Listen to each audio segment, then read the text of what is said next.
Patrick, does God love us? That's a good question, SpongeBob. God is all-loving as well as all-powerful. He would never do something if he didn't believe that it would help the human race. Add Butterfinger to Orlando. Here comes the sun, and I say it's alright.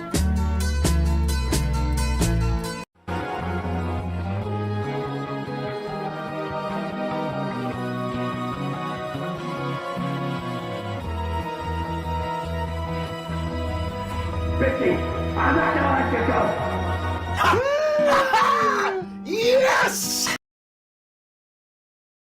Hey, how we doing? What is up, everybody? Welcome back. Welcome back. Welcome back to us. I love the way that last animation like distorted the voice to sound like Bitsy coming back from like unconscious state. That was really good sound effects. Very well done. That was really good sound Very effects. well done. What's up? I'm not up in the mic. Oh!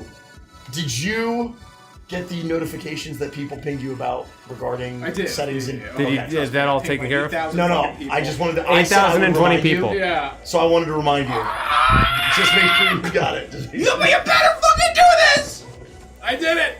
Trust me, I fucking did it! Okay, thank you, Rich. Holy. Extremely Thank you, funny. Rich. Not to pressure you. I just want to make sure you didn't forget. Can you do one more Listen, thing for me, Richie? If I didn't remind you, you Magnify the text Oh, for me. you know what? I was wondering because it was even smaller than this, and I wasn't sure if it was this large or this large. It's Like that this. one. It's that one.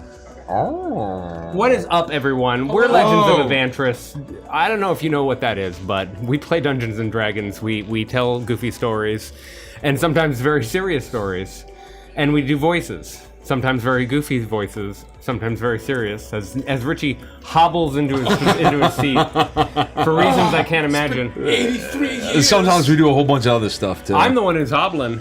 I've been going to the gym. My knee's all fucked up. I'm also hobbling. Oh, Scott, Nikki is sick. That, Nikki got con crud very bad from Gen The Con. con crud. Sick. I normally get so sick from Gen Con I end up in the hospital, but Thank God you didn't. but this year I didn't. I don't think I've been sick this year. Nice. Well, yeah, knock on Man, wood. for you. Congratulations. Gotta get it out. That's shocking for My Derek. immune system is fucking. My iron. immune system is Yeah. fucking iron I didn't really right now. get sick from Gen Con. I just kind of came back all out of whack, you know? Well, like it's a I whack. was like, It's a whack I've only con. ever gotten con crud one time in my Yeah. life. One time. I never I think remember. I've maybe gotten it remember. like twice. Yep. That was And- during the Crooked Moon Kickstarter, right? No, that wasn't con crud. That wasn't con No, crud? No, that was I'm day- talking that was about day going kit to a crud. convention and actually getting sick. Yeah, has only because happened to of me the one time. convention. Yes. So I have it one You got time. sick before That the was like convention. baby. No, I was Illness. sick for 8 months straight. Yeah, That was a different. That's Okay. not con crud. That's No. yeah. That I thought was I was. Well, I dying. thought the trigger was con crud. No, but it was now, my child now, being introduced. What, It what the fuck do I culminated at know? a con Yeah, very badly, but it's like it started at a con. yeah. And then after that 8-month stretch, Yeah, I rarely get sick again. I finally figured out the right formula of protection for myself from the crud of the con, and I think that I can ride the wave now. And the answer is an IV every morning.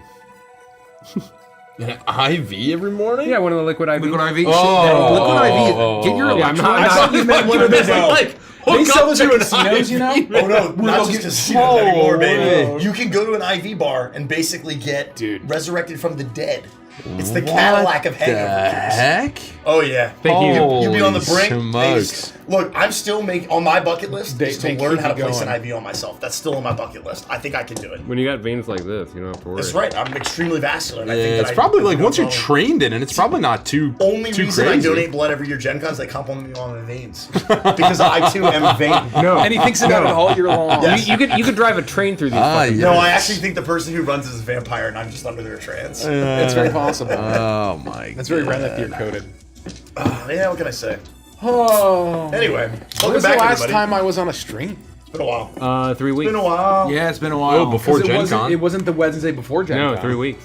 We buffered. Oh, it was Matrix. yeah, It was Sunday before Gen Con. What a great film. that was a great film. God, I that am was so Friday. pissed. No, I was mad you mentioned I it. am was- so It was phenomenal. pissed. We You had guys had so the best much time. fun I'm watching sorry. Perfect film. And It's a perfect movie. we couldn't perfect believe movie. how well it held up. Oh my god. And I knew that it it is would. still basically a perfect film. I knew Yeah. it would. No, it is a I knew perfect it would. film. It I'm still so looks like $1 angry. million. You could release that film today, I'm and so people angry. would be like, Yeah. "Good graphics." Yeah. Well, Wow, that's really well done. And what's phenomenal is you don't really remember. I didn't remember, but the way they end it almost makes it like a completely self-contained movie. It didn't need sequels. We You talked about could that have a lot. dropped. It should You have could been have a- it should have dropped been a the single film. Matrix. No. And walked away and didn't. not elaborated on it. It didn't need. And it would have been It perfect. didn't need any sequels. It didn't need any more business. all your work, There are some fun moments in Reloaded. Revolution and Matrix 4 are rough. Poor. Actually, what I will say, The lore gets really What I will say, it didn't need any complicated. sequels, but it did need the Animatrix. The Animatrix is fucking awesome. I love Because that gives context for the world building. Which No, is- apparently the animation is fucking great. And you know what's it's really funny? Don't watch it with young. It'll You know fuck what's you really up. funny? I have no idea if this is true or not, or if this is universally considered, but the people who played the Matrix Online, the MMO that they put out, apparently they poured as much of their love and passion into the story of the Matrix Online as they did the original first film. And so apparently the narrative events of the story of the internet game are as robust as the and Matrix. it's canon. So spoilers for the fucking Matrix Online. Yeah. Morpheus canonically dies. Yes. But in you the would- Matrix but you Online. wouldn't know that if you didn't play the game. That's correct. Yeah. It was very much like Palpatine returns in Fortnite. Only I would like to Only think they- that the MMO was a little bit more. Well, the MMO was. They did it with care. They wanted it to be canonical. They did They it with wanted care. every bit of it to be. My true. question was like, it seems like a perfect jump to making a Matrix MMO. Was it as successful as they hoped it would be, or No should shot. it have been? Not a Okay. shot. Not even. That's a shame. Every single MMO that came out Just that died. didn't Wow. start with woo and end in ow Yeah. was a disappointment. It's a shame Yeah. because like it's a total no-brainer. Totally. Right? It should have been an awesome fucking Like game. Guild Wars 2 Oh, was, God. in terms of money, a massive success. Their monetizing model was huge. Yeah. Yep. It still failed every expectation. I know I that I stopped playing it after a week. I think. Just No, in we terms played of for a like weekend. raw Yeah, dollars, I- I like- know that WoW is the king of the hill. But I would say that there are three massively things City of Heroes was before WoW. that Yeah. Don't try to get this guy on his MMO. now. I played them all. You'll get cooked. Jeez. I was there when the I books were understand written. that the Final Fantasy massively 11 or 14. 14. I understand 14 has achieved great heights. Oh, yeah. Only after they nuked it and brought it back. Well, 14 was so the- bad that they had to remake it. The Star Wars, And that was on the tail of 11. Which also they put down. the first Star Wars MMO, Galaxy. Galaxy was fucking sexy. Star Wars: The Old Republic. Tor. Oh, it's just the Old Republic. So the MMO is Tor? Tor, and so we I called don't it the know. Tortanic. I don't know how back in the popular day. it was, but if we're judging by success, I think that it made a huge impact. Galaxies was very successful for the time, right? Like it was Sony's big. It was basically, hey, we did EverQuest. Can we do it again? And the closest I've ever come to actually committing to an MMO, EVE Online, which I think is really sexy because I was so made close to jumping. spreadsheets love in the that. game, man. I almost jumped into EverQuest That back shit. in the day, but I was a little, Wait, is no, EVE I played Online EverQuest. EverQuest? I played I was a EverQuest. little too young. It was EVE Online EverQuest. sci-fi. It was EverQuest that kept me from playing WoW because I lost so many hours into EverQuest. I was like, I can't do that again in WoW. No. It's amazing. I was a little too young for EverQuest, I think, at the time. I think it's like Scandinavian EVE Online. I don't know. Swedish or I don't know what something. to tell you, man. Or am I thinking of Second Life? I mean, No, I'm the oldest Eve one is here. basically Second Life, Ultima where Online you like fans pick a job represent. and you have like a sci-fi space job, and then you work your way through corporations. yeah, but you're and then only there's, like, ever in the ship. You never There's design like a character assassination model. attempts and shit, Oh. and Oh, like yeah. corporate espionage. Normal, and you like- spend in real, Eve? yeah, Oh, you spend yeah. real Oh. dollars on ships. Yes. Yeah. And like there was this ambush where people got inside information where they ambushed a fleet of ships and wiped out like millions Yes. of US dollars. yeah, like worth the of ships. GDP of some small nations. Yeah, 100%. It was some Ready shit. Player Oh, One Iceland. shit. Okay, No, some Eve Ready Player takes One. Eve very seriously. Eve is out of Eve is Yeah. Eve is like another world, man. I It's think crazy. those folks also made Star Trek Online, which didn't really go anywhere. Anyway, most of them happen. suck. It's like evaluating the trading card game arena, right? Like you're always going to be like Magic is the fucking king, Right. but then you've got Pokemon and Yu-Gi-Oh Or MOBAs, and it's like it league's always there. right, You know what I right. mean? There's always Yeah. a king, and everyone else just sort of dances in orbit most of the time. Yeah, everyone fights for what's left. I miss real-time strategy in the classic sense. I wish the I don't genre know wasn't why- dead. I don't know why. I want my total annihilation. I want my command and conquer. I saw a want great my ground YouTube video control. about I that. want my StarCraft. I want the my- Warcraft 3 Reforged we were fucking promised. Where it was developed by Blizzard and Oh. fully revoice acted, No. all of the Good fucking cutscenes lie. were So, redone, and they good basically fucking lie. shit it out. basically what I saw a great video about why RTS has died. I agree. It is And it's effectively, it's not that the genre changed, that the players changed. Yeah. Of where effectively what people wanted, people's taste changed. So everyone who liked the hero aspect went to MOBAs. Yeah. Then the people who liked the strategy aspect but didn't want all the APM went to like Civilization and strategy games. 4 and 5 and 6. I wish that the hybrid Total still War. existed. I completely agree. Yeah. I completely Total agree. War. Total like, War. ate their fucking so lunch. basically, there's a ton of different, and then Total War's like both. the action RPGs top down. Basically, a ton of different genres cannibalized the single genre, and they all split off.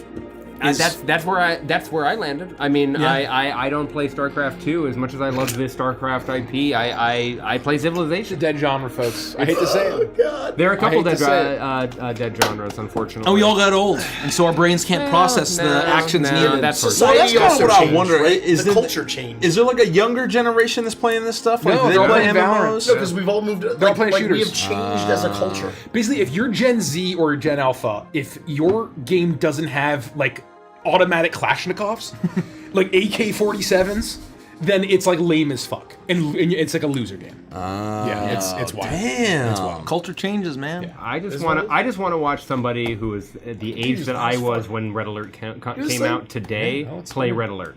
I want to see what that looks like.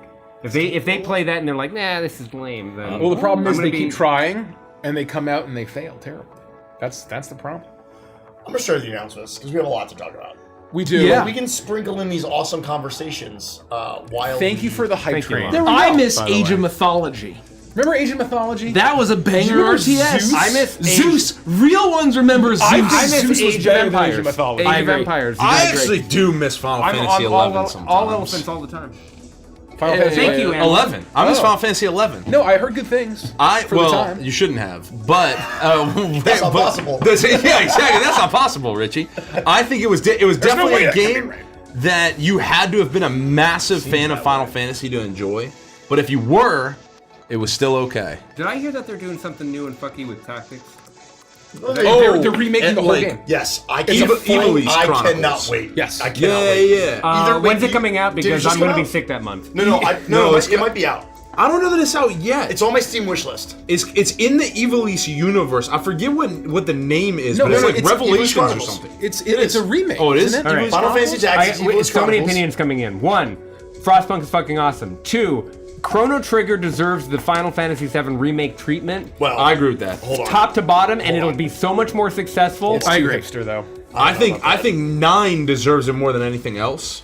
I agree But with I think Chrono There Trigger have been it could be on the rumors list. of a Final Fantasy IX Tactics Evil remake East for Chronicles came out over a September decade. 30th, dude. 2025. A decade. Well, no, No. something else is coming. There's something new that like This the new was- flagship this Final was Fantasy. the remake of the original Tactics game. That's what I'm thinking of. Yes. Is that I think something Yeah. else is like in the mix right now that has a name that be. begins with an R that is like heralded as But the I knew next that this greatest. came out. This is a literal remaster of the original Tactics game. Yeah. Oh yes, yeah, That's all. because we talked about that when that was when that was like coming out. Yeah. But Chris has been in my DMs talking to me like he hyped me up the whole way to the Final Fantasy IX like 25th anniversary, saying that they're like gonna announce. To be it. fair, a lot of They're people like, thought it was going to happen. Oh my but god! it's been I rumored was for a so decade. hyped. I'll never believe it. I was so hyped. I'll never and then believe nothing it. came of it. If they remastered 9, I would die. Look, I will say. They gotta be. I They gotta will be say, angling to give stuff that treatment. It's been so Nine successful. probably with it maybe 6 with 6 and 9 being giving the full Final Fantasy VII Six- remake six treatment as well. 6 would could be get it. would be delicious. Both of those would be delicious, but neither of them come You know what's close to Chrono Trigger. You know what's crazy? I'm very excited to play it. I was looking at Chrono Trigger. I really want to play it. Neither of them Six- come even close. 6 and 9 are the only two I haven't played. Really? I mean, You've played 8 and 10 and 5. 5 is one of my favorites. I fucking love 5. I think 5 is super underrated. Which one's 5? 5 is the one forget where who the the hero job is. system is you have to get AP points to unlock the job, and then Are you there can switch characters jobs. in that, or are they just like Black Mage? No, White there are Mage? characters in it. One of them is a I guy. think They're they were doing all characters characters seriously in after 4. 3. Five, was it 4? There's a monk Okay. named Galuf. Bart's. Bart's and Oh, Boko. Bart's. Galuf, I think, is the Bart's. character. Is the monk's name? Galuf. Because what happens? Creel? Spoilers for Lena? Final Fantasy V. Just fucking say it. When you get to like a mid, it's actually like only a third of the way through the game. like you 25 years learn old. that the bad guy of the game is like from a different dimension, and you go through a portal, and Galuf dies, and his daughter takes over as the new monk. They do that in 6 too, don't they? I don't know. I haven't played 6. Where everybody dies. X-Death and Gilgamesh are Gilgamesh. from Wow. Gilgamesh and X-Death. Gilgamesh are is I from gotta say, Six. This is a big spoiler for 6. Special shout out to Radiant Historia. Very, very So, kind. 6 had the massive didn't change like Radiant of the thing that was so innovative at the time me, is that's not me. the concept that Kefka actually wins. Is the story is told to a point where the heroes battle Kefka, and you always think like, oh, the hero always Am I wins. confusing 5 and 6? Kefka's 6. Kefka is 6. Yeah. Okay. Kefka is 6. But but the game is almost played in 2 parts. Where when the first party you play as gets to Kefka, he actually enacts his like grand evil plan and then there's a wins. time skip. And then there's a time skip to like a brand new party who's What a like great twist. No, it's unbelievable. And you play as like it's very daring at the time because you get rid of like almost your entire party. I think one person survives. Yeah. And like kind of raises the new party, and then it's unbelievable. But 6 could absolutely get that treatment, and I think a lot of people missed out on it because it didn't have. 7 was kind of like the first one that was console. Very few people in the U.S. knew anything about Final Fantasy before 7. Yeah. 7 100%. was the Yeah. Because that was the Flagship. PlayStation. It was like the nerds, right? Like Yeah, you had to be pretty hyper nerd. You were a nerd's nerd if you played 6. Yeah. 7 was like truly it on the television. It has come to your television. I was in. And you can experience it in a truly like 3-dimensional way. I think I was in 1st or 2nd grade. How old would we have been in 1st grade and 2nd grade?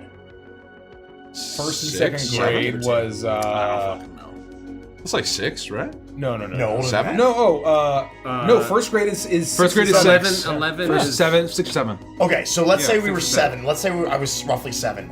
I lived in a house. My brother was just born. He was just a tiny baby. My next door neighbors were younger than my parents. They were kind of like, maybe even a little younger than we are now. And they were like cool. It was this young, cool couple, super nice. And the guy who lived there played Final Fantasy VII. And my parents used to let me go over his house and I'd watch him play Final Fantasy VII. Yeah. And that was my exposure to it. And he was kind of like this cool older brother figure, right? For the short time that we lived in this house. Yeah. And that was my exposure to Final Fantasy VII, is that these cool younger neighbors were just like, yeah, we'll watch your kid for a bit. Like, you know, and we would just play video games. And it was Yeah. awesome. I just hang remember out. experiencing That's Final incredible. Fantasy VII for the first time so clearly in my mind. As do I. It was unforgivable. As do I. And I have that same experience with foundational. 9. And 8 was the only one where I was like, what the hell is going on in this game? Like, this is ridiculous. 8 was unfortunate because I think they tried to leap too far, and they tried to change things too much. I don't know what they were trying to do. And they tried to do like full character models when the graphics just couldn't support it. And they had to do So the it looks systems. terrible. Yeah, with the cards that And the way you like level. The it Triple was Triad like, game is by itself already a fucking great game. All the well, that's not. He's Eight talking about the fucking magic awesome. system. But the magic Not system. the game. No. I wanted another game with materia. When I was playing Yep. Final Fantasy VIII, I was horrified to be like, Materia was a draw? beautiful system. Draw I'm out of system? fire I don't get cards? to. I don't I get to. can't What do you cast mean? fire Okay, I guess I'm just gonna Yeah. play. I have to wait against these enemies and not destroy them and pull their magic out. I'm just gonna draw. That's Well, why I love it 5 so much. shatters System 5 is the allure of like a character being a thing. Like, I no longer have a character who is like kind of my black mage, right? Because just everybody is using these tokens that cast magic. Not the character casting magic. The character Well, that was using the same in 7, a token, though, right? Like, Yeah, with well, materia. But you can you can assign it and it doesn't go away, right? And you can so like you can kind of say like, oh, this is my character that I'm giving more like attack-based materia to. Right. You can give Cloud double strike or counter attack, right? And you can give Aerith summons and white magic, And white you know, and magic, she kind of yeah. feels like the white mage, right? So you can evoke that spirit with materia still, even though it's not technically reserved to the character. But what was so fun about that is then you have all the autonomy to kind of shift it around. Right, like, oh, now I want my party to look a little different. Now I want like Red 13 and Barrett, but I don't have to sacrifice all of the utility that this character brings. Totally. I can move around a little bit. Well, it's because Final Fantasy VII, they're like, oh, we want a cast of characters that doesn't have wizards on it, right? Yeah. Like, and before that, to have mages, you needed to have these wizards with staves and big hats and cloaks and shit. Yeah. And if you want a diesel punk setting, where all these characters are gritty and grounded, then you have to let Magic be this thing where everyone's a mage. I gotta or go no one's a home mage. and buy the Evil's Chronicles tonight and just play until morning. Everyone knows that the best TTRPG party in history is Mallow, Gino, and Super Mario. Everybody knows it. Everybody knows that you keep Toadstool and Bowser I knew you were benched. gonna say that. Mario, Gino, and I Mallow, wanna say, best party. I was chasing the Final Fantasy VII That's hype based for as a fuck. long time, and the only 2 games that have scratched that itch for me truly was when I was in my 20s and I got a new JRPG. job. JRPG. what I meant to say. And I was in my 20s and I got a new job, and I told them I'm going to need a week or 2 after I finish my job to sort of like rest and come back to life, and then I'll be able to start my 2 jobs. So I gave them a 2-week buffer, and then I quit my job, and I was like, "Here's my 2 weeks. What do you want me to do for these 2 weeks?" And they're like, "You're gone. You can just go." Fucking leave. Yeah. And so I had 4 weeks, and I was like, "I'm gonna platinum Chrono Trigger." Yeah, And Chrono Trigger yeah. was the first time I so felt like good, Final man. Fantasy VII since I was young. And the other game was Radiant Historia. Radiant Historia. It didn't click for me, I man. know I it got like didn't- 80% I of the know game. it didn't for you. I didn't like it. But I loved the characters. It's very I unique. loved the drama. story was good. Did you liked play the battle 9? System. No. I feel You have I to haven't play played 9. 9. You have to You'll play like 9's the only one I haven't You'll played. like 9. I know. You'll, 9's you'll apparently got love to. I 9. played It's 12. it's one of the best. I never played 11. I played 10, even though the voice acting left something to be desired. I played 8. I played 7. I played all the original. Yes. Hey, I empathize. You, I empathize with the that. hero. I love you, Blitzball champion. Yeah, well, he's a blitzball God, star. that triggered me. How could you not? How Did could you you not not? like 10 at all? Or was it just like some of the cringy scenes that So, turned you off? 10 is very complicated. I like Because 10. I loved the Fruitiger Arrow vibes. Yeah, the era, the vibes and the islandy aesthetic were character great. design is amazing. It's also the PlayStation 2 one, so it had the super high definition graphics. Even as a kid, I loathed that you could change Tidus's name to something else. Yep. So that all of the other characters, they can say Waka and But they Yuna can't and say- Kamari. they don't They say can't Titus. say Tidus or Titus because his name could be Richie. Right. Because I named him Richie. So, That's fair. by the way, the very fair. reason why I'm not making a Tidus deck is because I can't have a fight every time I tell people what my commander is about the pronunciation of his name. Right. And So that's I'm fine. switching to Yuna. I'm switching. My Final Fantasy X commander is going to be Yuna. And I love that. I'm doing Selesnya. another thing is that when I was a kid, anything that had a tone that was just That's certain deeply Well, miserable and depressing. Oh, it's Like fucked I up. hated the Final Fantasy movie. It's a fucked up, yeah. because Yep. it was It was so too miserable. miserable and depressing. Yeah. And Final Fantasy X, There's where a like ton of half misery. the characters are dead It's or they very sad. never existed in the first place, and Sin is this apocalypse. It's very Sin's existential. It's so Yeah. existential, and I'm like, Well, I'm, it's like from I'm the in very 8th grade. beginning, I don't want to think about this Waka's shit. brother's dead. Lulu was engaged to him, so they're both like mourning Waka's Yeah. brother. Titus just lost everyone he knows. Everyone and Like- everything is trying to end, like bring oblivion to Yuna. Yeah. very, yeah. And I'm it's just very like, existential. Yuna and is on Jack like is this like evil villain that's like was more depressing to me than Sephiroth. Yep. Because at least Sephiroth had this like unknowable Genova like alien vibe going Yeah, on. I'm like, yeah. okay, and there's this kind of like Jack's just biblical got a raw vibes. deal. Jack is like an abusive father. Sephiroth is Yeah. entirely understandable. In the Yeah, first yeah, Yeah. He, is, And- he still has some humanity in And there. That's Jack, the whole I'm just problem. like, God, I'm depressed. Jax was an asshole and got a raw deal. Lulu was Yeah. great. I love Lulu. She was awesome. She was great. Everything I else, know I'm that have like, to say, no, it's, no, it's it's more pronounced Titus. We're just gonna have to say it Titus. correctly. Yep. Moving Yeah. forward. It's also, I would say, as a kid, Yeah. it's very hard to understand what's going on because of because of like the storytelling notes they chose. For sure. It's so difficult to like grasp the story when you're young. The first time I played 10, I had no fucking clue what was going on. And that's probably why I liked it so much. That's and amazing. it wasn't until Yeah. I came back to it where Yeah. I was like, oh, this is really dark. I was just getting I think old I would, enough if I where I'm like, replayed it, I would enjoy it. Yeah, I think I was too young. I've replayed it recently, and like now I'm like, I understand the story way more now. I had no clue this was the actual story of this game.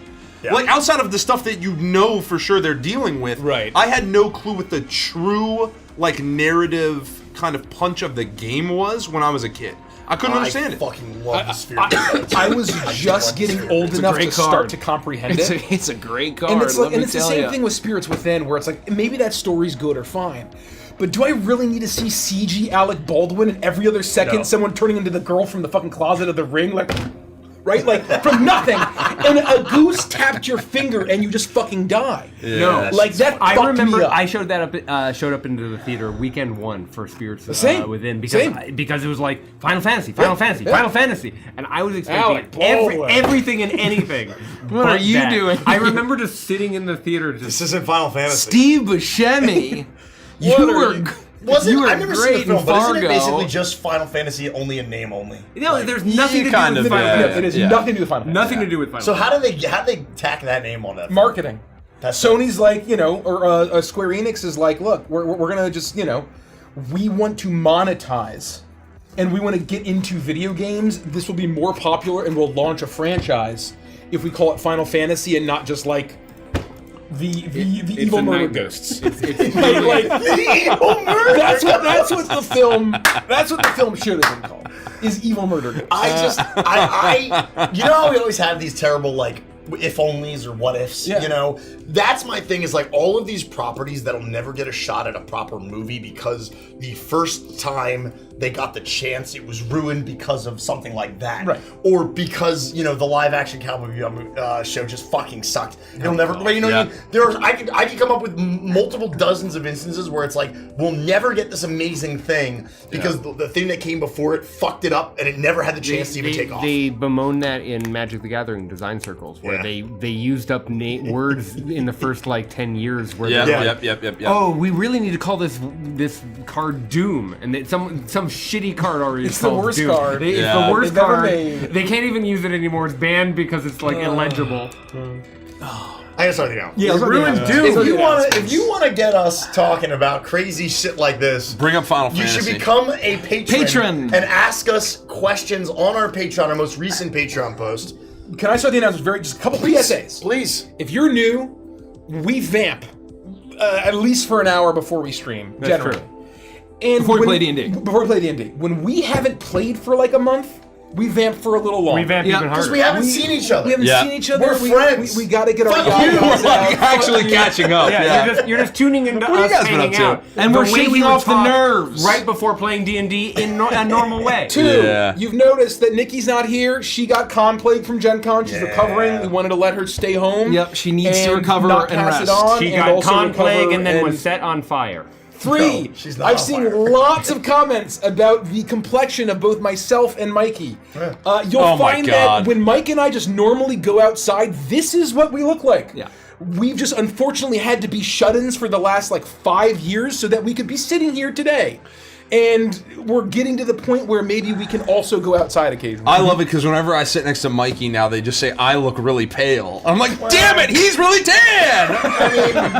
You're kind of pale. I am kind of pale. It's the two extremes. It's the I got a Italian versus the Irish. That said, Mikey went from looking pale as a ghost. I'm like, well, I was just how I we was look. literally a shut-in hermit for like 3 to 4 years. So No, it's like the famous like Derek Hobbit moment on the 1 million subscriber stream, where it's the funny difference in heights from the perspective. It's how it is now for the complexion. For the complexion. Where it's like, somehow you sit next to me and suddenly I turn Look at moon Derek. How white. does he manage to shrink like that? I don't. Movie magic. I don't Yeah, understand. that's just what he does. He just is like he has an uncanny ability. to shrink. You're Italian. Get it And on. all of a sudden, I'm normal size again. He's Oh my huge. God. It's fine. He's huge again. normal. Strange. All right. We're Legends of Evantris. Thank you. As always, this is the mature stream. Richie, thank you for the PSAs. It is? Thank If you'd like to support, Also, get a colonoscopy. It's colonoscopy. don't wait until you're 50. Colonoscope. Do it when you're in your Colonoscopy. 30s or 40s. If you'd like to support the stream, we got a few different ways that you can do that. Becoming a patron is one of the absolute best ways to support us because you get a lot of really awesome stuff in return. You can ask us questions and cause us to debate about Final Fantasy and MOBAs for forever by asking us questions on our most recent Patreon post. You get access to unedited episodes of our sessions. It is the only way to watch Evantris and chill with us after each session of D&D. You get access to 2 exclusive campaigns that you can only watch on Patreon, plus Hangouts, movie nights, and so much more. I want to thank all of our patrons for being patient with us over the summer as we have made our hangouts virtual. We had a really awesome night playing Fortnite and talking to everybody on Sunday. That was really cool. I got a new skin. Remind me after the thing. You got a new skin? I got 3 new skins. Yeah, it's getting out of control. Anyway, but thank you everybody for being great. For our upcoming dates, the Scarab Plus movie night is going to be August 16th, which is a Sunday. We are watching Return of the Jedi. Hell yeah, let's go. I'm going to be like Mikey during The Matrix. I'm very upset. Oh, shit. Yeah, it is the way it is, but that's what happens. It is. It happens. There's more information coming about that soon. I'll address it shortly. Wait, is it at the end of the month? No, it's like this is Sunday. It's the 16th. This Sunday. Oh, it's like it's this Sunday. It is imminent. It's imminent. It's the day after. That's why I look frazzled because I have so much to do. I have so much to do. We're streaming every other day But it's until gonna be fun, Sunday. and I'm very excited to also talk about it because we quipped about it today. But we're gonna get there. We started quipping, by the way, which is they're like tweets inside of Patreon. Oh, No. I thought you meant like we're just a bunch of quippers. We're quipping. We also quip with a capital Q TM trademark. TM trademark Patreon. Yeah. Nikki's Nook, the book chat is at the end of the month. The 2 books as listed in the Patreon update were Howl's Moving Castle by Diana Wynne Jones and Mistborn Hero of the Ages by Brando Sando, also known as Brandon Sanderson. It also had a note that it was the 3rd book in the series. I wonder what his favorite sandwich is. I don't know. I would go for a Sando. Man. Yeah. I made 2. I get Kaiser rolls. I took 2 Kaiser rolls today. I made like fully stacked Italian subs. Oh, jeez. I used pepperoni, hard salami, speck, provolone, mozzarella. Yeah, it's kind of like prosciutto. Okay. And then a little bit like sub oil and like herbs and like. Well, do you know how every chicken joint now has a Sando on their menu? No way. And it's like the Japanese style, like spicy Japanese mayo and the spicy sauce and like the cabbage. Ooh, God, it's good. I'm just curious what's in a Brando Sando. I have to focus. We also need to give an extra special shout out to our Emerald Lion and Ruby Dinosaur patrons. Hooray! We love every single person patrons. that watches our clips, watches our streams, comments, donates bits, donates subs. All of the amazing people who support us day in and day out. But we'd like to give an extra special shout out to our elite tier patrons. At the Emerald Lion tier, we have AJB, Aria, C. Blake Smith, Chicken Whisperer, Churchy McBiscuit, Dakota K, David B, Echoes in the Dark, Foxy Nith, Foxy Nith, that's a new one, Fruit Loops, Goomba Sushi, Insane Inkling, Kala, Kidstar Jen, Laffy Taffy, Lord and Lady Deathstrike, Max B, Mute, Miss Amy P, Ophiaria, Project Tomorrow, Real Gamer Kev, Rise Defies, Ryan the Right, Snazzy K Bear, Spartan Hats, Thrak Mortem, Unlikely Nick, and Zephyr T. Woo! At the Ruby Dinosaur tier, and we've got a new name here, which is pretty cool. A new Ruby Dinosaur. The first Ruby Dinosaur name is the new one, Cheese and Peas. Cheese and Peas. That is a fun name. Cheese and Peas. Draco Noctura, Fletch B, dolls. Hiram C, Jeff Gray, Genderqueer, Kevin P, Moonsun162, Mystic Ermine, Rocket Raccoon, Stardust Squid, Varus Knox, and Veldrexen. Thank you so much. Thank you for your guys. Thank you, patronage. Dinos. We've got some more special announcements regarding Patreon coming up at the special announcement section, so we will get there shortly. If you'd like to join our Discord, check out the YouTube, the TikTok, the podcast, all of our socials, go to checkoutourshit.com. That is checkoutourshit.com. It's .com. For our upcoming schedule tonight, we are continuing with the final season of Uprooted. It is going on right now. Right now, you're watching it. Then, on Friday, we've got an episode of Icebound. We are also approaching the final episodes, the final season. final season. Yeah. Then, next Wednesday, we're going to be doing some sort of live hangout stream here in the studio. We will not be playing 13 Beers to the Local Cheese. What is actually happening will become more evident when it is closer to 7:30 p.m. a week from now. It'll be the 4 of us, myself, young Michael, Mace, and Nikki. If I can do it, I'll make it, but no promises. Zero pressure. No promises.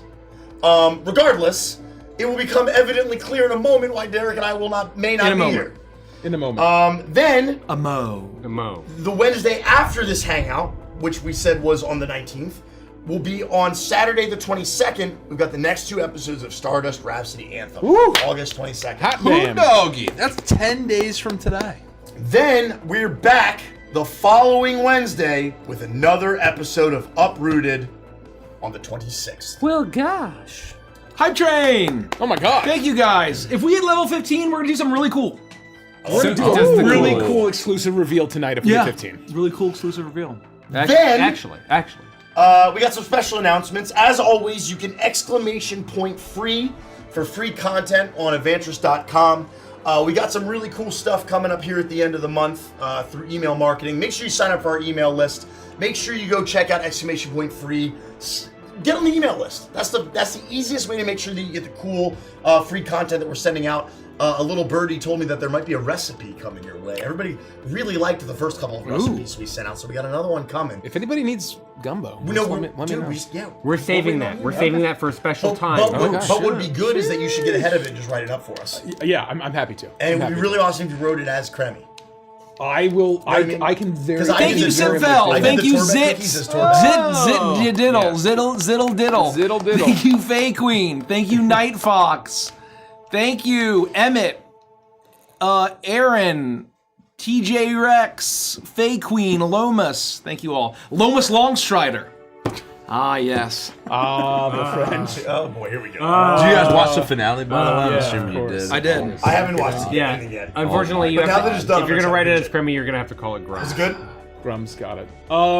I Lomas was a- Longstrider, the I was a author big fan of of the the wonder, season. the great wonders. There's some stuff that you have to The suspend your Westeros. disbelief of, like, okay, it's a show. There's a lot of dumb shit, but it was good. What I show liked was it. this? I basically House of the said, Dragon. I basically Deep. said, like, okay, Hot this deep. is an adaptation. I'm gonna like enjoy it and not be too like, well, how did he do that? And I was been able to enjoy Right, it. right now I'm in Apple TV zone. I will merry-go-round back to HBO when I continue to be a digital nomad. I wish they had resolved a little more. Yeah. Personally, me too. personally. But I will tell you that I would climb any wall. Damon tells me to climb. Oh my Are you God. kidding me? I would scale any wall. Oh shit. I mean, until Bold John Roxon comes with Orphan Maker, I you get your ass kicked. Oh What's that my mean? God! Till Oh Bold, my when God! Bold John Roxton Yeah, showed John up, Roxton fucked he got shit his, up, man. he got Roxton. That was blowing my mind. I was like, "Who the fuck is this All guy?" right, no more. No, no, yeah. Watch Andor. Thank you Yeah. again, Yeah. Andor, John for the Roxton. 50 gifted Is he in subs. that? Unbelievable. Oh, thank you, Edwards in the Dark. Shit. He's Cassian. What I want to say, I have a nitpick. Oh, Is that when they're like they- engineers. Yes. He's like the brother or whatever. Yeah. Or he's like the brother. I know that they've yeah, gotten yeah. rid of a lot of the magic, but I think Valyrian steel sword versus Valyrian steel sword. Is it that you have a Valyrian steel sword? Yes. Okay, It's that Orphan makes Maker. it. That makes it. It's like, more Orphan Maker understanding. versus Dark Sister. Oh. It should have been. It should have been like when they clashed. No. It should have been Yeah. leagues around. You could hear it, right? Yeah. Like they should have done something. It was still like a. But I mean, that's it was why a it was so fucking close and cool intense. fight. Yeah. Okay, no more. Yeah. No more. No, Anyway, no. No more. Okay. Bro. Someone just asks when we start playing. Gotta add another hour to the clock. Yep. Uh-oh. All right, now we talk Okay. more about the We're gonna finale. No, start- let me do the announcements. We have a lot to talk about. Yeah. And then we can talk about whatever the fuck we want. Yeah, Sorry, blah, blah, sorry, blah, sorry, your sorry. thing, your thing. Yeah, fuck off. If you missed our Kickstarter, first off, it is called Neon Odyssey. It is a trilogy of books, science, fantasy, space opera. It is awesome. The art is beautiful. The sneak peeks have been amazing. The playtest is coming. Okay? We're right around We'll the talk corner. about that at the end. We will. Very We soon. will. But go to neonrpg.com if you missed the Kickstarter to go check it out. It's on BackerKit. You can still be a late pledge. You can still go check out all of our amazing offerings. You can still get in on the action. That is neonrpg.com. Holy smokes. I'm excited for the playtest. We'll talk about that at some point. We'll get there. We will get there. I have to tee up Mikey for the next one. Yeah. Here, Do you want to just take it away? we're teeing you up. You know what? Unless you want to save it I for like 15. I like It was that. Or pretty unless fun. you want perfect. It was I think great. we should. I I think we see should it. announce it.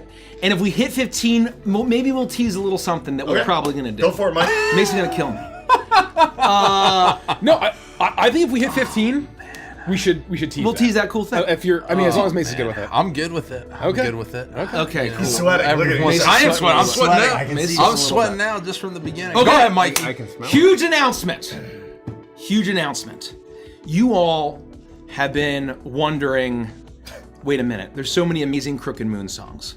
And the spooky season is fast approaching. It is. When am I also going to be able to imminent. hear the full concept album, lyrical album? I am pleased and cheesed to announce that we will be launching the final album, the lyrical album, on streaming everywhere the second half of September. Ooh. Oh, That's very exciting. that's exciting. And I didn't know we had a time. not only that, second That's half of very September is going to be That's launching. about a month away. Not only that, The Crooked Moon, The Edge of Midnight, or At the Edge of Midnight. I think probably. What? Did we name it yet? Well, we announced it, and we can change it. Yeah, we can change it. Holographic We'll think TV. about it. We'll think about it. We'll think about it. Um, I think we should Sure probably. is. And then I know that we had a stretch goal 3 fucking years ago You probably thought we forgot. that we would eventually make a No one vinyl, can say we don't deliver. and we just didn't say when. That's right. We had made no promises. We definitely said eventually. So, not only is the album going to be releasing on streaming back half of September, in October, early October, No official dates. no official date, early October, we are going to be launching a 30-day pre-order period for a beautiful deluxe vinyl set that is going to be pretty fucking stunning. I gotta get. I want to say like hyper deluxe. Hyper deluxe. This is and just this level set. It is going to be ridiculously deluxe. It is for going the to be a collectors. 6-disc vinyl set. God damn. Folds out like a book. Beautiful fucking gag packaging. wood I can't tell you how many Hyper-premium. manufacturers have said, "Sir, we've never done that before." Well, you're gonna have to start. Buckle up. You're gonna have to it is. start. Bitch. And so we are going to be doing a 30-day pre-order period starting in October at some time, going for 30 days. And there'll be more details. We're going to start collecting emails for interest pretty soon. Yep. I must And get then one. we're going to basically launch in October. And so this is the autumn of the Crooked Moon. And so those are two big announcements. We hit 15. I'm going to tell you something else that we're going to do as part of that. That's right. We're climbing. We have 2.5 minutes 'Cause left that's to not get it. to level 9. We're approaching level 9. So your gifts, your donations, your bits. If you're over on YouTube, join us on Twitch so that you can keep pushing this hype train forward. Thank you, Dionysus. We got Linder Bunny, Faye Queen, Butt Chug. We got Night Fox. Incredible generous donations. Thank we you, got guys. DJ, Unbelievable. Forever Thank you. Ladonna, Night Fox, Emmett Schmemmet. We got 50 gifted subs from Echoes in the Dark. Whoa! Gotta give it up. Incredible. Morthos, we got Veerden, Flame, Night Fox again, Faye Queen. Remeyer 7. Thank you. Nurse Stimpy, nearly 100 gifted subs from Nurse Stimpy. Whoa! Stimpy! That should be at least a couple And levels. nearly Wow. Chino. Blowing through level 9 through level Remeyer. 10 through level 11. Oh We're my climbing now on the way to level goodness 12. We're Holy working towards shit. 12. What? Screaming fuck. through. Thank you. Jeez. Sounds like you guys want to know. So you guys want to know is what's there coming. anything else that you want to say about the vinyl right now? Not until we hit 15. Lovely. Once we hit 15, I have more to say about it. We'll keep our eyes on that hype train because we're getting close. But I'm going to continue. Yeah. Please continue. Also, I'd like to take a moment to thank everybody that came out to Gen Con. Thank you. That we got to meet. Thank We you. met a lot of really Thank amazing you. people. Thank you so much for helping make Gen Con a wonderful special experience.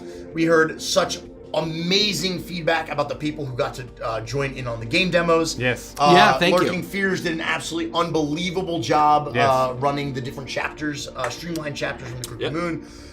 It was just an overwhelmingly positive experience, so thank you. But I also want to give an extra special shout out to everybody who voted for us in our Ennies categories.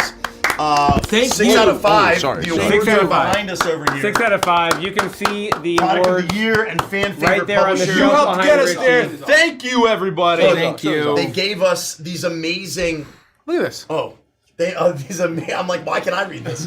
They gave us these absolutely amazing, wonderful. Look at this. And we have some medals. Those are packed You away. don't make that happen. We got a bunch of medals. That's not the judges put us on the list, but it was your support that made that possible. An unbelievable event. It was a very surreal night. It was so surreal. Wonderful night. We were joined by Dan Dillon. By wonderful Dan Dillon. Derek and I went to the Annies. Yes. We attended live. We were joined by Dan Dillon, Danny Waldman on our team, and then V Muse I can't was with us. overstate And it was a wonderful, wonderful how time. magical And Todd it was, Kenrick. though, cheering for you guys. It was from the amazing. bar. We had no idea. Oh, it was unbelievable. We were also hosting our Vantress collab party with Quest End and Dispel Dice, and it was already an amazing evening. And so we only got to spend about 40 minutes there, maybe 45, right? Yeah. We dart over to the Annies. I had no idea that they'd switched all the TVs over in the bar. Every TV in the bar had you guys on it. Us. Yeah. That's why I was. There's like pictures of me high fiving the TV. I didn't find out until I get a picture of Andy going, yeah.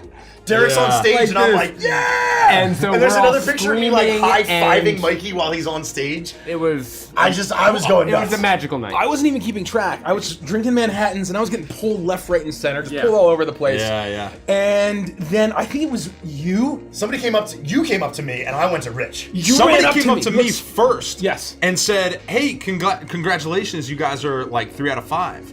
And I was like, "What are you talking about?" and then they were like, "Oh, you got 3 Ennies," and I was like, "Oh, that's awesome! We won 3 and like lost 2." And they were like, "No, It hasn't happened. It hasn't happened. The other 2 haven't happened yet. undefeated. You're just like 3 for 3." And then I ran and found Andy, and then I told Andy. And then I'm sitting there and I just see Andy in the corner of my eye and he just starts sprinting across the bar. And I'm like, get out of my way! Oh, get out of my way! And he's like, we're 4 out of 6! We're sweeping! Oh my god! I'm like, what? Wait, what? Oh, the Eddies! Oh, fuck! Yeah. And I look up and I see Derek is on stage for production quality. And I'm like, oh my god! And it sort of hit this realization, and all of a sudden, the night switched from like, oh, let me talk to all these people to, I'm gonna go up to the front with the team and just watch the TV and see what happens. It was became fucking a awesome. celebration. Yeah. Yes. It was a 100%. thing we were throwing to kind of like meet people and do this thing. was an industry kind thing, of like yeah. it was an industry Then it thing. turned into an award and party. and it became kind of an awards party. Like Yeah. truly. We could talk It was about an this for unbelievable another hour. moment. All I'll add is that the rest of the competitors, the people, The nominees the nominees, were all amazing. Were so graceful. There's so many They amazing- all are so amazing. There's so many amazing unbelievably games. Talented. People There were put so it many on, are great. amazing words Yeah. said that night. Everyone was just cheering for each other. Yeah. and Yeah. it truly felt like a community celebrating the hobby. And the joy of tabletop gaming that we all love. And I encourage everyone to go look at that nominee list. There's a ton of incredible games on there. Yes. Check out all of them. There's Yes. so much great stuff. You're going to find stuff with cool themes, cool zines from every scale. So check them out. Real quick, we are 1 minute and a half away. 1.5 We're minutes. approaching level 13. Approaching We're level very 13. close Can to we the hit announcement. 15? Just I've 2 got more another, levels. I've got another Gen Con related announcement, Thank but I you. want to see if we complete this level Thank you, first. Remeyer, Faye Queen. We got Dirt Potato. We got Earth M. We got Brendan With the $20 super chat. Karasu, Pinky, Night Fox, T. Doty, Remeyer, Dionysus, Kyle's Demon, Cyclone something. Cyclone Virus. Cyclone Follow Virus. me. Cobalt, Froyo's, nearly Tunar, and then we're caught up. CB, We got 1 Tunar, minute, 1 minute, and Lavender then Bunny. I'll make Lavender Bunny. 1 minute. 1 minute. Okay. 1 minute. And So then, tense. and then we'll make another announcement. What do you I got, Andy? Well, no, I just want to see Derek's if we get mic this. I very want to see if we get low? this. I don't understand. Derek. We gotta show. 45 We gotta seconds. show a cool short Oh, he's video. kind of further away. it's Mine's when like he- right in my it face. goes in and out, and in and out, and in Let and me out. take these next 40 seconds while you all donate to get us to the next level. I'll take these 40 seconds to also thank There it is. everybody. Your time's up. No, I'm kidding. sorry. Back to Andy. No. Hurry quickly. No, that's very funny. Very quickly, what I want to the say stage. is thank you to everyone at Avantris Entertainment who made this possible. The entire team. I don't just mean everyone who was involved with the Crooked Moon. I don't just mean everyone who was involved with Neon Odyssey. I mean all the people who've been with us through the full journey and made Gen Con possible. The booth staff, the entire organized team. play. Yes. That requires a tremendous amount of hours from a tremendous amount Yeah. of really dedicated people, and that It's just like a Kickstarter campaign. Gen Con, once you fire the gun in the air, it's going to be a success or a failure based on all the prep that went into it. And I was very happy to say that it was a success. And a real quick shout out to Lurking Fears, who ran over 100 games for us. An insane number of games. It was something. So I think it was close to like 500. If you got a chance to be in one of the demos, be in one of the games, that was our wonderful partners at Lurking Fears. And obviously everyone who contributed to the Crooked Moon. Oh my right? God, Like everybody. that's, you know, Everybody. It was an awesome I mentioned it when I went on stage. When we went on stage at the end there, but like it was over 100 people who contributed to the Crooked Moon, across artists, designers, everyone in production, everyone in logistics, and so it was it was so wonderful to see many people who contributed. To the Crooked Moon. James Mendez-Hose happened to be at the ceremony. It was so joined good to us see at him. the end.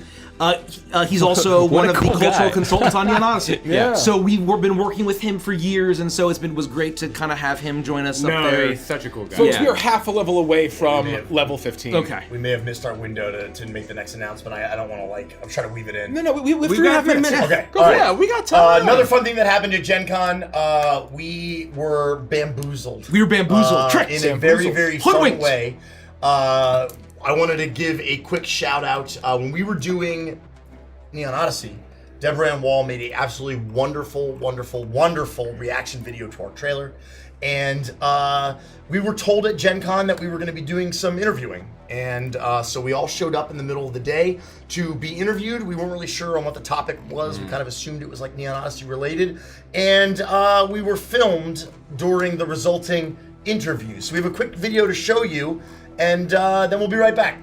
Make sure, push us over the edge for the hype train. We'll be right back, hopefully once we've completed level 15. Enjoy. Tell me why. That was beautiful. That was well done, guys. I was flat. You put this together. Pickle Brother parties are a real hoot. People are just dying. Pickle Brothers Music Group proudly presents Legend, the greatest hits album from Avantris. Got all your favorite songs on one album, featuring A Chuckles War Cry, Ellen, in memory of a car, Mice in the Carpet, featuring Becky and Vince. Tonight we follow the disappearance of Teddy Cortez, band manager of famed rock group Avantris, last seen here at the Pickle Brothers Mansion. Love It, Love Me, the Starlight Lounge remix, the Garrett Goodberry Blues, It's Crippling Death, all your favorite songs and so many more. I was 100% kidding about the boy band thing. I don't know. Oh, this is spooky. This is 3 spooky 5 May. Yeah, I'm a little like, we're gonna get jump scared? I think we might. This is Spider Girls across the That's what we need. Oh god. Dude, this is like Insidious levels. Are we being haunted? Guys! I'm still here! This is the hutch. Oh no. No, is that... It's not funny, guys! Still here. Dude, I'm like Order your copy today at talesfromwoodcreek.com. analog horror. I don't know what is happening. That was what the hell? Analog horror at its finest. What was that? That was awesome. That was hell. That was a better horror story than Midnight Mass. Well done. In 1/10,000th of the time. Absolute cinema. Absolute cinema.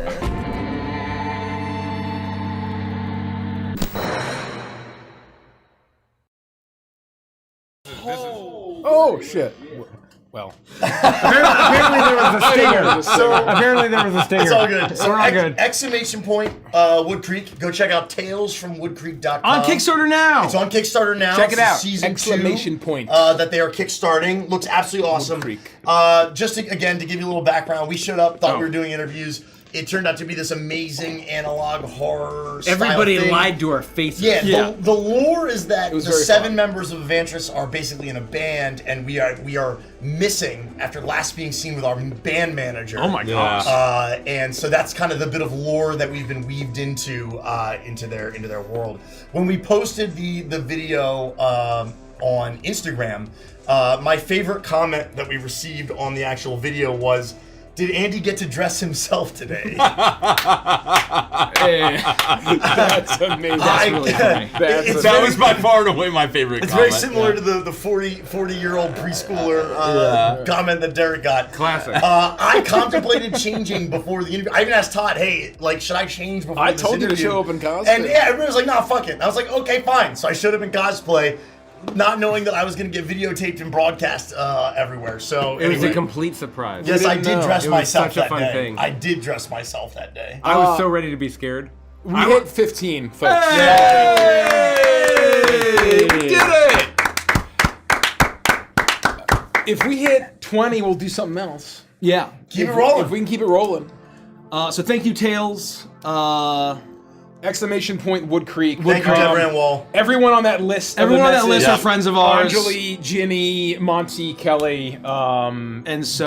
Deb. Oh, and that's the other thing is that They're all our friends. They've been They're doing some amazing promos. Theater of the Unaligned did Bro. one that looks like The Scooby-Doo Scooby-Doo. animation. It's a whole team. Will from D&D Shorts did one that looks like a found footage of him like walking through a creepy abandoned old house. The collaborations have been amazing. They've been absolutely incredible. So go check out the Kickstarter. Lastly, the only last special announcement that I have, and this kind of dovetails into the movie night and next Wednesday, is that Derek and I early next week are traveling to LA to partner up with Patreon, as well as some absolutely amazing D&D and tabletop creators like Ginny D, Stinky Dragon, Hell yeah. lots of other people as well, to roll an absolutely massive D20 down a hill in LA. And depending on one roll, just rolling it once. One roll. Depending on what the outcome is, we're going to be providing some really cool new published content to you, the patrons. So you may have seen the post that we made today. We quipped for the first time ever, actually. We quipped. Which is basically like just a text feed that's separate from our posts. It's like the Patreon feed. And I was shocked to see how active the feed is itself. Go check it out. From the other creators that we It's follow. like a and things like tweeter that. or a Blue Sky kind of vibe, it's right? like almost like an RSS feed as well. Yeah.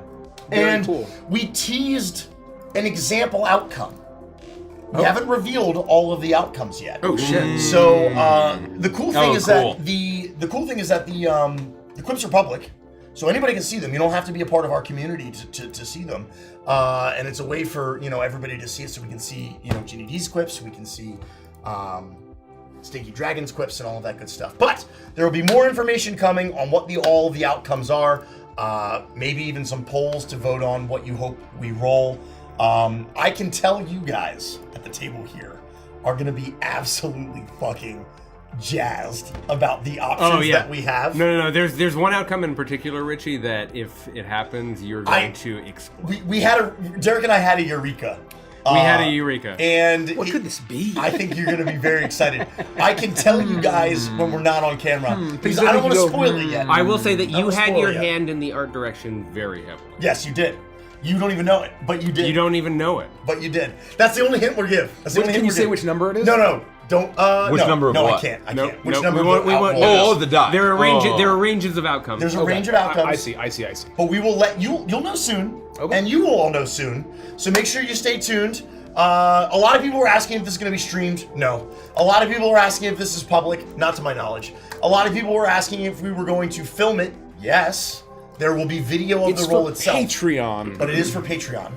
And no, it won't be. Or not, I'll be like live quipping, but I'm not going to be streaming it live. I don't have that capability. Sorry. He'll be quipping. Yeah. So make sure you join our Patreon, even at the free tier, to stay up to date. But you will have to be a patron to then eventually get the outcome, the published content. But it's gonna be fun. I'm excited. Yeah. I'm super excited. That's very exciting. And we'll be back Wednesday. Man. But that's all I can say for now. Stay tuned for more information. A lot of announcements today because we've been gone for a while. Yeah, that is the last of the special announcements that I have. Okay. If there's anything else that anyone would like to contribute, level 15. I'll be right back. Thank you for the hype train. We're gonna get playing Thank you. pretty soon here, but once again, it's I usually have run a tight ship and start pretty on time, but once again, it's been a while, and we have a lot to talk about. Once again, we're shaking the the rust yapping is part of the experience. Exactly right. It's part of the experience. Well, and at the end of the day, it's our channel. We can do it. Exactly We right. can do whatever Exactly right. That's exactly correct. So, By a wide because margin. we hit 50. I might throw in something if Richie's okay with it. Uh-oh. That's I something don't to know do. No, anything something about related to anything. the playtest. I'm so unplugged from what you're talking. Oh wait. So Wait a minute. if it's playtest, That's the one thing I know about. That's the one thing I'm plugged into. We are creating the vinyl set. It is going to exist beyond the pre-order period. You will be able to buy it. But if you pre-order it during the 30-day window, you will receive for free a beautiful collector's coin akin to the collector's coin from the All-In box. What? From the Crooked Moon. Oh, well, now I'm really getting a copy. And so, once Beautiful again, it's a folk horror pre-order illustration. bonus. Yep, it's a beautiful folk horror vibe. It is a pre-order bonus. It's pre-order exclusive. Once those 30 days are out, there will never be another way to get it.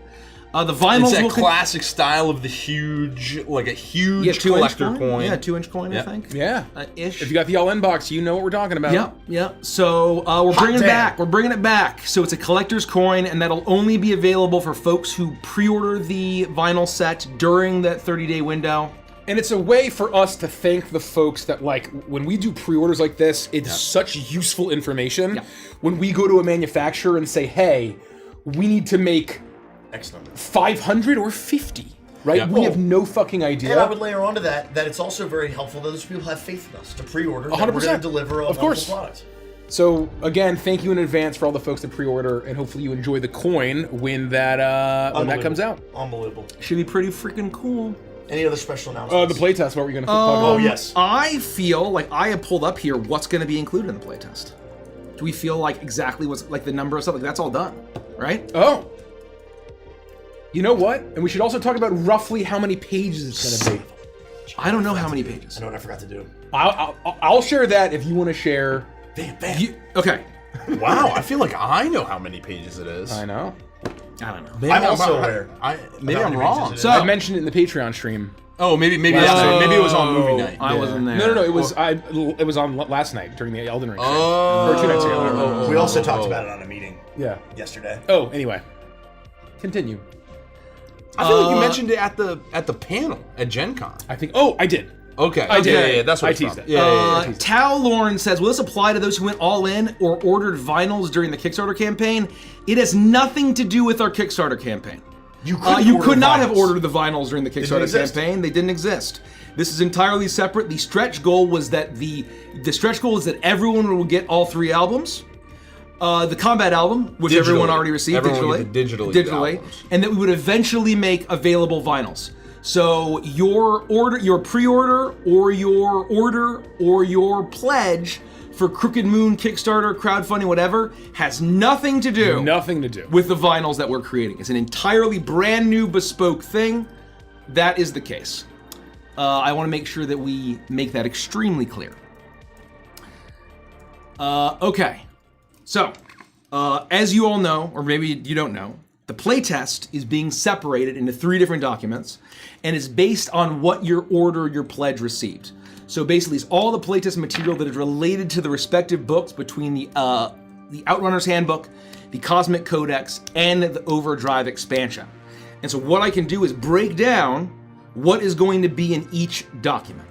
And so once again, it'll be all connected to your pledge or your pre-order. You'll be able to download it from the digital download section of your backer kit survey.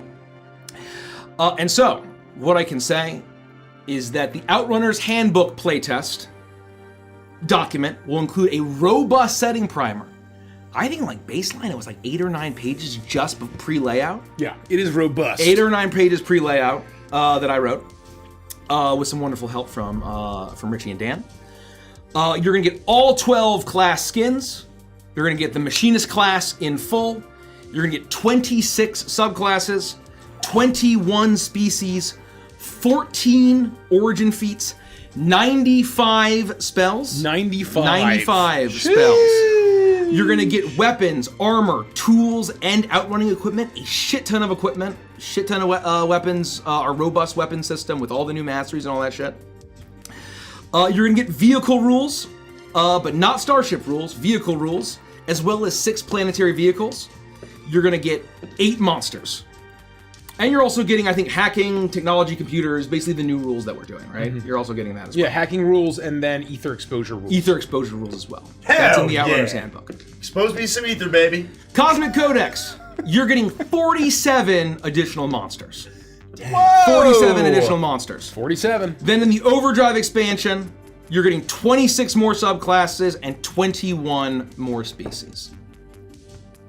Wow. Altogether, if you got the trilogy in any way, shape, or form, whether that was through a box or through getting all 3 books or even just the 3 PDFs, you will be getting roughly, and don't quote me on this because the layout has not happened yet, but this is my own estimate, and I'm fine saying it, and even if I'm wrong, it will be roughly 250 pages of content.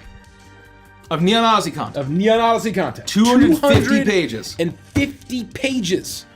And we only finished the Kickstarter like 2 months ago. Yeah. We've been hard at work. We've been working. Getting this shit done. And so hopefully that's every single class, every single subclass, every single species. You know what we should do? Almost every single spell. Yeah. We should show the trailer. We haven't done that in a while. We're talking about the playtest. You know what? We should show the trailer. We should show the trailer. Most of you have probably seen this, but I'm sure there are plenty that haven't. If you are at all interested in Neon Odyssey, we highly encourage you to go to neonrpg.com and pick up whatever you can afford, whatever you're interested in. If the playtest wasn't enough to convince you, maybe this'll be.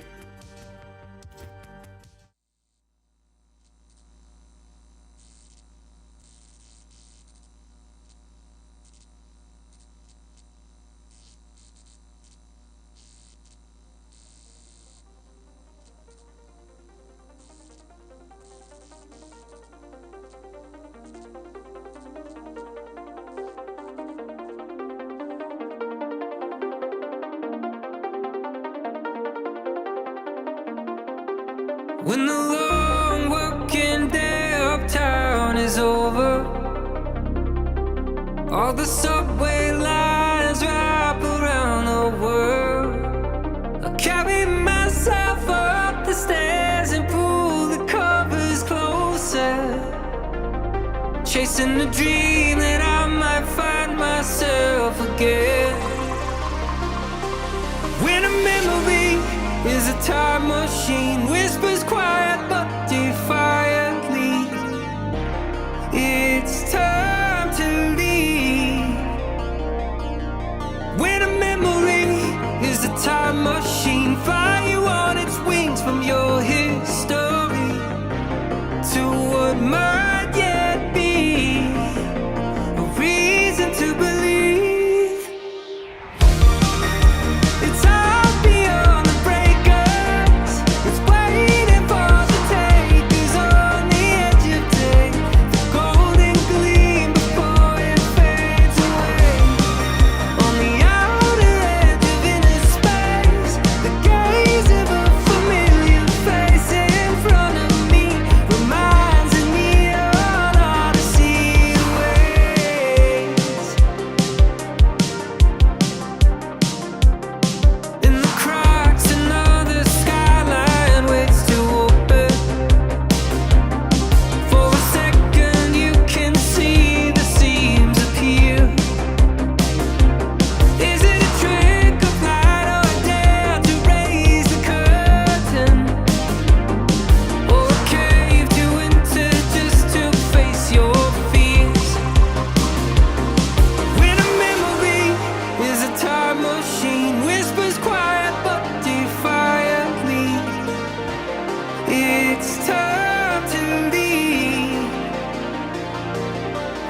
to believe some beyond the breakers is waiting for the takers on the edge of day. The golden gleam before it fades away. On the outer edge of inner space, the gaze of a familiar face in front of me reminds me of Odyssey.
Wow. There it is, folks. Wow. Wow. Every time, man. Wow. Thank you for showing that again, Richie. I appreciate it. You're welcome. It's the coolest thing we've ever done. As I mean, at least I won't speak for anyone else. Oh, I mean, it's as hard an, to, as an individual, it's the coolest thing I've ever done. it's hard to pick anything that would be cooler. Damn. Anyway, if that piqued your interest at all, go to neonrpg.com. Pre-order our entire product line there, if you care to. Yep. And you'll get immediate access once you fill out your survey. Yeah. To the playtest once we drop it. Yeah, when it drops on What a deal. August 28th. And if you haven't filled out your survey and you haven't, fill it out. Fill out your survey. I believe the surveys for the pay in 3 folks went out. Yep. So if you paid in 3 chunks and you've successfully paid all 3 times, we're in August, so hopefully that's all done with. So a bunch of people got their survey this month. Nice. Make sure to fill it out. Oh, yeah, I got the, now I got the intro ready to go. One more thing I want to say. Please. Because I don't think we say it enough. Is we actually have a merch store. Oh! I don't know if you knew this. That's true. If you go to Evantress.com, /shop. most people don't, but if you do, /shop. we sell our entire Crooked Noon product line there. Whatever's in stock. For what it's worth, I mention it every intro. No, I know we do, but we don't really talk about like why the fuck would you go there? No, I do. You know what I mean? I do keep it pretty brief because it's always been like in flux. And I would bet a bunch of you watching right now, you're fans of Uprooted, and I would bet that most of you don't know anything about this.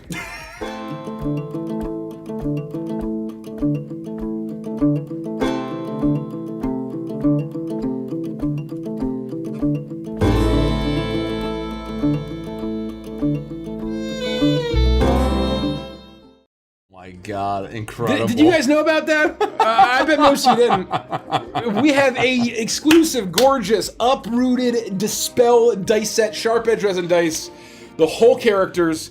None of you have fucking seen that. None of you know what's on our merch store. You can buy that Go right to now. Vegas.com/shop. Exclamation point dice will take you there, I think. You can also get some extremely cursed mouse pads. And we also have it for, I believe, Once Upon a Witchland and Sword of Rhapsody. Yes, we have it for 2 other campaigns. We also don't talk about them. Did we ever make a marketing video for the Stardust dice? Probably not. No. Probably not. I don't think so. Every time somebody brings that, list. whenever we're doing autograph signings, I always play this little game where someone comes up with the Bitsy mouse pad, and it's a little suggestive, to say the least. What are you talking about? It's a little suggestive. She's holding lemons. No, She's holding her lemons. She's holding lemons. And so I do this with everything. Where would you like me to sign? Yeah. the lemons. I'd like the yeah. You know, Always. that's very. I'd like the pancakes with fruit coated. We don't have anything on that on our menu called that. No, I want the pancakes with the fruit on them. Oh, you mean the Rudy Tooty Fresh and Fruity? No, I mean the pancakes with the fruit. Say it. Say it. Order it. Say it. Rudy Tooty Fresh and Fruity. Anything else before we get started? Just the YouTube intro. That I should probably make sure I say the right campaign name. Man, you know, I don't know what's going to happen in this session. I haven't thought about this session once. So we're just going to see. We're going to see what happens. TPK.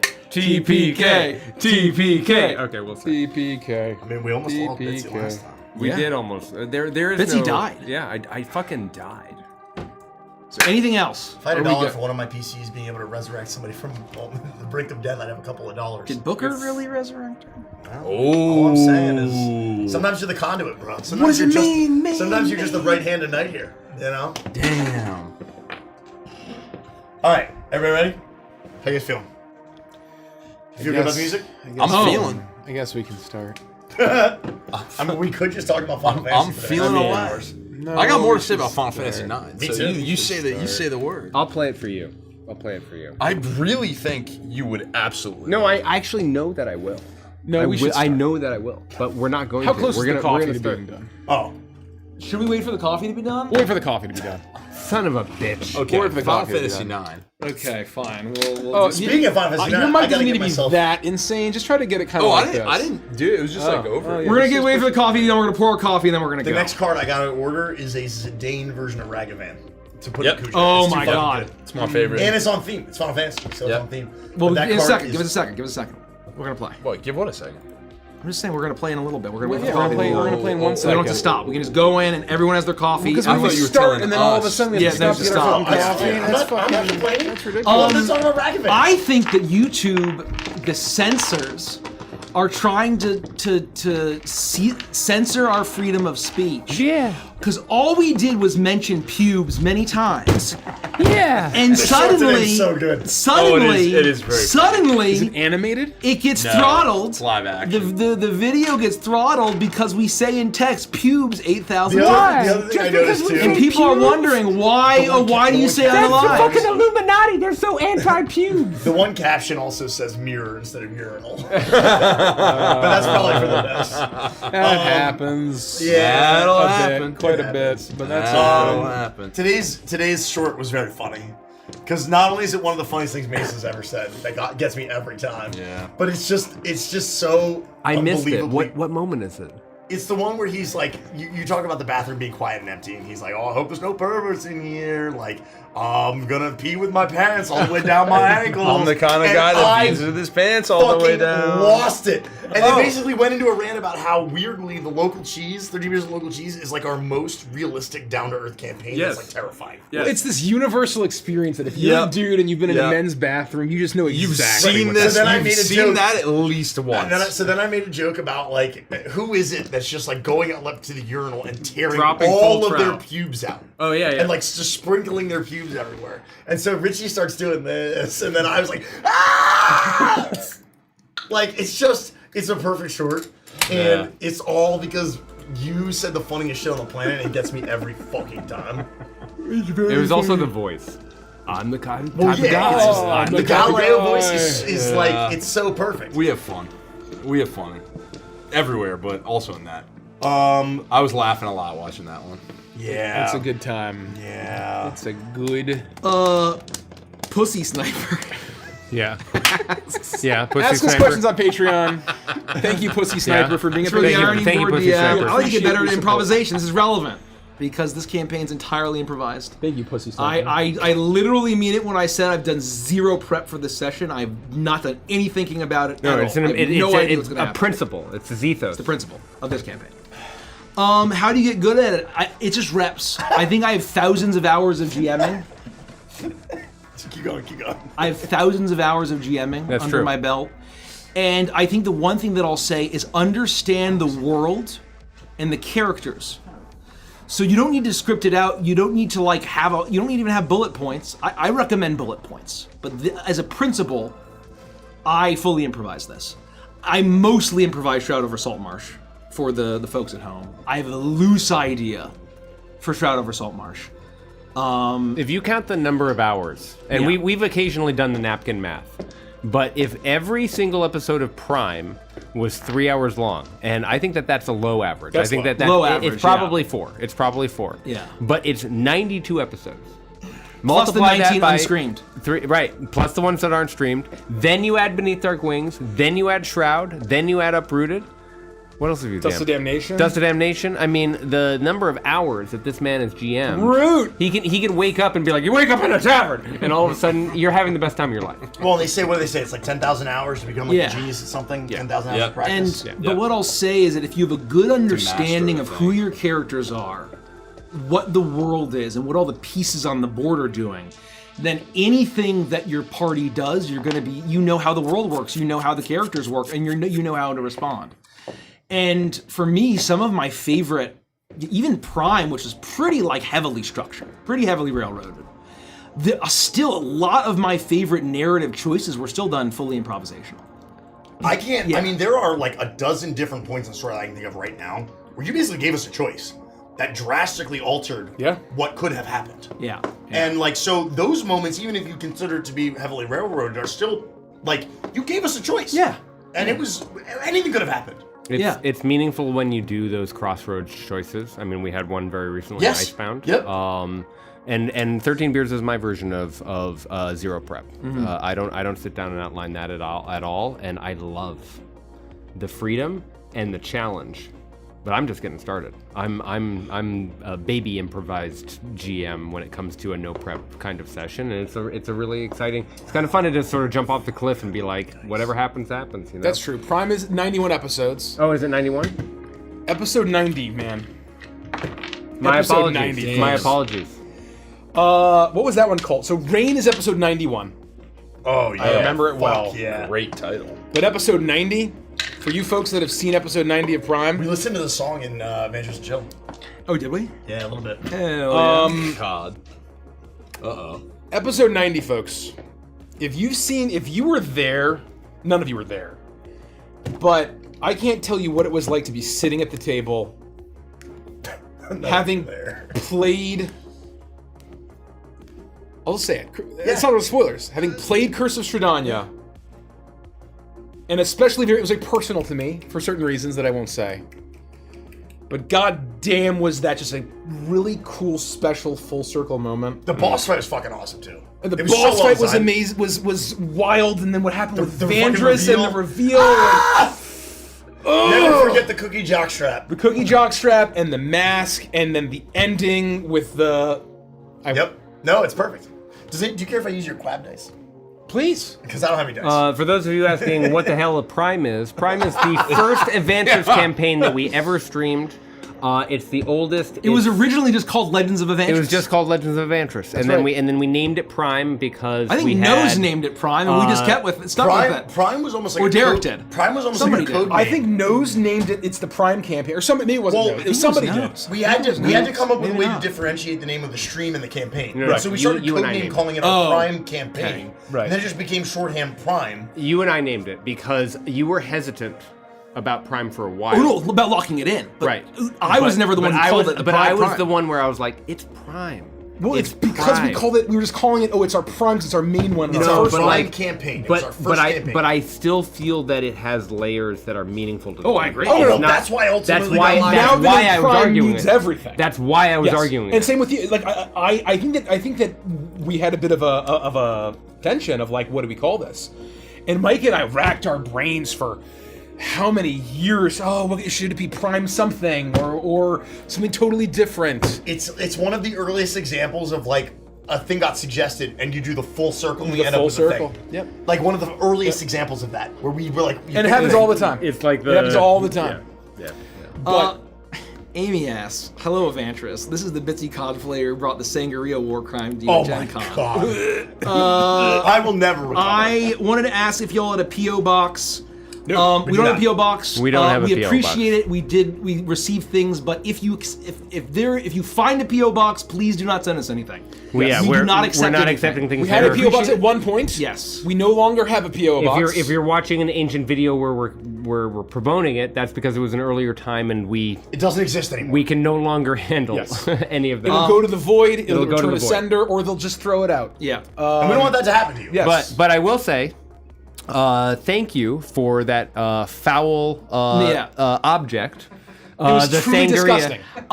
Wait, no. But most importantly, I kept it, and I have it, and it's sitting proudly. You're a sick fuck. It's dude. sitting What's proudly. wrong with you, man? The reason why I wanted to read this one is because I wanted to share the story of where this person gets up to the mic during our Q&A and says some really kind stuff. And They're cosplaying Bitsy. They're cosplaying Bitsy. They have this thing in their hand. And they have this thing in their hand that's sangria.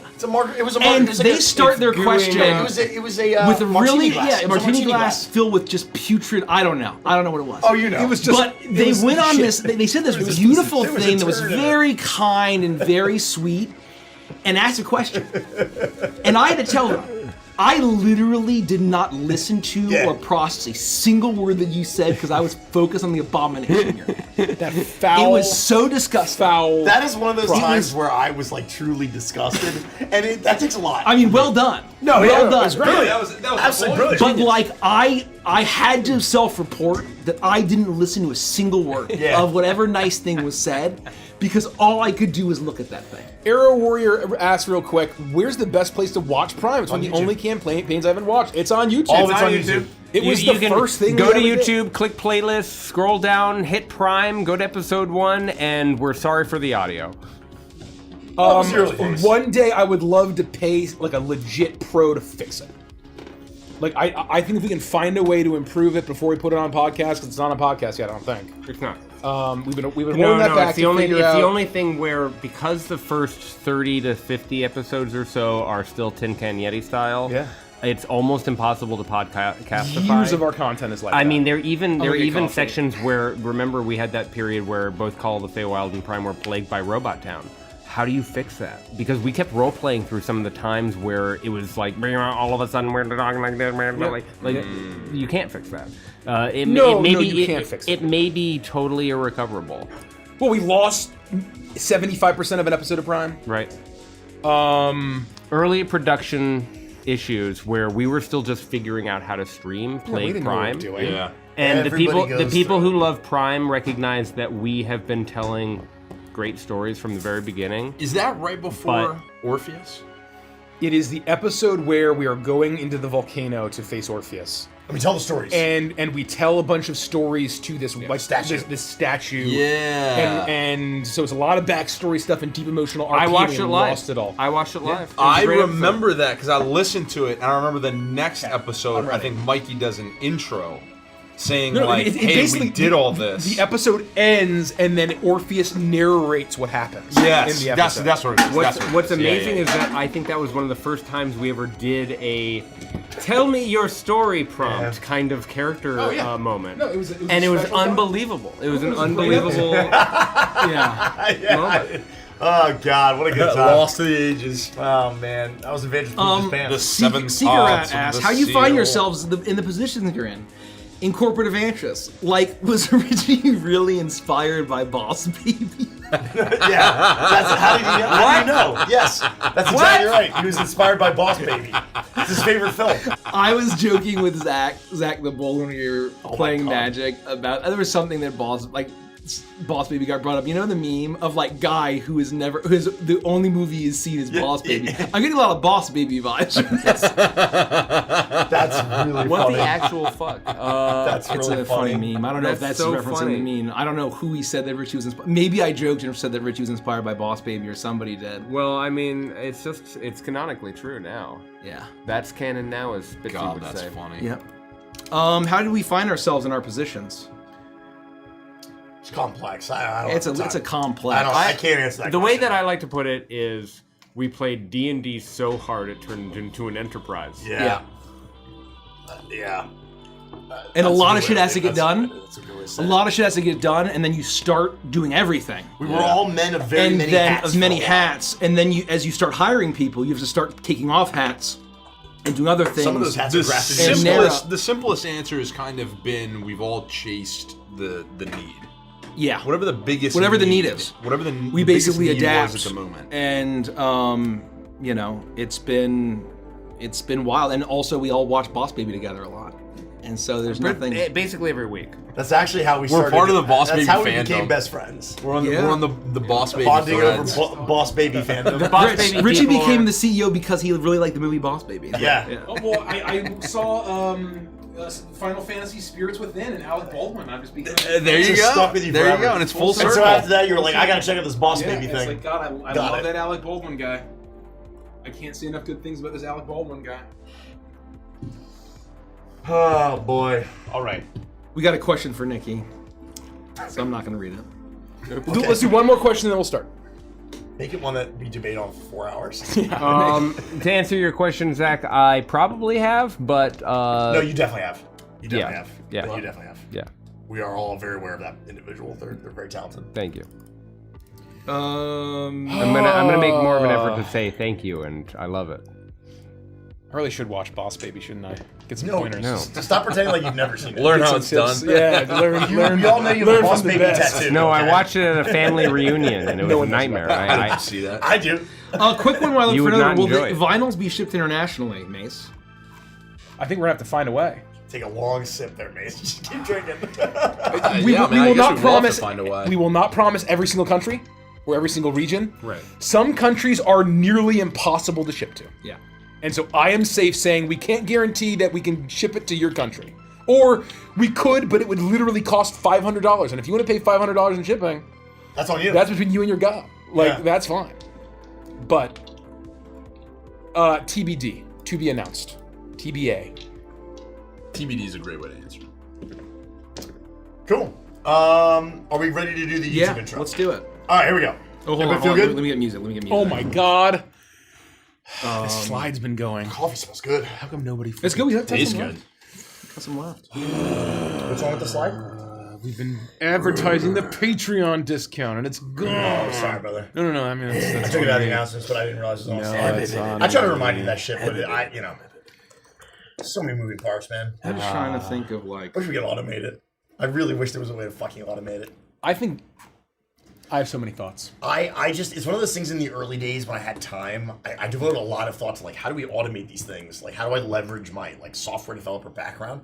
And then it got away from me. And it's like, it becomes so low priority that it's like, you just don't devote time to thinking about it. I think at a certain point it shouldn't be me to make the overlays Fuck and make no. the slides. I've been and- saying that for 6 years. and, No, we've and been- save fan art down and make the videos. I'm so glad to hear you say this because No, for a it- long it- time it's been in my cold dead fingers. Well, it's been more of a how do we operationalize the alternative, and I just don't know. We can I talk can about solve it, that problem for you. but there's just no way. Like, I can it's solve just that problem untenable. for you. No, it's not. It's not. Well, it's I tenable. would need it's like tenable. We can time ten. to sit and think about it that I just haven't had. That's Yeah. the thing. It takes a lot of thought work to solve a problem like that, right? It's not unsolvable. Well, It's just- I think sometimes it's like, oh, we have a whole ass company over here we could like utilize, right? Like we just, I think that this has been the one final frontier of how do we I agree. transition that professionally. I'm very happy to talk with you about that. we need should to do talk it. about that. We need to do it. Yeah. Anyway, Anyway, thank you. Thank you, Pussy Sniper, here we go. Thank you, Pussy Sniper. for your generous support. Here we go. Everybody good? Oh, hold on. Sorry, I'm not good. This coffee's hot. It smells really good. What flavor coffee is it? Chocolate. Oh, you made Really? No. It's not the double It's Dutch. double Dutch. See, I usually hate the Oh smell no, of it's that. the coconut. No, I was gonna say no Oh. way. The double Dutch it makes me nauseous. That smells amazing. I could have seen it mixed with something, but it's just coconut. Oh, and then decaf. Oh, Raw decaf. okay. Coconut okay. smell. It smells fucking amazing. It's coconut macadamia. God damn! I should have had some coffee. There's it's still not. some. No, No, I'm second. Macadamia Well, is it's half macadamia. caffeine. What I mean, you know, Coconut is What's something. the word? Macadamia My is daily something allotment. else. you're already over. I'm trying to fix myself, bro. You should fix yourself. I think that's. Yeah, I think I gotta that's- get right. I need you sleeping. I've been better. Good. But I'm falling into old habits. Old habits die hard. If I sneeze during the intro, just keep going. I'll kill you. And the second we were done with the Adventures in Chill, just sneeze right now. Honestly, start if anyone shuffling here, up. So if anyone here were going to kill me, I want it to be you. Me too. But I if have you- 11 Do you decks. guys have extra decks? I brought I- extra dude, decks. I actually have brought 5. decks with you in mind, thinking Is that there more you- ghosts in there? Yeah. Yeah, in fact, Fuck! Son of Let's a get bitch. playing. I have so much. I'm gonna be up till the dawn. All right, Mike, let's get through we go, this. here we go, Let's here we get go. there. I got a plan. All right, here we go. We Here we couldn't go. pay him as too much. Play the music. That's right. The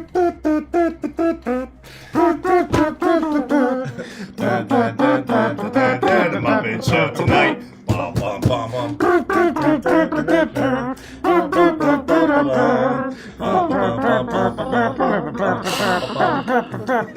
We're ruining it. We're ruining it. Sorry, Mike. Here we go. I mean, Andy. Welcome back to another episode of the final season of Uprooted. We would absolutely love it if you would like this video, subscribe to our channel, and check that bell so you never miss an episode. And of course, while you're doing that, I'm going to read some comments from last week's episode right now. Comment number 1. I love that the sum of Jean-Claude's character arc goes from just a simple country rooster lawyer to religious psychosis. Man, me too. Pretty good. Comment number 2. I like the idea that Hazel sees the wax red moon at the funeral of Dis and Dees and 100% knows that somewhere it's the gang's fault. Comment number 3. I'm now realizing that if Bitsy lost her memory, then she doesn't remember her crippling peanut allergy. She's in for a really bad time someday in the near future. Why? And lastly, fellas, I have no idea where this campaign is going anymore after that ending. Same. And neither do we. Same. We appreciate you watching. So as always, make sure you leave a comment below. Let us know what you liked about the session, and maybe next week your comment will be read. In the meantime, if you'd like to support the stream, we got a few different ways that you can do that. You can become a channel member right here on YouTube. You can check out our merch shop. We got lots of really great stuff from all of our campaigns over there at adventures.com/shop. You can become a patron over on Patreon, where you get a lot of really awesome stuff in return, but it's the only way to watch Adventures and Chill, especially if you want to join us live. And lastly, make sure you go check out neonrpg.com if you missed our Kickstarter for Neon Odyssey, where you can still pick up all of our amazing products. That's neonrpg.com. Go check out Neon Odyssey right now. Thank you. Take it away, Mike. Last time on Uprooted, Bitsy died. I don't know how else to say this. What? Not the only death. Bitsy died as, who was it? Was it Peggy and Grumley? Or no, did you go unconscious? I went unconscious. So yeah, Jean-Claude, Bitsy, and Grumley went unconscious. And Booker and Peggy were able to bring back Jean-Claude and Grumley, but Bitsy hit her head really hard. And died. Derek rolled the natural 1. The natural 1, as the bleeding star, this alleged portent of the return of the Rider of War, was in the sky. And Bitsy was brought to a strange dreamscape through these woods, seeing a mysterious antlered figure, and saw a great fortress ahead, blazing with the shape of a heart, and a great armored king, extending a fiery sword and extending a hand. But a great black lake appeared before her in this strange realm as Booker attempted to give her the kiss of life. And she decided to go and dive into the water instead of proceeding to this strange fortress, this great castle, and was returned to life mysteriously, having seemingly lost many memories. Then, once they came to, they realized the forest was burning to the west. And they started a forest fire. Smokey the Bear was there. What was his name? He died terribly. That was like, my favorite He fucking died moment. terribly. Yeah. Did we ever get his name? Grease by the fire! No, we got his name. I think you did name him, yeah. Bernie. Bernie! Oh, Bernie yeah. the bear. Bernie the bear. He basically said, hereditary "Hey, out. you're gonna put that out." And The the second grease, you said that. the grease in his shaggy fur. I mean, he ignited and he burned to death. It's like fucking napalm. Oh and my god. Guys, he cooks, burned literally. so much that Bitsy ripped his skull off and had some strange vision with it, and it guided the gang west in the direction as a wildfire exploded around you, and Beauregard T. Raccoon once again almost died. God, what a scumbag. How is he alive? Once again almost died, but Booker managed to save him. As you found your way, On his side. a Shrek-themed meal was not had, was not enjoyed, but you eventually arrived at the strange clearing of Drakesmith, the major port town of this, and you realize what the fire actually was. It was the burning of the fortifications of the Erie forces. Seemingly, these hooded figures, many of them lizards, had done some sort of coup, and all of the Erie banners and their soldiers are in a great pile towards the western side of town, being burned. And as you all approached, you were greeted by a hooded figure who welcomed Bitsy as allegedly one who was foretold to wake dragons from stone. But what happens next? It's up to us. Nobody knows. I mean, I don't know who it's up to. It's up to us. I don't know who it's up That's, to. you don't want to give us that power. You don't want to do that. You don't want to do that. I can't tell you anything. What was the town that was taken over by lizards? Drakesmith. Drakesmith. It was an Erie town. It was basically where the Erie was attempting. You would know this, especially at least Grumley might know this. Well, they were burning something? Oh, sorry. So yeah, effectively that this town had been kind of belonged to the Marquisate for a long time. Had been ruled by the Marquisate, but had relatively recently been taken over from forces that had been at Muckbed Creek. And they took it over to claim the port, which is very valuable to get supplies and trade supply lines, and also for a great number of wealthy people visiting from the Hollywood, the neighboring forest, the Hollywood. But seemingly, in a great moment, in a great horrible massacre, and there's dozens of corpses that you see.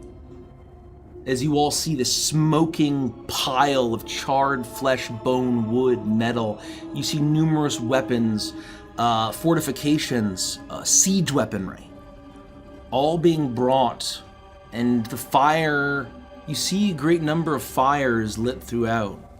Great burn and smoldering remnants of night fires, presumably perhaps by this strange group of hooded figures.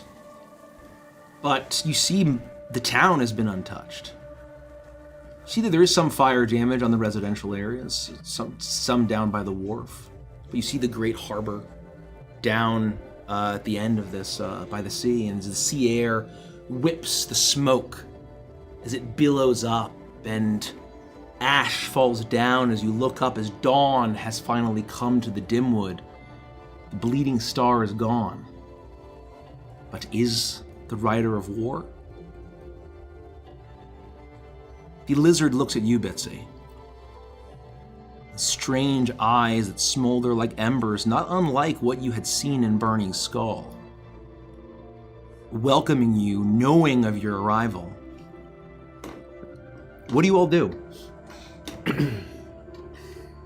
How far off are they? The group of them is still probably 20, 30 feet off, piling, and you see a number of hooded figures going around. Some of the townsfolk, of the critters of this clearing, are kind of peeking through their windows. there's a great sense of fear and trepidation. The only people that are out are all wearing the same kind of simple hoods, simple robes, as they seem to go about their work. You see knives bloodied, and other strange weaponry that seems so simple. But you see some morning stars, some simple clubs, a couple of them with axes and swords, but for the most part, just rudimentary weapons that seem to have completely deposed the eerie presence in this clearing. And it's clear that at least one of these figures is looking directly at you. Sorry, and then one that has come forward with these strange ember-like eyes is staring at Bitsy, kind of with this welcoming hand, welcoming her as she who was promised. Hey, Bitsy. Do you know that person? They're looking at you. Do I know this person? Roll a intelligence check, history, at advantage. Getting the feeling that they're looking at you like they're expecting you. Well, I'll say, and then mention something of a prophecy. How many prophecies are you involved in? I rolled 2 12s. I get an 11.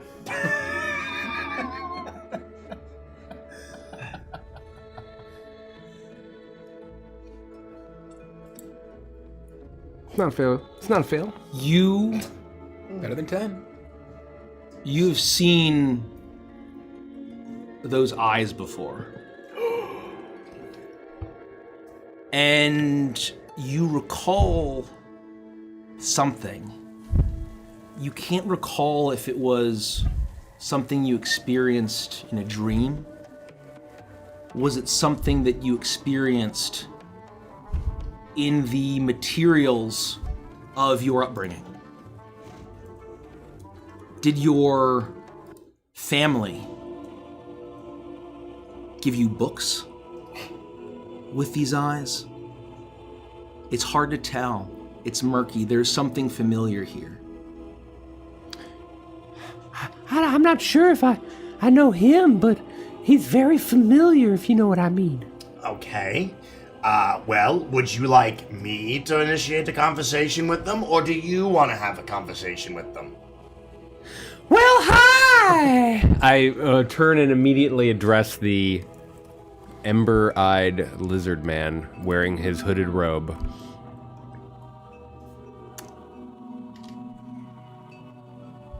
Welcome. You have arrived right as you were meant to.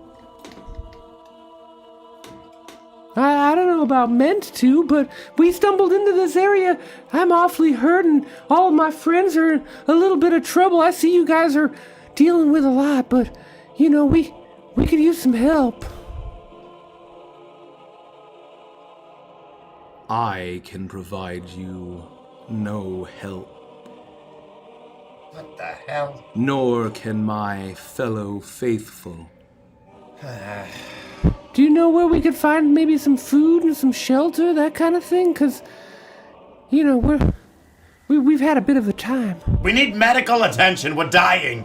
The dim was on fire. And what was all that stuff you said about, like all that stuff about, like, you know, Bitsy being special and, like, being born in ash and salt and Amidst the chosen? salt and smoke, 'neath the bleeding star, she who will wake dragons from stone. Oh, yeah, that. What's that all about? Yeah, that sounds really cool. What's that all about? It sounds real scary. What's that all about? A literal god didn't tell me about that one. You're faithful. Do you worship him too? I don't know if it's scary. It sounds cool. As the first gardener dreamed, it has come to pass. As the great dragons of our faith, all stone, for eons but no more. As the moon turns to blood, as the riders wake, all shall be remade. Listen, all of that sounds really awesome, but there's been a lot of smoke inhalation. All right, Grumley's gonna have black lung. And look at his flat face, he already can't breathe, okay? We need help. I gotta take notes from this guy. I think when I was talking about literal God, I was way too literal, I think. This guy's cryptic sayings are so much cooler than the stuff I was saying. But you think the moon's gonna bleed too? You think that the homunculus going up there and battling literal God, you think that's gonna end up in blood? You say know about you that. communicate with a god. He walks surprisingly quickly to you. Whoa, whoa, whoa! Nani? He's fast. He's fast. That's speed. I'll say, well, yes. I've communed with literal God and the God that once I think maybe he is on the moon currently, but he spoke to me, yes, and up until what I could only assume was the death of all the gods and the loosing of the demons onto the earth. For hell is empty. I'm trying to cryptic. Dude, you said that last time, and it freaked me out. You're gonna say it again? You gotta hold the skull. No, guys, you gotta hold the skull. Probably at this point, I don't know what's real and what isn't. Okay. Bitsy, I say, Bitsy, hand over Bernie's skull. You gotta get the crazy bear vision. Oh yeah, we watched this guy. Hold on. I don't want to touch a dead guy's Did skull. you also have crazy bear visions, or was it? Oh, I say I was holding the skull, and then suddenly Bernie was speaking, or something was happening. I don't know who was speaking, but something from beyond was reaching out to give me knowings of a deep and dark truth. But it was really just scary. But yes, sorry, sir. Yeah, do you have a name? In the robe? Can you help us out? We got this. Acolyte of sorts? You're doing a very creepy stare thing. I hold up. Do you believe he has power here? I'll say Do you yes. believe he can hear your cries? Do you believe he sees you? Well, I'll say just not, but moments ago he gave all of us the ability to fly off a crate and out from the Underdark and then into the realms above. First off, that was night here, and also No, God it is wasn't kind night of here. a bitch. No, right? that wasn't Literal night God here. doesn't have nearly as much power. Night here, he didn't do any of that stuff. I say. No, he absolved me of my sins and he saved my immortal I'll soul. say that's right. No. Look, we've been getting a little bit of theological debates lately. I was a blasphemer before. Grumley did 35 in the games, of course, and his soul was cleansed. It's true. And only literal God did that. I'm Night not here had us convinced. throwing up water. I'm not convinced. And it was gross water. Folly. You shall not hear of your God. Ha! Told you! Got him! Well, how do you know? How do you know that I haven't heard him since I've been up here? What do you know, hooded figure? I know that there is one true God. Okay, well that's a little. All else are pretenders. Yours false. Yours an abomination. Okay, watch yourself, I'll buddy. say that's strange. That's oddly also what I believe. Wait. There's one true God, and yours is an abomination and not true. So are you saying that your God's different from a God named Literal God? Or is your God also Literal God? And maybe Phantom this is a pretender. Oh, dang! I'll say whose, mine or his? Yes. This guy is like This guy. I'll say this guy's good. This guy's He is good. pretty good. Oh, maybe it's the robe. I gotta get me one of those. I have no need of a name. I am called the Gardener, and you have come to our garden.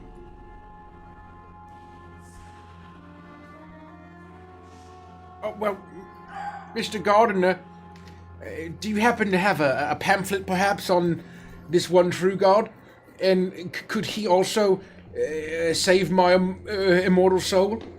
Hang on, Grumman. I mean, that's already happened, so no need for any more saving of your immortal soul, okay? The literal God took care of that. And, Mr. Gardener, if you are as such as you say, I don't know if you noticed this, but you're not doing a very good job, as my friend Booker has noted that the forest around us is on fire.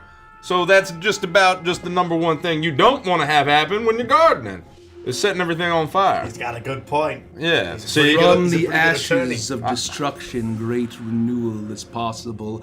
Only through the purging dragon's fire can there be the regrowth of this corrupt fat, vile, putrid woodland knees. Does this guy have an answer for everything? I'll say that reminds me of this You know piece of what? shit lawyer I used to argue against, wore a mask and everything. In addition to the whole rope thing, I think the thing you gotta ditch your name. You're using your actual name. We gotta start calling you like the literal cock or something. Oh, yeah, he's a literal cock. That's what I'm saying. Then we gotta get away from Jean-Claude and just call you the literal cock. No, it's just the gardener was so cool, man. Yeah, mine's not as good, I guess. Well, we're not married to it. We can come back to it. Wait, well, what's yours? No, I came up with that. I'm saying I came up with one. It wasn't so good. I say, no, literal cock has legs. Well, no, his name is still Mr. Chanticleer, though. But I'm saying he's got to ditch the name. He's got to become like the blank. He's saying I need some form of a moniker to really lean into. Yeah. Like, look at this guy's got the hood. He's got the cryptic sayings. He's got je ne sais quoi, right? He like, needs no name. He is the gardener. I'm not, I need some kind of like, I am the herald. I need no name. Are you the herald? I mean, Grumman, there was a time in which I thought his might flowed through my body. And then I, with these hands, enacted his mighty will. And then he let us fly, and that was really cool. Even though I still have wings, so it was kind of just redundant. Mr. Chanticleer, I have a question. Fire away, Grumman. Do you hear his voice still? Well...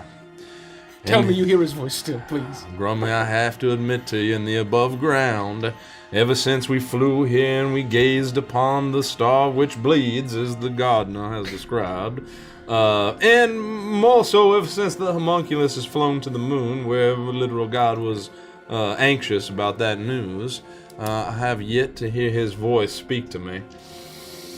It doesn't worry me, except to, make me believe that all the gods are dead, hell is empty, and the demons walk amongst us. Oh, no. Well, maybe I should learn more about... They do, and they shall. And it is only through the Lord of Flame and Shadow that they shall be burned away. I say, his god's got a cool title too!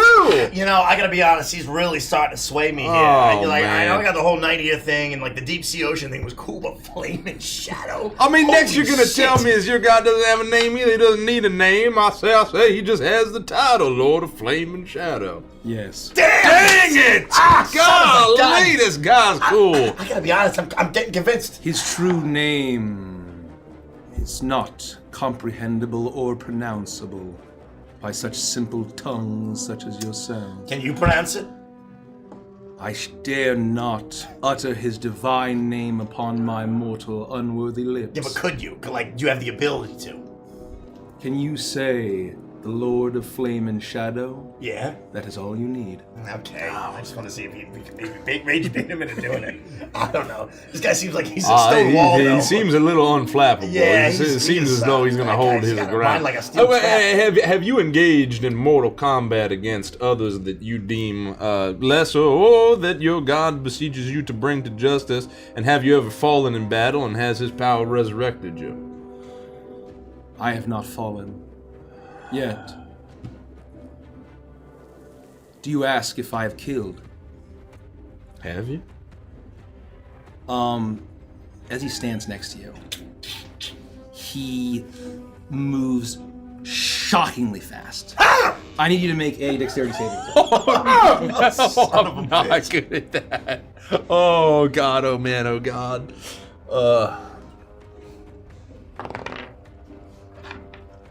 16.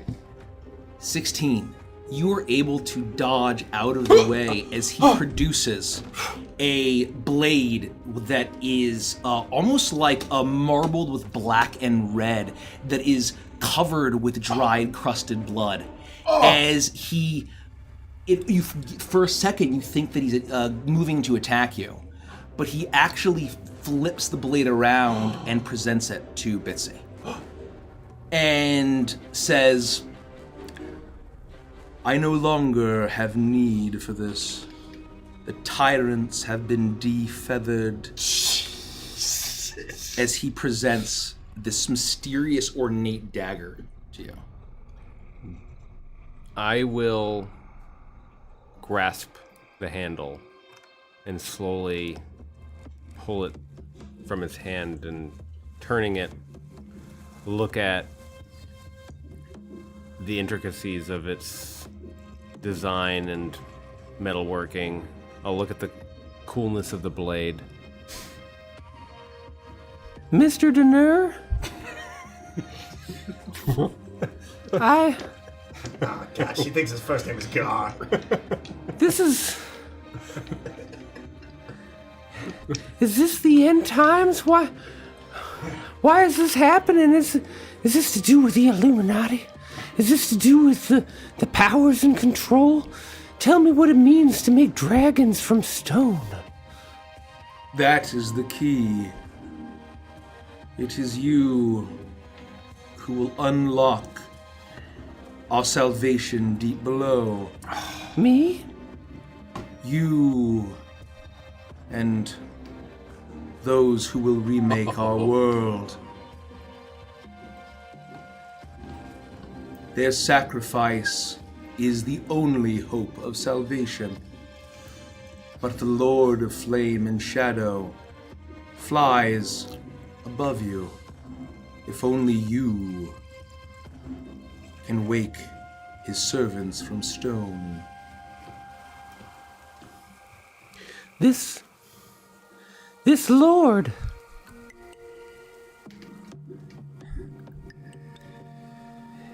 Have you seen him? Have you heard him described? I have seen him in the flames, yes. As I have seen you.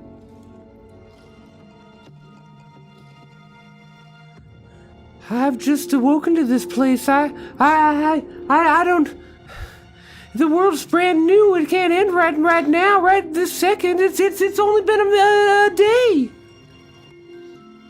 Only 2 of the 4 riders have wakened. Oh, good. So you know about our plague problem that's kind of festering underground in the tunnels with the mole people? It rots the wood. Okay, good. I'm gonna get to that next. Well, in the Rider War. Well, that one's obvious, but nobody's looking underneath of us. Well, that's fair. It even creeps here. Our night fires rage. And it keeps it at bay for a time, for the night air itself is filled with plague. It is only a matter of time. For this time is the end. You may take what shelter and nourishment you wish. Show that blade, and you will have what you desire. I return to our garden. There has been a great offering to the soil. And he looks over at the huge pile of corpses and weapons that are now burning and smoldering. The scent of burning feathers, fur, and flesh is getting more potent. As you see now that there's shadows, despite it being dawn, starts to get darker as the ash in the sky seems to blot out the sun as it rises. And you see that there's these dancing shadows and shapes that twist.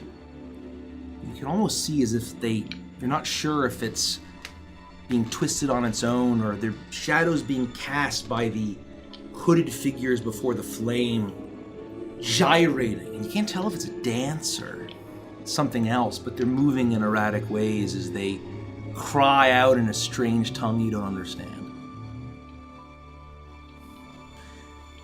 Mr. Deneur, I was going to show you this burnt bear head, this skull, but I have to repay you. I have to.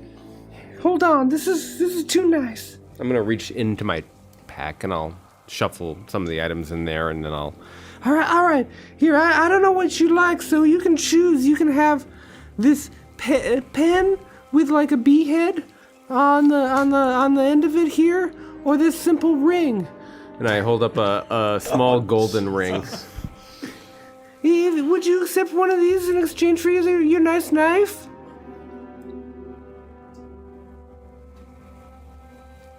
The ring that was forged in the hellish flame.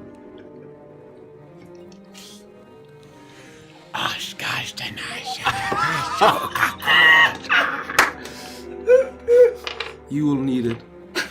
Oh, Jesus. Bitsy's collecting, like, Oh, ancient come legendary on. celestial artifacts.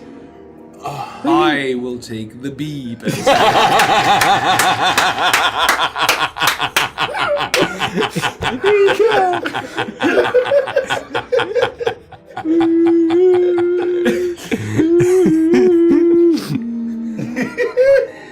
Oh Thank my you. God.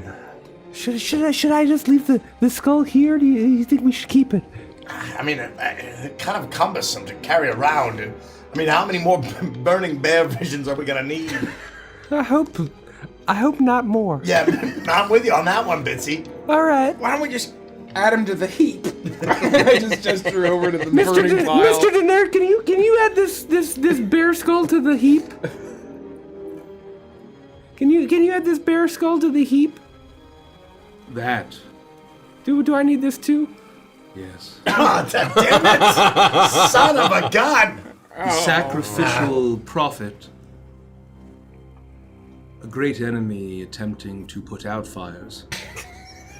Had no idea his entire life was one manipulated to be turned into the perfect sacrifice at that precise moment. Wait, whoa. You're trying to tell me that this guy, this bear that showed up out of nowhere, every single thing in his life led him to that moment of him accidentally getting grease all over him right next to a fire? I mean, you should have seen the way he went up. There was no way we I could save him. did. What? You saw it? In flames. Did you have something to do with this? Enjoy your day here. I return to the garden. Oh, God, I'm starting to hate this. I don't like this, guys. Well, actually, Booker, this Thank is good you. news, kinda. I mean, if this ever comes up, I really thought we murdered that guy. I thought in a court of law, there's no possible way. Well, we don't all go to the gallows for this one. Even though it was an But- accident? Well, accident. I mean, we kind of flung oil at him. I mean, it's kind of like worst case, it's murder too. But I think with this guy, I mean, we start to point the fingers in his direction. I mean, best plausible, another person of interest. You're gonna claim in a court of law that we have no free will and this just happened because we were following a destined path. If it comes to it, Booker, yes, I'll claim anything. It just has to boy. sound real. And if this guy's telling us that an anti-prophet that wants to put out fires was born to die in that exact moment, then by God, I'll take the stand and I'll say that it's the literal God's honest truth. I will, Booker. I will. Oh boy, I'm feeling less good about this by the second. Gotta be honest. Well, the creepy dagger doesn't bode well. Thank you, Mr. Denert. We're gonna go rest I now. need not your thanks. I need you to simply play your part, as does the frog mother as she rises to the waxen moon. And he turns around and starts walking off towards the. His eyes kind of go up into the looks above you and behind you as he turns as he walks off towards the pile of corpses. Goodbye, Gar. Have a nice day. Finally, someone who makes sense. Gosh. Okay, all right. We got a few things to hash out here. I am okay having absolutely no fucking idea what's going on. I'm okay with it. I am, honestly. I know that sounds a little unlikely, me being the one that generally has an idea of what we gotta do and where we gotta go. I am okay giving up the reins on this one. But what happens when we're next? What happens when we're on that giant flaming pile of bullshit? Is anyone else worried about that? I'm worried about a lot of things, Booker. That's kind of my whole thing. So, yes, that is one of the things that I'm worried about. So what are we gonna do? Well, can we convert to this guy's religion and follow the what is the god of shadow and flame? I mean, that shit is bad Man, ass. I know. But what if that doesn't stop us? What if that just gets us one step closer to being burned alive? Well, I say at the very least, I mean, he believes in prophetic intonations, and he thought Bernie had shown up to die in that exact moment so that Bitsy would claim his skull. So as far as he's concerned, he needs Bitsy to enact some crazy part of his god's crazy plan. Is anyone else concerned about that? She's collecting apparently mythic level artifacts here. A flaming bear skull, some sort of knife that will definitely give you hepatitis, and some sort of magic ring. What if you had a gold ring on you the whole time? Hepatitis? I found the ring after I murdered someone. What? You what? Nothing. Nobody else is concerned about this. Bitsy lost her memory and now all of a sudden she's some prophet, some integral part of some god of shadow and flame? No, I'd say I'm concerned. The whole point is that everybody here is safe. We can't die. We're not going to end up on a burning pile. We're part of some larger purpose. That's what Peggy brought us here for. I gotta say, she created the universe. She's bigger than literal God, bigger than the Lord of Flame and Shadow. She's bigger than all of it because she created this world. Oh, yeah. Magic itself. Peggy, did you hear all that stuff he said about the frog mother and the waxing moon? You turn around, and Peggy's not there. Until you see like a flutter above you, as you see that Peggy is about 45 feet in the air. Her eyes and mouth open as it makes that exact sound. As you hear that exact noise from the revelers around the flame, as Peggy's eyes and mouth are open, as her large frog mouth is open, and the bulbous pocket is inflated as she ascends up, and through the smoke and through the fog, you see that the moon is setting. But there seems to be a second moon through the sky that Peggy is rising towards. And she is rising higher and higher and higher as the smoke billows. You hear this. I imagine the chorus of shrieking is hard on our ears. Oh, absolutely. It's absolutely terrifying. Look at her go! She's going! She's doing her thing! Shit! Wait, she's how did she fly again? Why can't the rest of us fly? Peggy! I'm presuming she's not wearing any clothes. Yeah. No, absolutely. I'm gonna grab her. She's robe covered in oil. She's never been more nude. The flapping thing was actually her robe and her hat falling down as they descend. And you realize now that a great bit of wind, hot wind, hits you as the smoke. You see her for one last minute before the smoke completely swallows her from view as she rises into the sky. Okay. All right. Great.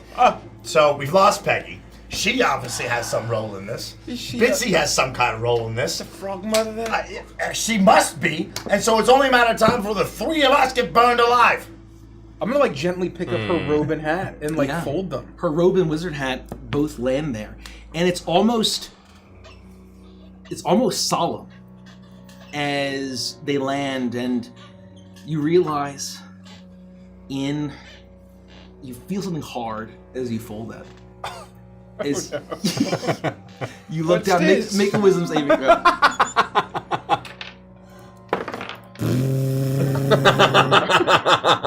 11. Wait, clerics aren't proficient, are they?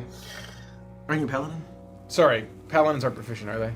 No, charisma and stress saving. Have a character sheet. No, I don't believe so. 11.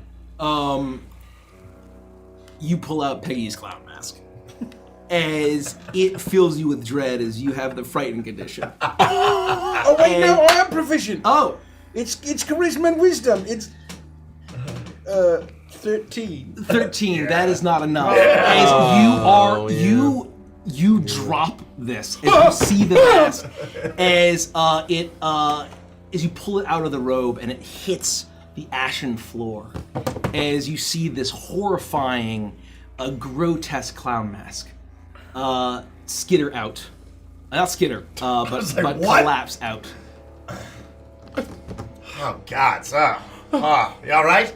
I'm afraid of it. You are. Hey, Grumbly, it's all right. It's okay. And you realize in this moment that you have a phobia of that. I have a phobia. It's okay. Grumbly, breathe. Just turn around, close your eyes. Of clowns or of masks or of things falling out of robes? It's the mask itself. I'll get it. And I'll go over, seeing what Grumbly had wanted to do, and try to just like politely collect her belongings and gently put them together. Yeah, I think that given that this head was a jump scare for Drumley, this is a... I have coloromascophobia. He's just a little sensitive, all right? He's sensitive. I have a phobia of clown masks. I don't know why I never felt it before. Yeah. But now I know. Well, it was pretty shocking having it fall out of the robe like that. I don't blame you. Well, and it's a pretty scary mask, so it's a reasonable thing to be afraid of. Maybe I'm just a little sensitive and on edge given the whole like end of the world thing and the fact that Peggy just like ascended to the moon. Yeah, there's a lot we're not sure about right now. It's a confusing time. Look, I don't know your name, but you better sack up. This is the end times, all right? Mr. Deneur made it very clear that we all play a part in this, and we all have a role to play. I think really it's just you and Peggy have a role to play in all this. No! He didn't really mention us at all. No, we're all here. We're all, Peggy chose each of us. We're like her disciples and whatnot. And by the way, don't talk to him like that. Just because it's the end of the world doesn't mean we lose our manners. We're still friends. I just want him to be brave. He is brave. Well, he's not acting brave. He's only like... Grumbly's the bravest creature I know. I've got I literally have a phobia of that, of the words coming out of his mouth. Look, okay, so? So that's being afraid. He faced his fear, didn't he? That's bravery. Yeah. Well, actually, you had to pick it up and put it away. He was pretty crippled by fear. Did you see the face?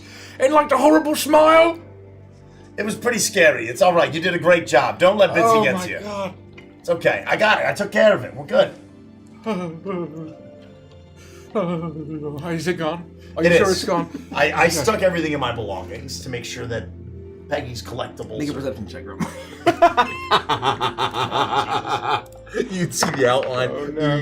That's pretty good. That's pretty good. I'm pretty good. No, maybe I don't want to see it. You don't want it high. You don't want it to be high. No, I don't want to high. Oh, shit. Oh, no. Oh, I can fix this. Perception? Oh, 20. No. Hold on. Hold the fucking phone. Cutting words. Give me a second. I don't have any spell slots left. I gouged his eyes out. Let me see if I have a feature here that can help with this. An anti-perception feature? My God. By the gods. I don't think subtracting 6 from that's going to be enough to get to be a 14. I'd have to. 14's good enough. We could try. As a bonus action, I can expend one of my bardic inspiration, choose a creature I can see within 60 feet, roll the inspiration die, and you must subtract the number from the saving throw. Is it a 6? Oh, it's a saving throw. It's a saving throw, yeah. Yeah, I don't think there's anything to do here, buddy. You see the chin is still poking out. Oh my God, the chin! Oh God! Wow! I can still see the chin. Okay. And I look to see where it is. I try to tuck it in deeper. It looks like the chin of a Swedish character actor. Listen, buddy, I'm going to bat here for you. I need you to come on. I have a phobia of those. No, you're brave. Doesn't it though? Does it? The chin. Yeah, it does. It's weird. It's weird. Like, I agree. I see it. Okay. Is it gone now? It's gone now. I take extra care to make sure that the mask is completely tucked away. You do that, and it's finally gone. It's all right, Grumbly. It's all right. Guys. I think we need to convert to the religion of this god of flames and shadows and bones and ash and salt. I'm not opposed. Let's just do it. We'll find a pamphlet. We'll go to the garden. We'll sacrifice whatever we need to, and we'll join their clutch or whatever, and then maybe we'll survive like the end of all things. I'm just worried that all roads lead to us, this ash and bone. You're all so concerned about what religion we are. It doesn't matter. It doesn't matter what you believe. What's gonna happen is gonna happen. That's the real truth. Well, yeah, but I mean, it doesn't quite matter what you believe, but that guy's God gave him a cool, like, obsidian dagger of onyx and red, and my God only ever gave me a list of things to do. I can't speak to your God, but I can say that Mr. Nerd, he knows what's going on. He saw the truth.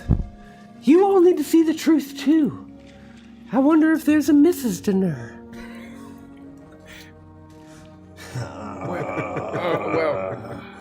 I don't know. He probably took some kind of vow that wouldn't let him, entertain that sort of thing. Even better. Okay. Do you think Peggy saw the truth? Well, she saw something. You Her think face. that's where she's going? Her face was all like, and then she's gone. It could be that Chad's bringing her up to the moon or something. I mean, she was kind of sending. Yeah, but where'd you get that chorus of choir singers? That shit was crazy. And then you hear all those violins doing that spooky music. Yeah, that came out of nowhere. That score was fucking insane. Yeah, it really was. Holy shit. Why don't we go get a meal? I feel lost, guys. I don't know even what to say or what to do. Well, I gotta wonder. I mean, ever since I met you guys, you were held to be hanged for crimes most heinous, and then we met a mob boss in kind of a liminal space, if I'm being honest. And then we were out in the woods and we were beset upon by an ocelot with scary centipede-like, hangers on. What? And then we dove into a hole in the ground and we met a rider of pestilence and now a rider of war cuts twain the sky.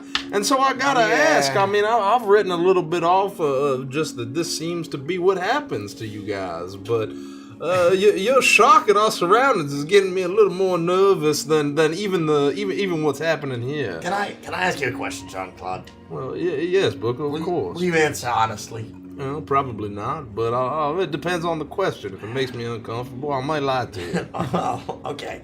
Yeah. I'd appreciate it if you didn't. Well, do you think this is our punishment? Do you think that we actually enacted a crime most heinous and deserved to be hanged? And because you helped us get out of it, that this is our punishment? Oh, you're saying, like, what if this is like the season finale of Lost, and we just never actually left the gallows, huh? I would never reference a show so mediocre. Yeah, well, let's not talk about Lost. I don't want to talk about it. I don't want to talk about it. But otherwise, sure. Look, I propose we do what Mr. Denner said. I'll take this obsidian knife, and we'll threaten our way to food and rest. And everyone will listen to me because I got this cool, badass, ornate knife. But before we do, that guy over there, isn't he your dad, the one that they're dragging over to the bonfire? Oh, can you feel me balls off me, you skinny freaks? So, we were all watching this happen. I turn to the group and I say, okay, I know that given the circumstances, I should have immediately started running over there. But do we really want to get involved in this? It's up to you. I mean, the man seems unkillable. Did you see how fast that hooded figure moved? I'm not sure we could stop him even if we tried, Booker. I think your dad is lost. Where are you taking me? I think he's lost. All right, This score of strings and choir is really unsettling. Just give me 1 minute. And It's your dad, Booker. Booker, if you try to use any of your stuff that requires material components, you can't do that. No. We're a little limited in how we can save him. Give me, I forgot about just give me 1 minute. And with the speed of somebody who is taking a stroll on a Sunday to go get a coffee at a donut shop, I slowly make my way over to where this scene is happening. I don't rush. You very slowly, and you see, oh gods, what are you gonna do? And you see that someone, as they're dragging, oh gods, you're gonna burn me alive! Oh no! Oh, I'm gonna be burning! Christ! Daniel! Oh, Daniel! That's my favorite moment. My dear long-lost brother who died as a child, Daniel! Oh my god. As soon as I'm like within, shouting distance. Oh! Excuse me. At risk of inevitably being tossed into the flames with my dear old dad, can I ask what's going on real quick? You're still a ways off. Hey! I'm shouting, but I'm making my way over. He's really taking his sweet time. Yeah, I'll say, has he always had an Uncle Daniel? I don't know. I've never met a Daniel. Oh, wait, hold on. What was that? What are you gonna do to me? Oh, strong genes and bloodline? I need to pass it on? Oh, dear God. It's midsummer now. Oh, God. A throne of bird skulls? Oh, you're not bringing me to the pyre? Oh, baby! And you see as they walk towards, the smoke kind of clears and a group of hooded figures are actually dragging him to this, I don't know how to say this, it's a throne of charred skulls. Jesus. As they drag him up and sit him on top of it and place a strange skull of ashy bone on top of it. Oh boy! Hey Booker, your old man might be some sort of prophesied god king! I will eventually make it like close to the throne, I assume. Okay. Hey Dad. Hi. Yeah, it's me. Are you all right? Book. Oh, what is this? Oh, a goblet of wine from the skulls of your enemy. Oh, our enemies. Booker, we've killed all of our enemies. Have you heard the news? Oh, okay, Dad. I'll ask again. Are you all right? I'm sure glad this isn't poison. Well, I was just gonna say, Dad, are you sure that you want to do this? Are you sure? It's probably got a lot of drugs. Are you sure you want to do this, Dad? Do you need saving again? Oh, Booker. He looks down at you. Yeah. As you see now that all of the cultists have kind of spread out to kind of leave, it's like a little eerie. Yeah. As where there had been this chanting and cheering, it's now eerily silent. As all has come to rest, and even the coals have ceased their breath. As even the sound of the sea you don't hear as Jesus. Your father, wearing his ratty clothes, you realize that they've put a robe over it. And there's a strange skull of bone and teeth that he wears. It's a strange crown of bone and teeth. As he looks down at you, and he holds the skull goblet. I don't know how else to say this. Yeah. Do I need to remind you that generally when things seem too good to be true, they are? Oh, wait, what was that? And there's this like strange little hooded figure that's kind of whispering up. Son of a bitch. And kind of like yeah, bringing his grabbing, hands, wringing his hands. Oh yes, grimy liar tongue. Yeah.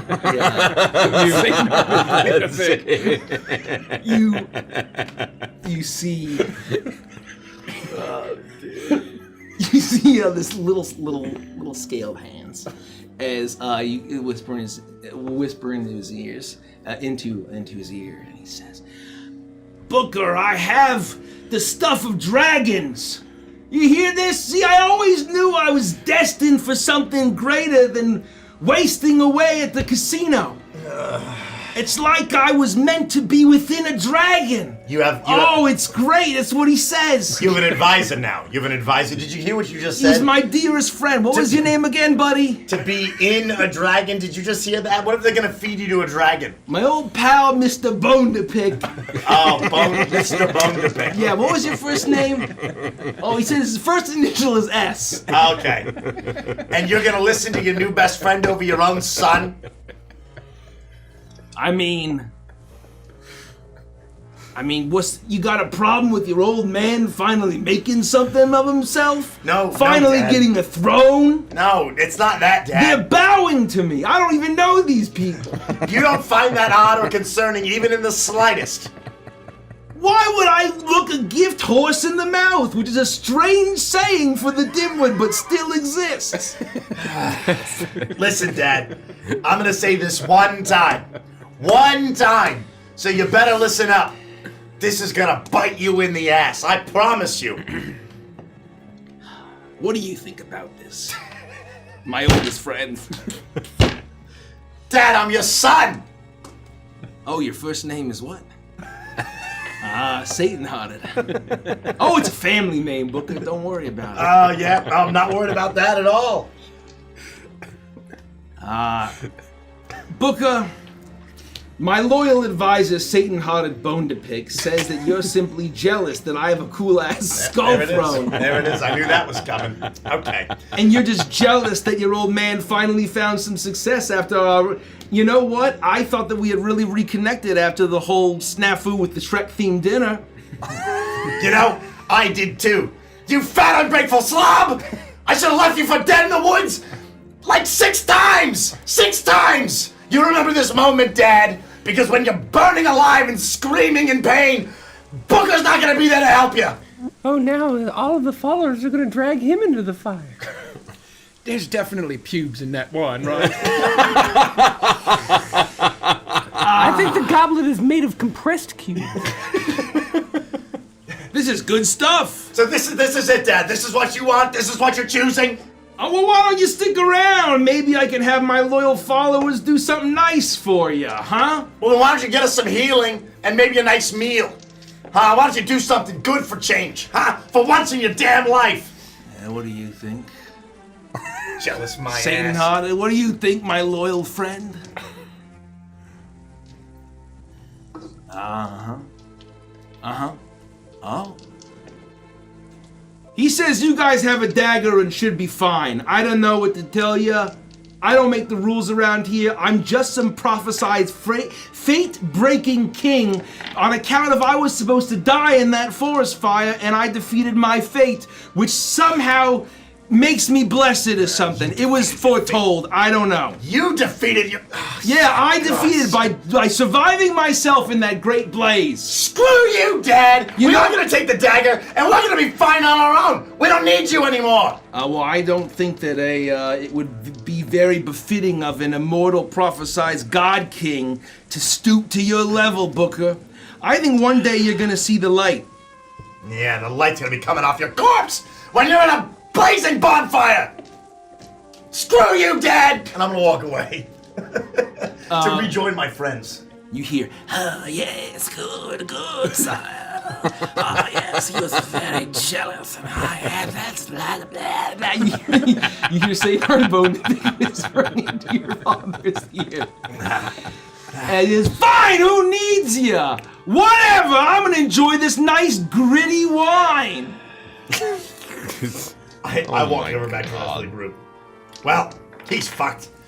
He's apparently some now immortal god king. They didn't throw him in the fire. No, not yet. But he apparently thinks that he's, some sort of... He broke his fate, he escaped the flame because I saved him. I saved him from that stupid forest fire. And now he's up there on some throne. He did say that the dagger will probably give us safe passage and we'll be perfectly fine. So as long as you keep that thing close by, we'll be okay. But you know what?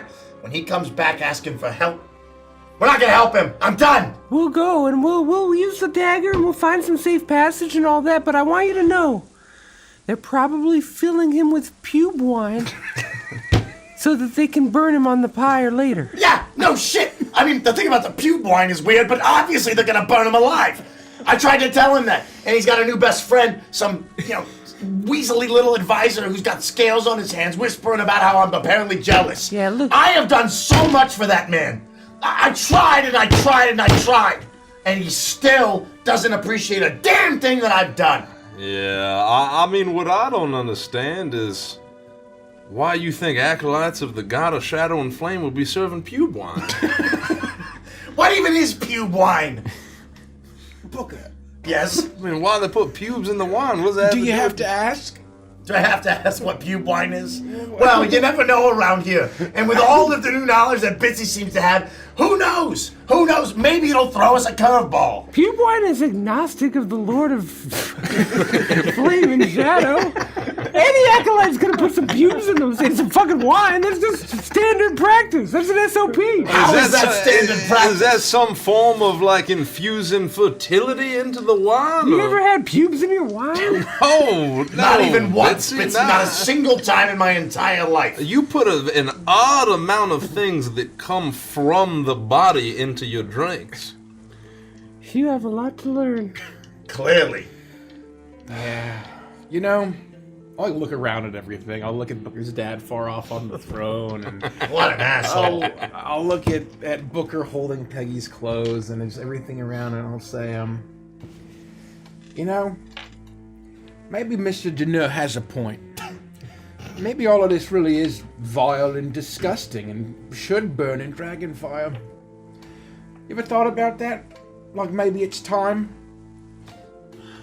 I can honestly say that it hasn't crossed my mind until more like today, but yeah, I mean, the guy's got a point. Everything that's happened the past few days, maybe like past few weeks, has really reminded me that this is a grim and gritty fantasy setting. And that long gone are the days of bluegrass and banjos. You know, I feel like somewhere along the line, with all of the crazy things that we've done, it's like we kind of took a left turn and now we've overcorrected.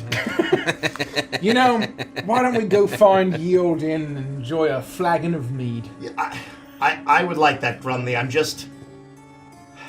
just tired. I feel like I tried so hard. And no matter how hard I try, none of it matters. Well, when? When? Yeah, when did you feel like you tried hard? You didn't see all the times I saved my dad over and over and over again. I mean, it's been 6 times since you joined the party. Oh, that I thought you meant in like a You don't even know general Nestor. sense, like you were trying You hard. never met Nestor? You never met the Wood dead. Wizard? Oh, he's probably dead. You never met all of those people. They're probably all dead. So many people we've tried to help. Mr. Hamiltoad. All of Peggy's whole line, the Flylers.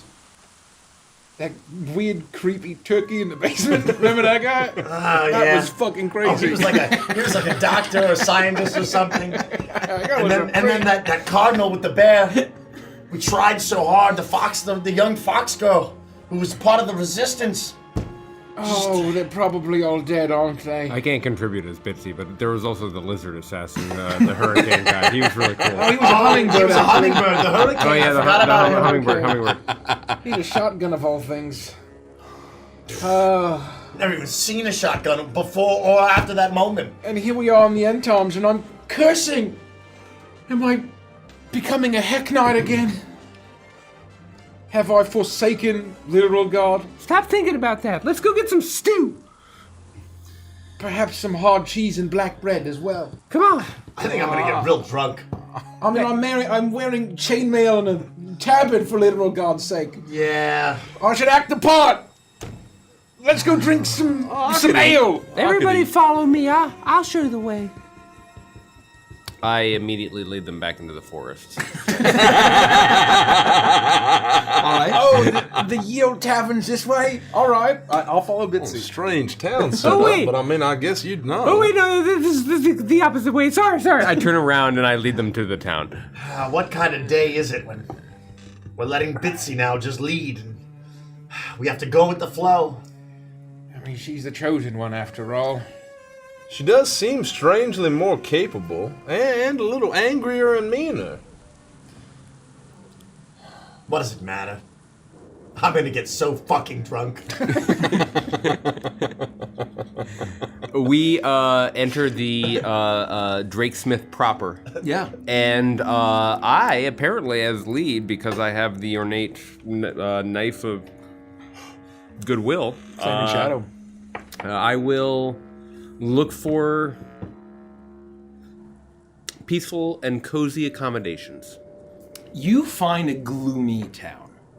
It seems to be relatively decently sized, a little bit smaller than Muckbed Creek, but you see that there is, or at least was, a very robust harbor and port.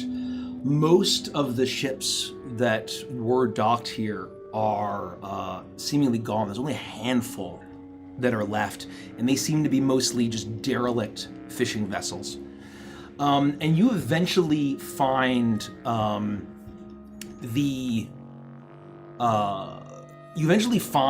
inn. A lot of the establishments are closed up. A lot of the people despite it being morning, the day hasn't really started. As you kind of walk through, you see through the windows, people are pulling back their curtains. You see darting eyes watching you suspiciously and nervously.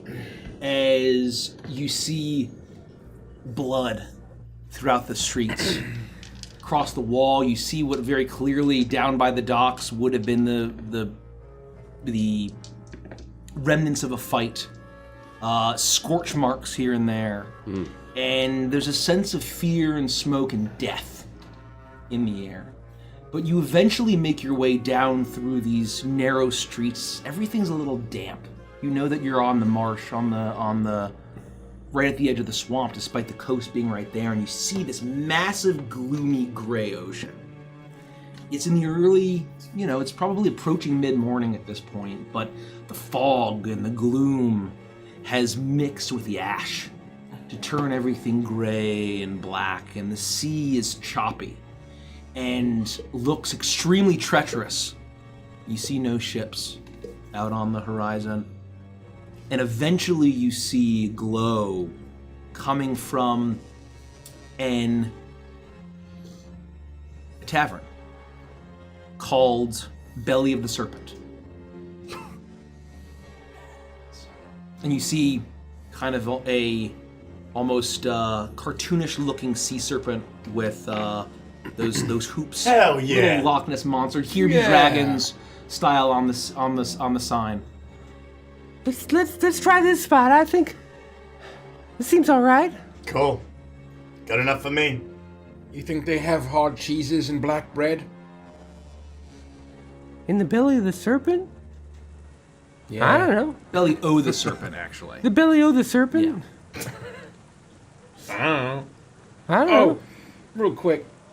Yeah. As we walked by the docks in the port, this is, I guess, for the game master.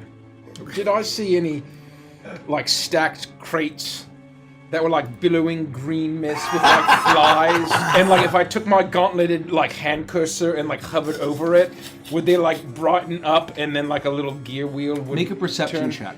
At advantage because of your dog nose. You're gonna sniff it out. I'm gonna sniff it out. That's fine. Oh, advantage. Sniff it out. 18. Pretty good. You look around and you don't see anything. But then you see that there is one of the ships that is docked on the far edge of the harbor on the longest dock out. You see that it seems to be abandoned. And it's very clearly a cargo hauler. And the cargo seems to have been unloaded, but you don't see any dock workers. And there's a strange, familiar stench that wafts off the crates.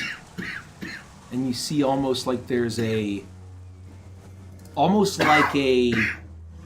sign seems to be of grain. It shows wheat, a wheat symbol. But it almost looks too perfectly etched. And you could swear that you see a green haze over them before it goes away and there's just gloom. But it stinks. Oh, no. Guys, I'm not sure, but I'm 85% sure that ship has at least one crate filled with the grave dirt of some kind of long, far-flung homeland.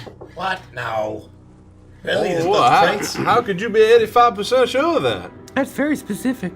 Well, because I sniffed it out, of course. Obviously. Mr. Chanticleer. Well, that's just good. Probably That makes sense now. What are we supposed to do about it? We're so close to food and rest. Yeah, look, Grumley, I know you're honest to a fault. I don't think that you're lying or telling a fib. I just don't know how that is relevant or even possible. I mean, what do you... Well, maybe you're mistaken. I guess that's a good point. I mean, is that a problem? Do we care about that? Grave dirt of a far-flung thing? Like, what does that even mean, Grumley? All due respect. I just feel like such a small pug in the big city. You know, don't you sometimes feel just helpless? And that, Yes, now more than ever. the world is just gonna end no matter what you do. that plague is gonna spread. You're right, there's nothing we can do. Let's go eat. Come on. Let's just go inside. If it's still there when we come back out, then we can, like, you know, I don't know, sink it or something. Sink the whole ship? Yeah, if he's got a bad feeling about it, I'm this close to going over there and seeing if I can mark it for burning or something with my knife. Once we go, I mean, I don't know, maybe it is just grain. Like, I think the ship itself has, like, a goddess of grain and, like, harvest on it. I feel like it's probably fine. Well, now don't doubt yourself, Grummy. You're 85% sure, and you sniff these things out. Yeah, so if this is something you say we need to worry about, maybe we do need to sink the ship. That's what I'm saying. You should trust yourself. Meat and hard cheeses. After we take mechanically a short rest, given that I'm mechanically at 9 hit points. Let's get some food. Let's take a minute to just catch our breath, and then we can get Bitsy to talk to these crazy people, and they'll burn the ship for us. I think we should relax for the whole day. I'm at 1 hit point. That's very low. Yeah, we should probably go and just sit down, get out our Kindles, and read whatever the fuck we want for the whole day. Uninterrupted. Wait, get out our, like our fire-making tools? Yeah, I've got my tinderbox right here. You know what I'm talking about. Is this a God of Flame and Shadow thing already? Uh-huh. Oh. Well, you really converted quick. I didn't convert. There's a higher truth. They just happen to be a part of it, you know? Just flash him your blade and let's get some food. Go ahead. You go first. We're right behind you. I'll walk up to the Bellio the serpent. Yeah. Does the door look like I need to knock in order to enter, or does it look like I can No, there's swing a in? glow in the window. It seems to be open. You don't see much movement, but the hearth seems to be warm. There's a bit of a glow. It almost feels welcome on this chilly, gloomy day. Once again, another gust. You had felt this hot wind by the pyre and the great night fires that were all dwindling as morning has come from this strange cult that you've encountered, the cult of the Lord of Flame and Shadow. But as you've gotten closer to the sea, it's all behind you, and you hear the sound of some movement, but it's gotten cold, and the warmth of the fire feels inviting. Finding myself in the surprising role of leading my 3 companions, I will push in through the door of the tavern and enjoy that warmth. Yeah. And guide everyone in as we look for food, drink, perhaps even a place to stay. You enter, and you see a great hearth with a warm fire, and you didn't realize how cold you had gotten after running from that wildfire and so much flame. You had gotten wet and damp from trudging through the marsh and the swamp, and the sea air has chilled you to the bone, and it's very welcome. You see that there is a small stage off to the left where there is a musician playing a strange, lonesome, wailing stringed instrument that is very solemn. You see that in one corner there's a huge, wide shape in a traveling cloak. A traveling cloak, not the same kind of hood, but the hood, the face is obscured. As you see off by where this long bar is with a number of stools, that there's a door to a kitchen. And what I will say is that the smell here is absolutely heavenly. After the swamp and the stink and the ash and the bone and the burning fur and feathers And the castle. and the castle, all of this plague, the smell is delightful. As you hear what sounds like, as you approach, that you see a handful of patrons, no more than 3, that are all sitting, minding their own business. As you look, you hear a bit of movement in the direction of the kitchen.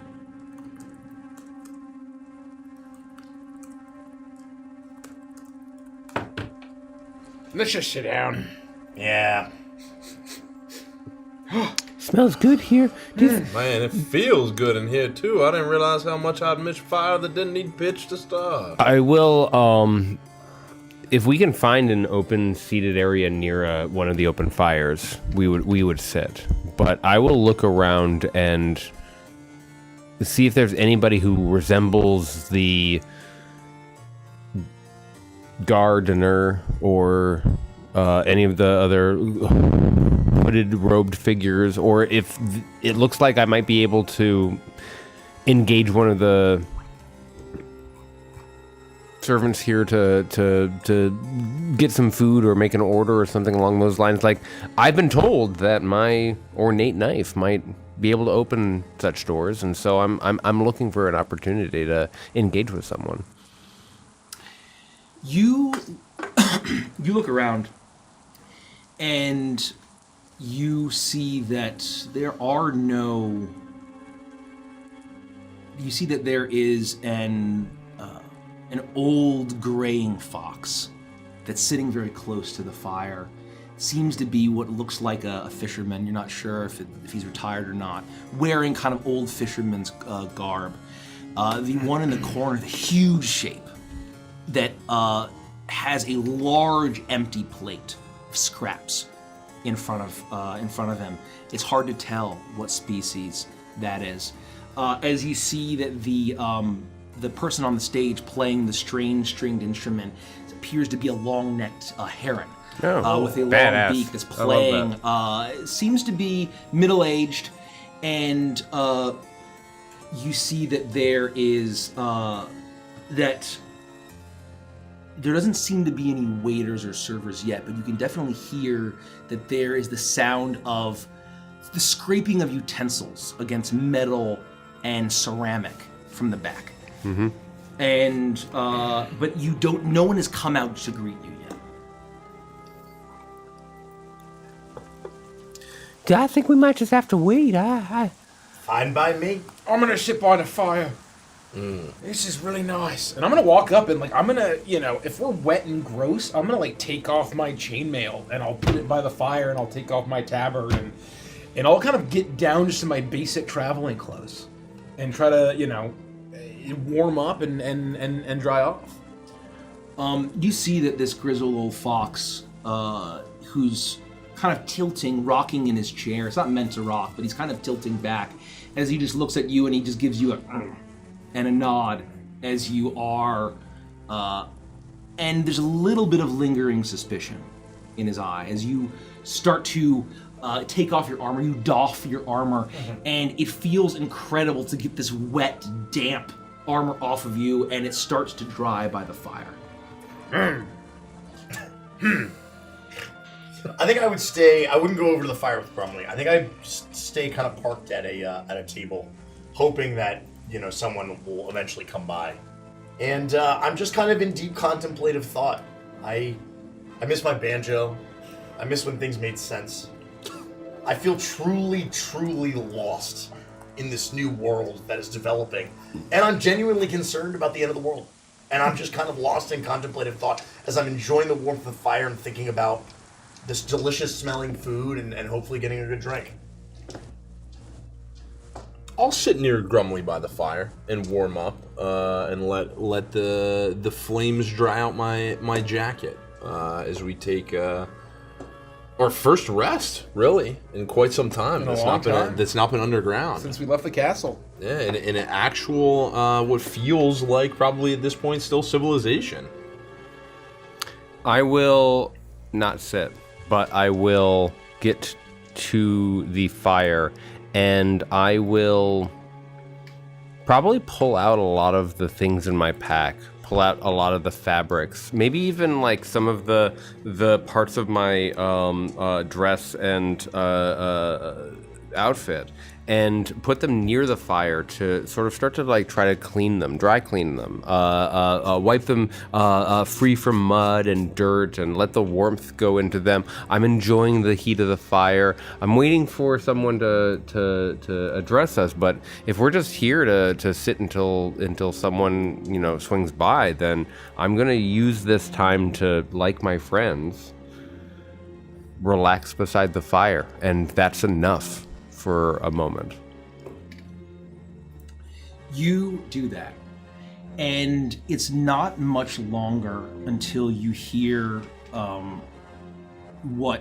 you hear the scraping of wood against stone as the door to the kitchen opens, and what you see is what looks like a sea lion with great big bushy whiskers as he walks forward on a peg leg, as he looks out, and he kind of has a squint to his eye, as he kind of has almost like a milky quality to his eye, and he looks out and says, "Oh, is that new visitors that I hear out here?" Hi, yes, we're right here. We're new. We just came in. He looks at you, and he's wearing very simple clothing with a very filthy apron as he kind of hobbles over to you. And he says, "Welcome to the belly of the serpent. I suppose you're here for a bowl of slippery to do. You got coin?" We would love some food, and if you have accommodations, that would be really cool. But we were sent here not with coin, but with this. And I will pull out the ornate knife, and I will hold it next to my face as it gleams against the firelight. He looks at it, and he examines it. "How did you come upon that there blade?" I slip it back and down into my backpack, seeing him stare in such focus. I was given to it by a fine gentleman just on the edge of town. He told me that I needed to have this, that I was on a path.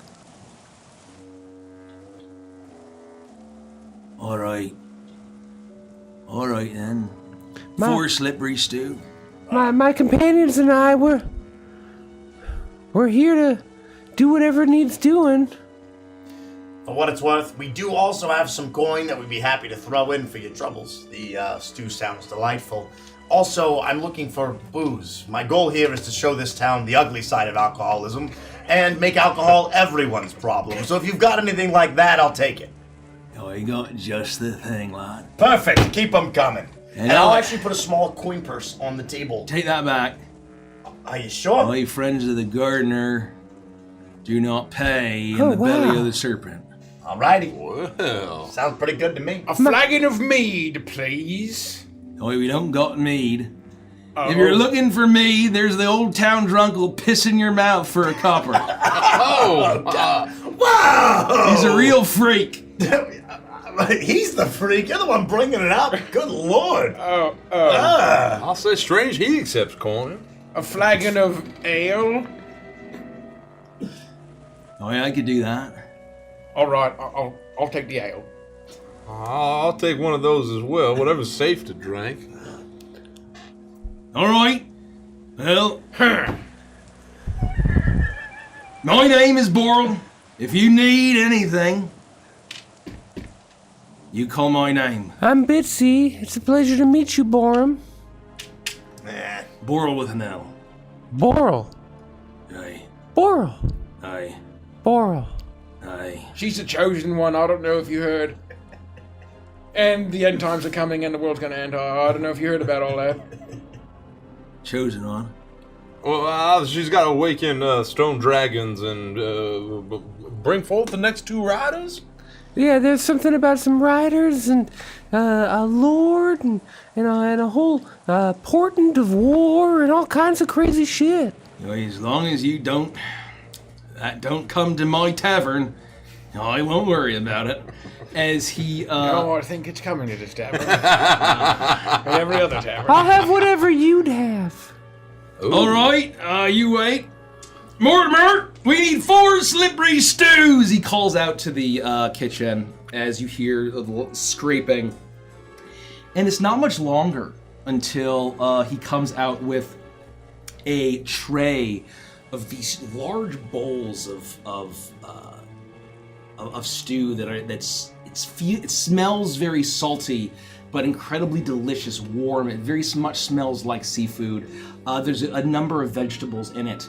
As he puts down a bowl for each of you, and he puts out a loaf of freshly baked bread, and he puts a large serrated knife through the top of that.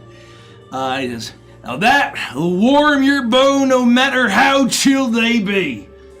Well, thank you. We're very, very appreciative. There's a reason why this stew is known far and wide throughout the Denwood. And you can have as much as you'd like, and as much drink as you'd care to drink. You are honored guests here.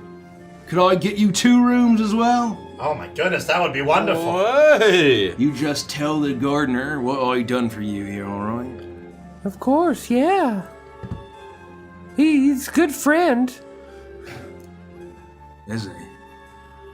Alright. He seems to know. I don't mean nothing ill towards you or that colt. I always look the other way, I did. Okay. And I didn't intervene when my regulars were cut down in cold blood. That's good. It was a massacre.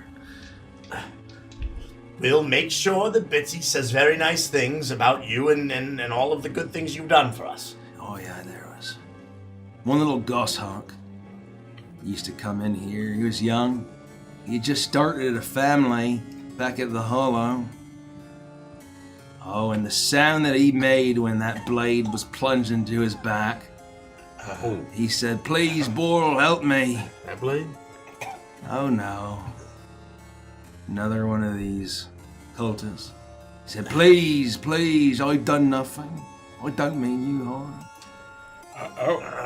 This is... They added in the pile like the rest. Anyways! This is getting awkward. We'll just take our drinks. Do you have any black pepper? That's just like a little like salt and just a little S&P. Like got this is quite tasty. He goes back and he pulls out a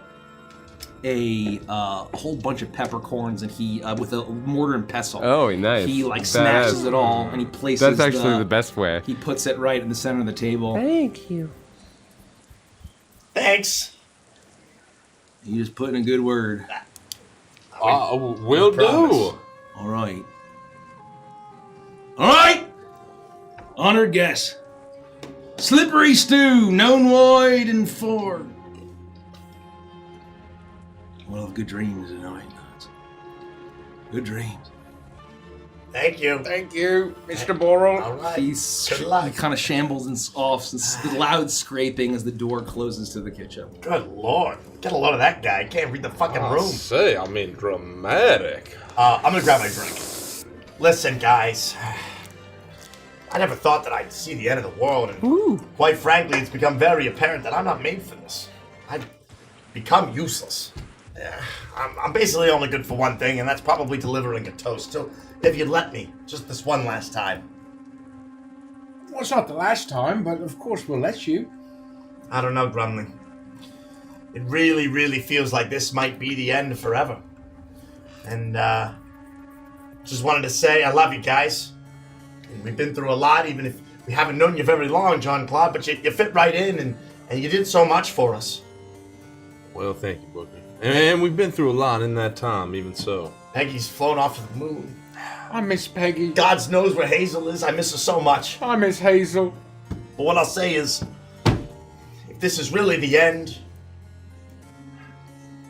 I'm not gonna get burned alive or or eaten by some great stone dragon, or taken by the plague, or finished off by 2 other unknown riders. Well, at least not sober. So cheers. Cheers. Cheers. Whatever happens next, we had a good run. Bottoms up. It's Whoa, who the fuck are you? You see the old fox who's a couple of chairs over, who raises a small cup and he drinks and he's kind of like leaning back and forth. You're getting good at that. Excuse me, sir. It's hard to understand you. Are you trying to talk to us? We were in. Oh, he's asleep. We were having a moment with Fred. Okay, he's asleep. I'll say, kind of a friendly place. I was just about to say that I love my friends too. I love you too, Booker. Thanks, man. I appreciate it. I know. I love you too, Mr. Chanticleer. Well, I love you guys. I love you too, Bitsy. This is all a lot after, like, only knowing you for like a day, but yeah, I love you too. I know it's hard to believe. Whatever your name is. Bitsy, I know it's hard to believe, but you traveled with us for a long time. You've lost your memory. And you know what? Maybe it's a whole play into this whole rebirth thing. Maybe you've been born anew. I don't know. But promise me something. I haven't lost my memory. I've been given my memory, and you've been given yours. You know, I'm still not entirely on this, but just promise me one thing.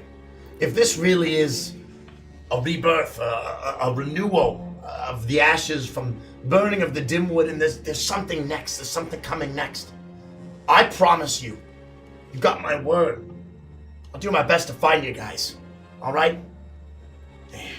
Whatever comes next, if it's possible, I'll find you. Do you think we're gonna lose each other? Oh, for sure, almost certainly. Everything that we hold dear, everything we've ever known and loved, turned to ash, gone forever. We just have to hope that there's nothing but the infinite abyss afterwards. Wait, so you think all these riders are gonna like end the world? It's probably gonna be very painful. Oh. That's kind of what they keep saying. Well, I just thought it was like, like cloak dramatics, like, and the world as we know it. You think kill everybody? I hope that's the case. I don't believe it anymore. None of you have touched your slippery stews. Well, because we're having a Eat toast. up. Okay. Have a taste. I really don't like Bitsy It's being the shockingly leader anymore. slippery. Really over this whole thing about Bitsy being the leader. I really am just useless. It's in a matter of hours I've become useless. No, you're still the leader, Booker. That's She's not just true. The chosen one and the key to all of this. I'm just not built for the end of the world, and that's okay. I think I'm at peace with it. Booker, you have plenty of value, okay? It seems to be Bitsy's moment right now. That's fine, I'm alright with it. You've really shifted down to more of a Hermione role. No, I think it's even lower than that. I think we might be talking like, extra backup extras. No, And Hermione's that's all right. fine. There's nothing wrong with that. I'm feeling a little lost, You aren't your banjo. You aren't Nighthawk. You're Booker. Yes. You're good at talking. You're good at singing. You're good at cracking jokes. Holy shit, this soup's amazing! That's what I've been trying to say. It's unbelievable. Oh! I didn't mean to cut you off. I've been it's fucking so slippery. And I just start chewing whatever's in it and drinking it. I just take it all down. It is very slippery. And it's slimy yet satisfying. Oh, yeah. There's a delightful chunks of mysterious meat. It's very slippery. It's clam chowder, but it's only clam. There are leeks, carrots, barley. There's turnips. And God damn. all sorts of interesting, fishy, briny food. And you all enjoy a meal and a short rest, and that is where we'll take a break. Hey! Screaming away. God, now I'm hungry. I am I'm seriously, now all I can starving think to of is delicious I'm soup. gonna roll hit dice just in case it matters. Well. Oh boy. Let's answer some Patreon questions. Oh god, I only have Short rest? 2. Oh boy. 1d8. 4, 5, 6, 7, 8, 9, 10. Ooh, that's not bad. 11, 12, 13, 14, 15, 16. That was fucking awful. Oops. I'm using all All 3. Yeah, me as well. I'm back to Max, though. I am not. Just in case. He asked to Richie, I showed my boyfriend The Wonderful Les Miserables 2012, and he loved it. What other musicals would you recommend for a first-time viewer? Me? Or anybody. Anybody. I think, as far as like movie musicals, Phantom of the Opera is not perfect, but it's fucking great. It's Moulin very fun. Rouge. Moulin Rouge. I is a think great answer. anybody's gonna love Moulin Rouge. Yeah. If you're looking, I think that's the answer. If you're looking for those are my 2 answers. For entry points too, that I think I actually really liked. So I think there's 2 that I would recommend because I think that if you go with a comedy musical too, I think that's a good entry point as well. Something that's like funny. I think Little Shop of Horrors is really good, and the version with Rick Moranis is really great. The ending is different. They changed the ending, but that's okay. I still think it's a great movie. I think it's very funny. It's Steve Martin in it. It's got a ton of amazing people in it. And I really liked the movie they did more recently. I think in the early 2010s, Hairspray. I thought Hairspray was really good. Doesn't it take place in Baltimore? Yes, it does. That's a it does. Maryland. It has. Maryland. It's not like it's not a perfect work of art, but I think it's very entertaining. I think it's fun. I've never seen it. I think the music is great. It had Amanda Bynes in it. It had what's his face? Yeah, Amanda Bynes. It had John Travolta. John Travolta was in it. He's incredible. He plays her mother. Yeah, the mother. What was the I can't remember the guy's name who was in Jeez, I High School completely Musical. forgot about this movie. Zac Efron? Yes, Zac Efron's in it. Thank you. It's good. It's just a James fun... Marsden's in it. Christopher Walken's in it. Oh, the cast is insane. Cast is absolutely insane. Wow. Music's fun. It's got a good message. Normally I'd say like Hamilton is my second favorite musical. Oh, good answer. What I would say though is if you have an opportunity to see it live on stage before you watch the Disney Plus version, do that. Otherwise, if there's like no reasonable way that you're going to be able to go watch a production of it, like an actual touring production of it, or on Broadway, then watch the Disney Plus professional shot, the pro shot version. What else? Moulin Rouge. Yeah, I mean, that's it's like a the perfect classic. film. Everyone loves that movie. It's a perfect film. I'm not a big musical guy, and I love that film.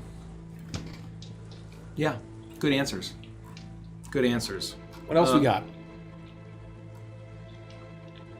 If you want to ask us a question, join our Patreon at the Golden Monkey tier or higher, and you can ask us a question on the questions post from today. Final Frosty asks, was there a reason behind Uprooted not having an intro? Intros take a lot of time and energy and effort, and I just think that given that we had already done so much of it without it, we just didn't think it was worth the intro just for the last season. Yeah. Yeah. I think in hindsight, right, like, it was never a priority. Maybe it should have been. Well, I but also say it was kind of in that time, like, where we kind of missed the boat, and then we started doing them. Right. You know what I mean? Like we it were was already just- like 2 seasons in It was a when we really weird started time. doing intros. We just kind of missed it. We kind of missed the boat. Yeah. Yeah. But who knows what the future will bring? You never know. What do you think your character's favorite comfort food would be? Not, or their comfort food, not necessarily their favorite food, but most comforting food. Whatever this new soup is. Slippery stew. It's instantly the answer. It's the greatest thing he's ever eaten. I think some kind of like either pot pie or shepherd's pie or something. Yeah. Yeah. Something really like home farm cooking. Something that really sits in the ribs. Yeah. Oh yeah. I think it would be like something like cornbread and honey butter. Oh fuck yeah. I think you're just talking to Mace. Yeah. I think you're No, actually. I was thinking from the there's corn in it, and roosters eat corn.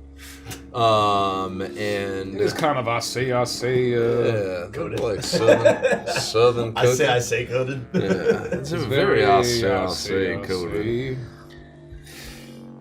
Mr. Though I do also love Double O cornbread and honey Pedro butter. asks, what is your opinion on the D&D/WoW crossover? Additionally, do you guys feel Neon Odyssey, Neon Odyssey is setting a bar, seeing that there's also a D&D X Star Wars crossover coming out too? I mean, I'm very excited for the World of Warcraft book. I think it's fucking awesome. I think it's amazing. I know that there's a lot of mixed feelings about Universes Beyond for D&D. Yeah. But that's a good way to put it. Is that what they're actually calling it? Yeah. No way. Yes, I didn't know that. Yes, D&D Universe Beyond. That's amazing. Yeah. But I think my hot take is that I never would have rediscovered the incredible game of Magic the Gathering or the Commander format if it was not for the Final Fantasy Universes Beyond. I think that there are people through Star Wars, through D&D, through whatever other universes beyond that they do, are going to discover the world's greatest hobby. And I think that is going to, they'll discover D&D, and they're going to play with the Star Wars, or they'll play WoW, and then they might try another D&D, and then they might try another TTRPG. And so getting more people into the hobby, whatever we can do, I always think is a better thing. Yeah. It creates very easy handholds for people who don't have never had an experience with a TTRPG, or even for a GM who's maybe never told the story themselves. To go and say, wait a second, we joked earlier today that there's probably somewhere like 60 years of cumulative World of Warcraft play at this table. And that's probably not even like that much of an exaggeration. It's probably pretty close to that. And so for someone like us, right, if we didn't play D&D as we do now, it would feel so much easier to come into that world and try and tell a story, because we have so much of the handholds, we have so much of the context, and there's so much of that world, that lore that we absolutely love. So I think it's very cool to expand into that. And I know me personally, I would love to go to Northrend. I would love to explore. I was super hyped for the news about like the specs and stuff. Oh my I don't God. think they're introducing a cool mechanical angle. I believe that we know how they work. I haven't caught up on it. Yeah, I haven't looked into it. No, nor have I. But what I'll say, right, is that like there was a legendary WoW 3.5 version. There was a 3.5 Star Wars, or 3rd edition Star Wars, both of which are legendary. And I think that like I am a big proponent of, I don't think official D&D for the rest of time needs to be Forgotten Realms, Greyhawk, Dark Sun, Dragonlance, and Ravenloft. Right, like Eberron and Eberron, right? Like, and I think that a lot of folks feel like that's what D&D should just always be, is that it should be those six or so settings that were invented in the 80s and 90s, and never anything else. Earlier. And I'm very excited to see what they do with Star Wars. Obviously we have a lot of inspiration from Star Wars. But there's lots of non-Star Wars that I think the Odyssey is very different from Star Wars. It's very different. I think that I think that Star Wars works perfectly in D&D as a chassis. I think that there have been people saying, "Oh, you hear about like the D&D," and I understand how long the timelines are for these things. So I guarantee you, had been securing the deal well before Neon Odyssey was ever announced, right? And so that's I think that, there is a great opportunity for people who love Star Wars to discover D&D, and I think that hopefully it shows that D&D as a chassis. I think there's kind of a lot of people who are like, learn a new system.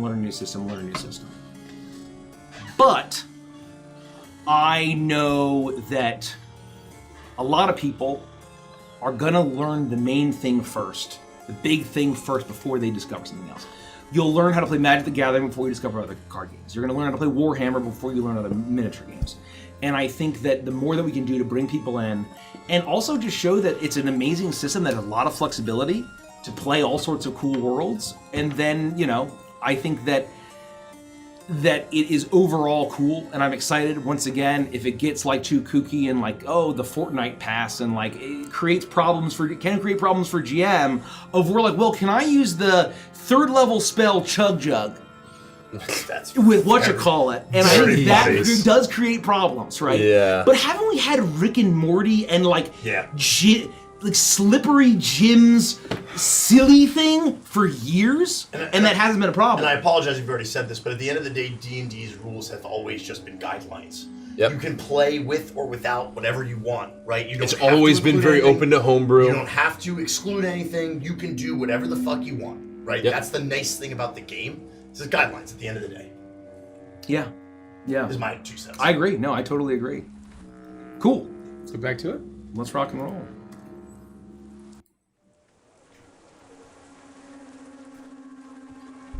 You all are enjoying you eat for an hour as the heron finishes playing their tune, finishes his set, and then goes over to the bar and is drinking a mug of something.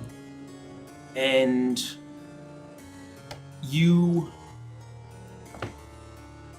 it feels odd to be on the surface here. You realize that you've been underground for so long, you were on the run in the woods in the ocelot attack, and the strange things with Wygor and everything that happened there, and then as soon as you got out, Bitsy died, and then you were running from a forest fire, and just, this is your first moment of actual respite in a very long time.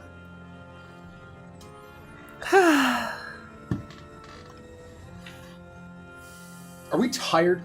We've been up for a while, right? Yeah, you're tired. I think it'd be one of those instances where like the exhaustion just hits us all at once. Yeah, I would say like the it's adrenaline hard. wears off. You know, we finally feel safe, probably. I don't know what to say, guys. I'm run down. Good stew, this. It's incredible. It's the greatest thing I've ever had. In fact, it was so good. I completely cut off all those wonderful things he was saying about me. Because the soup is the greatest thing I've ever eaten in my entire life. It's definitely up there.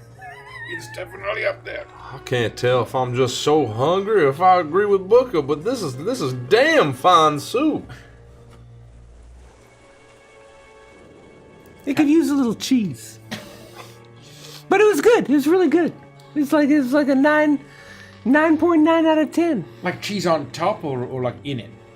I think in it. In it? Yeah. Why would you put the cheese in it? Wouldn't it just melt and disappear? And Yeah, I feel like it's just a little funk, you know? Oh, do you like cheese? I do. Oh. I'm learning this about you. We could ask for cheese, maybe. I thought about it, but he seemed so proud of his meal, I didn't want to interfere, you know? I asked him, serve us what you would have. And that's what we got, and that's beautiful. True. That's beautiful. Kind of like, oh, waitress, what's good here on the menu? Could you give me some recommendations? And then she spends like 5 minutes going through the menu and all the best things, and you're like, well, actually, forget all that. I'll have the grilled cheese. I feel very called also out. gonna I'm say very grilled called cheese. out. Yeah. No, it's always the grilled cheese. it's always the grilled cheese. Plus, I wouldn't change a thing about this. You know, like when you're in, you know what they say? When in Drakesmith, you gotta do as the Drakesmithians do. That'd be like going to the equivalent of Chicago and getting the equivalent of a Chicago dog and asking for it with no tomatoes. Nobody does that. That's insane. Nobody would even think to do that. What's a Chicago? Don't worry about it. It's not gonna matter in about 15 minutes anyway. I will not. You think they have rooms here where we can finally sleep? Yeah, actually, he said think we have two of he's gonna them. give us 2 rooms. Oh, We can rest and we don't have to pay for any of it. I was too busy grunting at that guy right there. Yeah. Did you learn anything? I can't really understand what he says. Oh, well, But we've been grunting back and forth at each other. Well, your grunting is so full of confidence. I figured you were getting somewhere. Yeah, just like that. Oh. Boy, he really does look old. Oh, gosh. I think he's saying that we're in for a hard winter. Wow, really? Pretty sure. I don't think we're gonna live to see winter. Yeah, I think you're right. Maybe we should get some sleep. And if Peggy ever shows back up, maybe we should, like, I don't know, leave a sign on the door. How's she gonna know that we're here in case, you know, she gets tired of flying towards the moon? That's a great question. One that I don't even know how to begin to answer, Rumbling. Peggy knows where to find us. She can find us no problem whenever she wants. She created the whole universe. Oh. You know, Bitsy, every time you said that, I was always like, what the heck is she talking about? You know, like, that's just crazy talk. You know, clearly it's just delusions of grandeur, but This whole time. All these months? How long have we been hanging out together? In a long time. It's been less than a day. All these months we've known each other. I think maybe a week. You know, If Hazel was here, I'm getting real tired of these schmucks. What would Hazel do if she was here? Probably eat all of the stew and then some. She'd probably sneak into the back and make this guy go out of business. It'd be a massacre. I mean, it would be an absolute unrecoverable mess. She'd eat every eel, eat him out of serpent and belly. And God forbid they have any honey back there. Holy smokes, it would be over. You think he has any pies? Like sweet pies for dessert? Yeah, I hope so. We should have a slice of pie for Hazel. I'll bet he does have dessert. I wonder if Hazel will think of us in the end. You know, in the actual end times. You know, she's a good soul. I think she probably thinks of us often. I think of her often. I wonder if I should think of her more. I think of her quite a bit, but how often should you think of an old friend? I think it's never enough. I think at the end, we're all going to realize that no matter how much time you could spend with your loved ones, it's never enough. Yeah, what do they say? Should old acquaintance be forgot and never brought to mind? That's kind of depressing. Yeah, we should remember the good times. Remember that time that we came to Drakesmith? Or was that the past life? Hold on, no, that was... Yeah, that didn't really happen. No, that was... That wasn't really real. That was a different time. It was arguably not even reality. Yeah. You're all talking about end times. It's not the end times. It's the beginning times. It's... Look, I haven't had a chance to tell you about the secrets of the universe and what's all going on. It's a long story. Oh. It's a real long story. But you can just tell us? Wait, you know what's going on here? This whole time you've just been able to tell us what's going on? You just have all the information behind all these mysterious sayings and so on? Wait for the catch. What are the secrets of the universe? What's in your hutch? I can't tell you. You haven't earned it yet. We gotta earn it. We only just met. Yep, okay. No, we had that whole heart-to-heart after you were resurrected. Wait, was it before or after you were resurrected? That was after, right? And you still don't even know my name. Well, what the heck did you do to earn it? How come you know all the secrets to the universe? That's part of the story. I can't tell you. You can't even tell us how to earn it? When you're ready to learn the truth, I will tell you. Will you take us to your hutch when we're ready? You know about my hutch? You told us about it like the moment we met you. It's like all the first of thing you those said. months ago.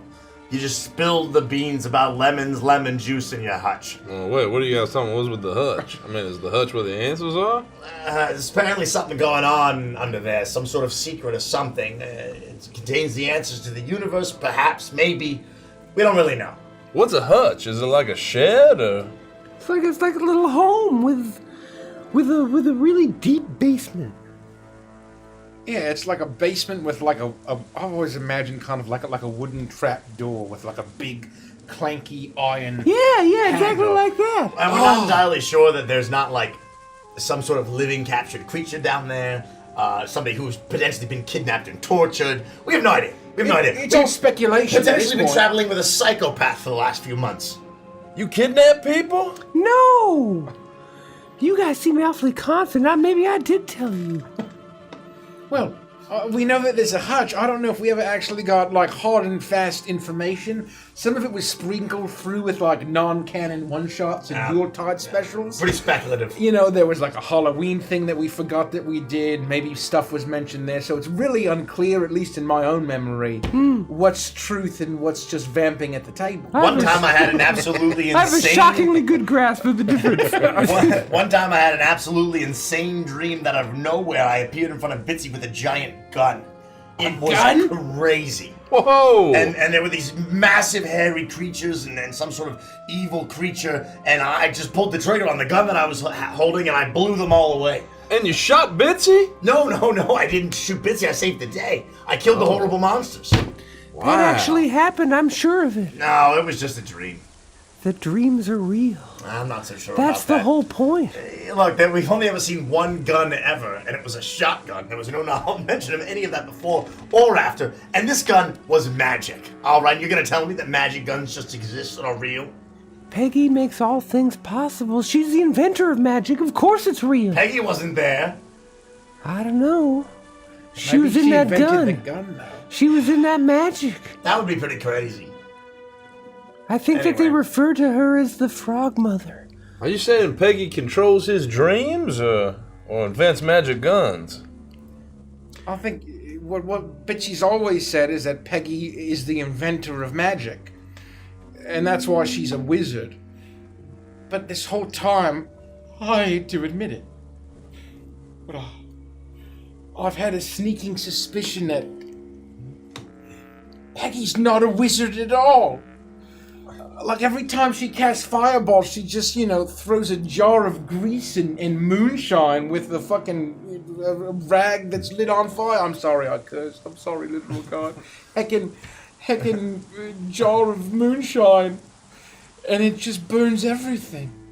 You're just saying out loud what we've all known for a very, very long time. Her alarm spell's just a giant box of cicadas. Yeah. Do you remember all that time ago when she boiled the flesh off that guy with a poison spray weapon? It was just an old-timey pesticide thing. And then that guy's flesh melted off his bones. Yeah, just full of salicylic acid. Exactly right. I thought the whole wizard thing was just lunacy, but then she kind of ascended into the moon with the string quartet. You're right that she's not a wizard. That's too small for what she is. Oh. She made magic. She made everything. She made all of this. All on a simple Thursday. She invented magic on a Thursday. And the universe. Wow. Well, maybe it's all true. And she just waited until now to ascend to a true station in all of this. If everything does end, maybe we'll figure it out. Maybe the truth will be revealed. Maybe when you show us your hutch when we're ready, that'll be part of it. Maybe. Well, so I'm unclear as to what your role in all this is, Bitsy. I mean, how come you gotta awaken stone dragons and alert the two other riders, and what significance do you have? Did you also create magic? Were you there on Thursday? I was born like you on that Thursday. And the secrets of the universe have been revealed to me. I do what I can in small ways, but we've had such little time here in this world, and we're already talking about the end. I can't believe that. That's not possible. I don't know what my role is, or what people are expecting of me, or what I'm supposed to do with this ornate, beautiful obsidian knife, or this tiny little ring, or this rusty knife, or this bear skull that's burning, or this notepad, or this water skin. I don't know what I'm supposed to do with any of it, Or but that bee pen that you've always had. no, I gave that away. What? I gave that away to Mr. Dinner. You gave away Bitsy's iconic bee pen? Wasn't that like your most prized possession? You never shut up about it. It's vintage Bitsy. Well, I don't know that. What are you talking about? It's vintage. No, it's like once every hour, you're like, oh, guys, check out my bee pen. And then you go, bzz, and you write something, bzz, and then you put it away, and the next hour, you're like, oh, who needs a pencil? I've got You're a talking about pencil. stuff that didn't happen. I don't know what you're talking You just about. gave it away just like, well... How could you part with the bee pencil? Maybe it's to teach us a lesson. Maybe Bitsy really is the Messiah. And what she's trying to show us is that attachment to physical things is meaningless. Oh, God. That's the end of the world. Well, but she didn't give it away. She traded it for that cool-ass dagger. Oh, is it like a bartering sort of deal? Yeah, maybe it's like a whole reciprocity. Oh, reciprocity. Thank you, that's the one I'm trying to say. I'm a little drunk. I was just trying to be nice because he gave me this nice dagger.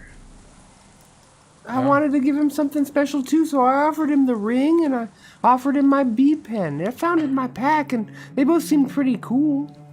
Maybe it'll be Vintage the Gardener now. And he'll bring out his bee pen and talk about it all the time. I bet he's talking about it right now. Hey. You hear the voice from the corner, the huge shape has spoken to you. Shrouded, there's almost like the corner of the tavern that's farthest away from the hearth. And you hear the voice say, "Do you guys say Chicago dog?" Yeah, I did. I said the equivalent of a Chicago dog, yes. You hear the chair creak. And it's almost like cracking. As it stands up, as it steps forward as you see a hedgehog. A very plump hedgehog as he kind of stumbles forward. Oh no. Hey, I'm Big Ned. Holy crap. Well, hi, I'm Bitsy. How are you? Wait, like the Big Ned or just your name is Big hi, Ned? Bitsy. I'm Big Ned. It's a pleasure to I'm meet looking you. for Chicago dogs. Well, we don't have any here. It was just an example. I was telling a story. I don't have one. Is this the same Big Ned? Oh, hey, you guys. Oh yeah, you don't remember us now? Hey, it's me. I'm Big Ned. No, we got that. I used to be a goon. Yeah? Now what do you do? How did you escape the hangman's noose? Wait, this is the guy from the prison? You're the guy from the prison! Yeah, it's the guy from the prison. Nah, how'd they let you go? Guys, you're never gonna fucking believe it. What?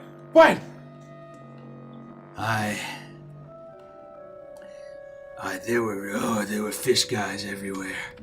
Oh, there was chaos. I'm looking for my brother Sonny. Have you seen a guy named Sonny? No, we still haven't seen Sonny. We never crossed paths. Is he Big Sonny or just regular Sonny? No, he's just Sonny. Okay. He's my little bro. He also used to be a goon. Oh, it was chaos. Wait, like in Muckbed Creek? Oh, yeah, it was terrible. I caught the last ferry out of town from the River Folk Company. I couldn't catch a ship out of the Dimwood. Well, wait, so a bunch of fish guys in Muckbed Creek, what were they doing? Oh, eating everybody. It's like we was all clam dogs. Eating everybody! Yeah, first they ate her and everybody, and then I thought they were gonna eat me, and I was like, oh my god. Oh, wait, they ate everybody? Wait, did they eat Nestor too? Did you remember Nestor? I think they hang Nestor. Wait. Just to be clear. That's kind of mad! Just to be clear. Big Ned, you're not mad at us for any reason? Like we're cool? I try to think about what I remember you guys. His eyes are a little unfocused. I mean, it sounds like this fishman attack probably happened before judgment was passed or anything Before like your that. list of crimes could be read to you. Yeah. Yeah, it was... We just spent a night in jail together. You don't remember us, Mr. Ned?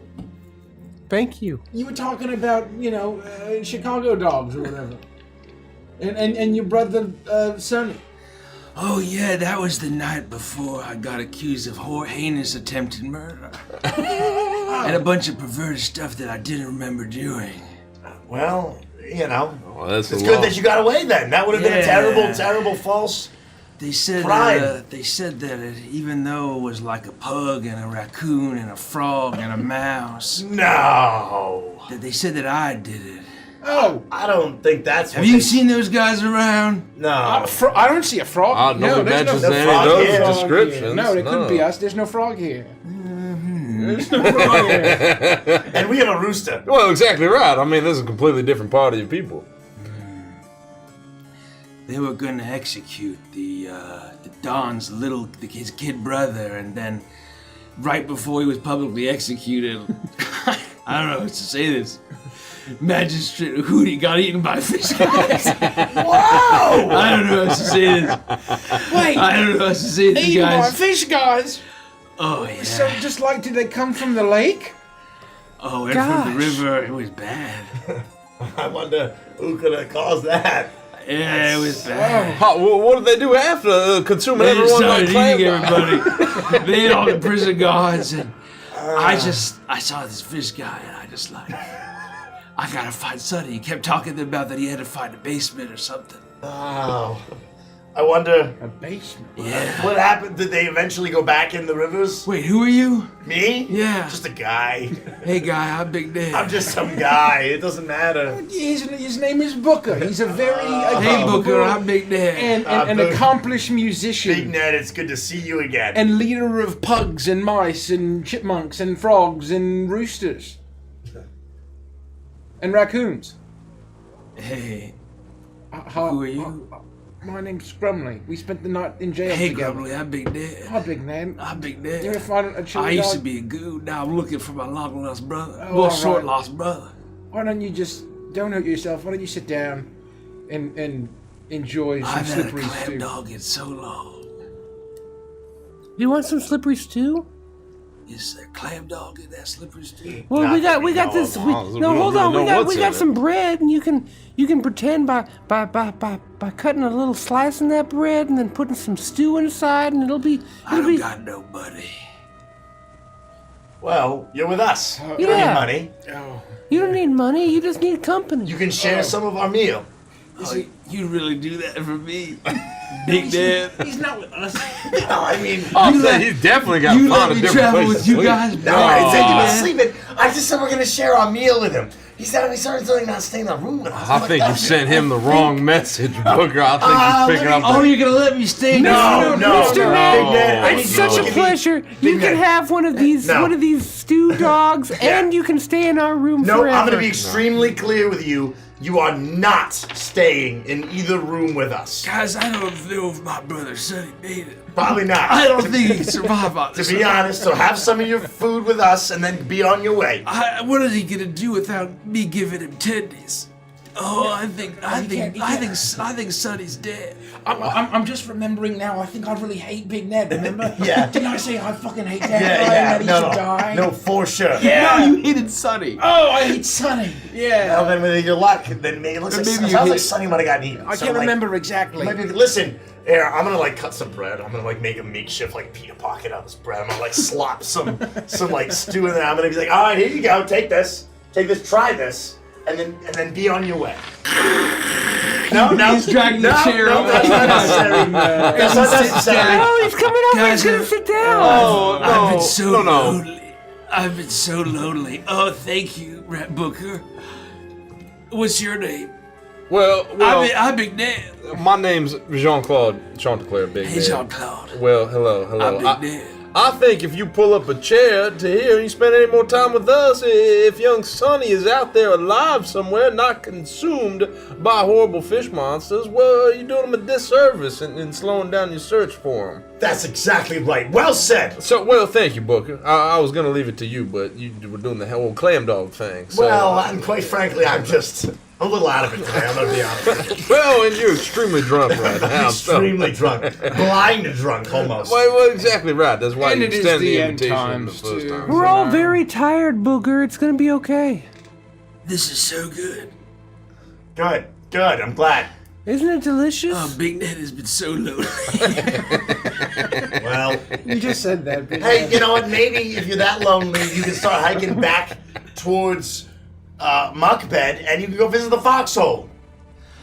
Oh no, I think I saw Roxy's entrail get eaten by a fishman. Roxy! Oh yeah. She got eaten. I think they're all gone. I think a lot of people got eaten. It was. I think probably everyone that you ever knew and grew up with Oh, man. might be eaten by fishmen. Oh, son of a... This really is the end time. Except for I your think- dad, who's enjoying his experience as a god king. I don't understand how he just keeps surviving. It's like he's got some demonic entity looking out for He him. does seem to be extremely lucky.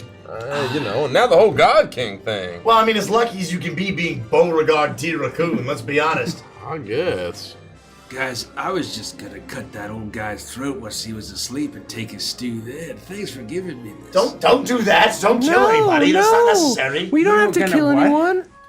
Oh, was just gonna cut that old guy's throat and take his stuff after he went to bed. Jean-Claude, does that count as probable cause? Well, exactly. I mean, he's admitted to premeditated murder, so, well, yeah, I mean, probable cause would apply to such, but sure. Why don't you join us in our room, Big Man? What? Tell me, what are you thinking? Oh, I thought I was joining you guys in your room anyway. Because I'm Big Ned. Don't do that. What are you doing, Grumley? Oh, I agree. Thank you. Why don't no? Make him stay with Bitsy and Jean-Claude. Make him stay with Bitsy and Jean-Claude. He wanted to kill the kindly sea lion innkeeper.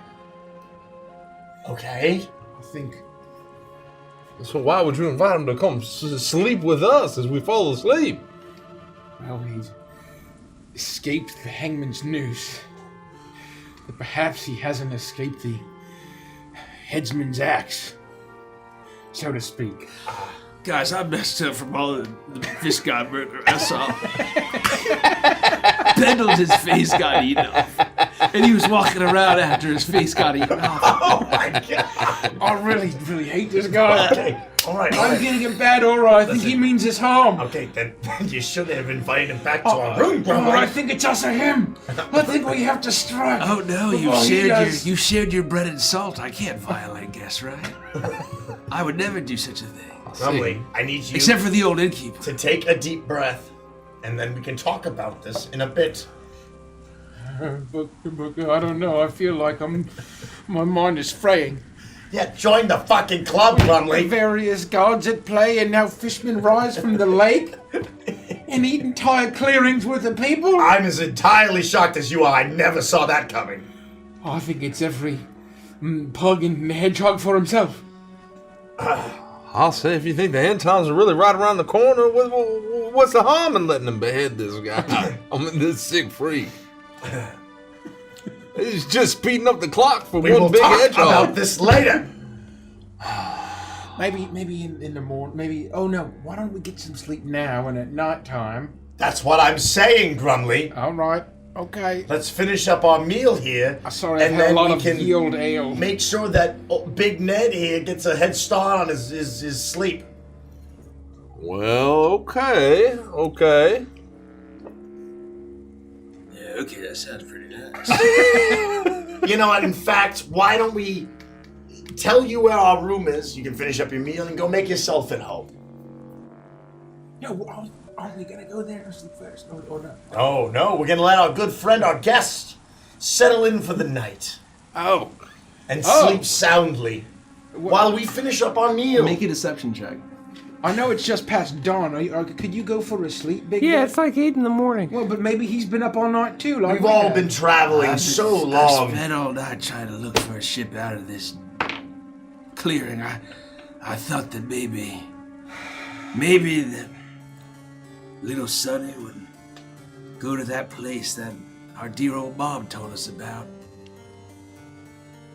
And we said we'd meet there if we ever got lost, but I don't know if it's the basement or not.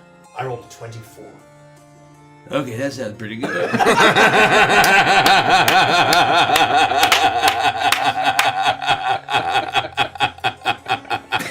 I'm glad you agree. He sits back up. Oh, thanks for giving me. He reaches over. He takes your beer. Thanks for the hospitality. There's now a film over the top of it. He reaches for the soup that you have. How was he gonna finish that? Big man, please. Easy, boy. What's this whole thing? This is the second time you've mentioned the basement, in fact, that you and Sonny got to meet up at. What's that all about? What basement? That's what Sonny kept talking about. He's got all sorts of fantasies. He doesn't know his reality from his fantasies, so I don't know. I thought that I couldn't find him. I thought that's me looking for it, but he wasn't here. I hope that little Sonny didn't get eaten by a dang old fishman. Where's this basement? Yeah, is this an Attack on Titan thing? Are we gonna have to care about this?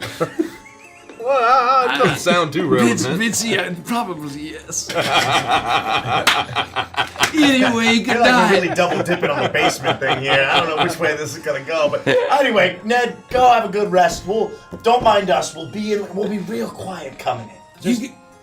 you see that he gets up, and there is, and he kind of puts his hood down, and you see that there's like dried blood all like around where his head and like down his cloak, where like he barely survived this attack. And you can see that there's like a tear. God, after becoming a goon, no one was ever nice to Big Ned no more. You guys are so kind. Oh, yeah. Thank you. I trust you guys. I love you guys. It's the least we can do. I'm Big Ned. Yeah, we know. It's been a pleasure to meet you, Big Ned. I'm busy. Don't lock the door. And the stairs creak loudly as he walks up off to the room. All right. Let me do it, Booker. Let me do it. Oh, yeah, I'm going to let you do it. Let me do it, Booker. Yeah, we're going to slit his throat. I've never been more sure of anything in my life. Also, I think now's probably a good time for me to maybe come clean about what happened in Muckfed. I cursed every person who's ever quite crossed me, including your brother, Nestor, a whole list of Hollywood perverts, lots and lots and lots of people, and I threw my cursed banjo into the river and I saw a fishman. So I'm not going to fully discount that this isn't entirely my fault. I'm just going to say it. Might as well come clean. Booger, you arose an army of fishermen from the river of Muckbed Creek to seek vengeance on those who just cast minor aggressions against you? Well, I included your brother. I mean, aren't you happy about that? Well, yes, I'm quite ecstatic about that. I didn't know I was going to raise an army. I just, I was frustrated. My banjo was ruined. I was haunted by his ghost, I think I told you in the castle. Maybe the fisherman got him. I think the fisherman got him. I mean, that's probably... I probably could have told him. Now I'm trying to recollect, of course, whether or not he had massive fisherman bites out of his body while he was in ghost form. Maybe he was intact. I was in a really dark place when I threw the banjo into the river. That was a real turning point for me as a person and kind of where we've gotten to now. Who can say? I didn't know what was going to happen. I didn't really think the night here was real or that there were fish people. How could I have known? But I may have listed a whole list of enemies and people for Night here and his people to feed on.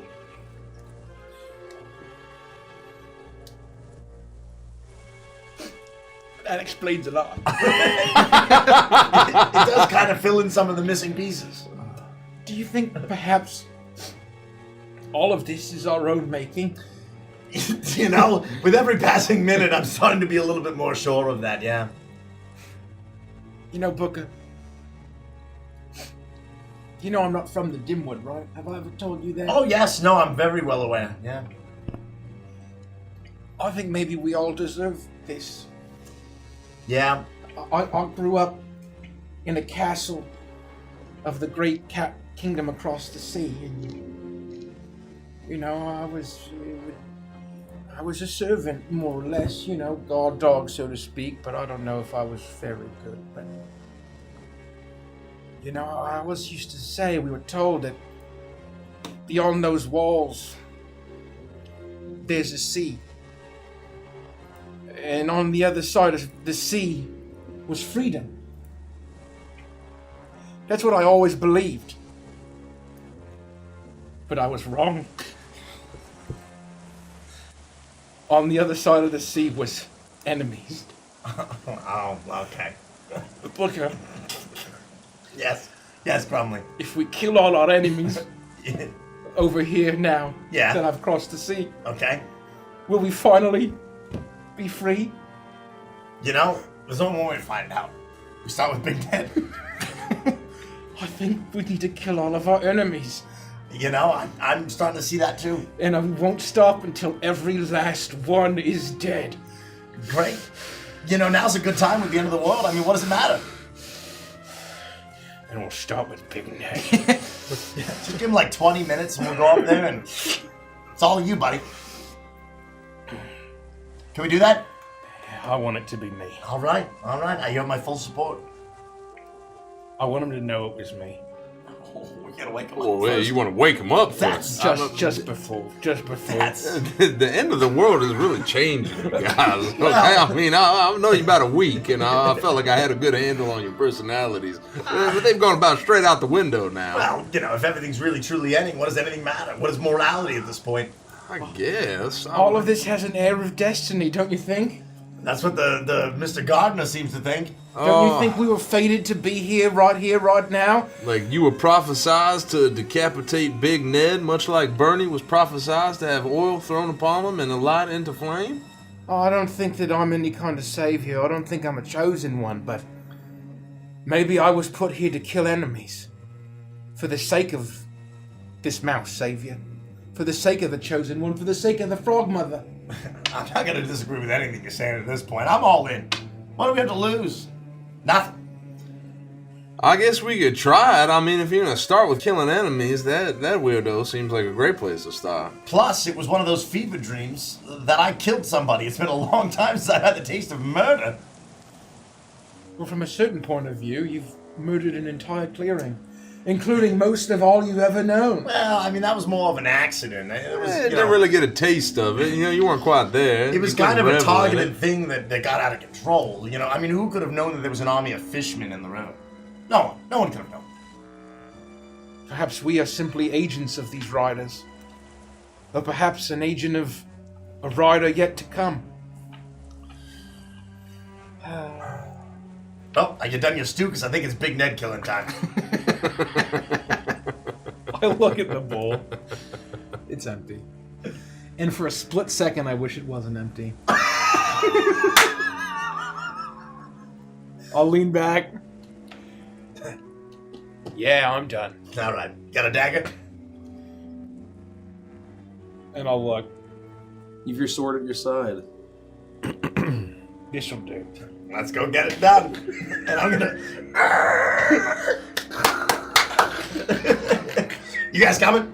I need to make it clear that Bitsy went upstairs long ago, like minutes ago. Yeah. While they were having this whole, well before they had this whole conversation, to go into her own room. Whether or not Big Ned was there is up to the DM's discretion. Roll a d2. Oh no. 2. You've walked in, and Big Ned was sleeping. And snoring loudly, taking up most of the bed. And you were able to find a spot. There's 2 beds in this room. Do you get in the same bed with Big Ned, or do you take the other bed?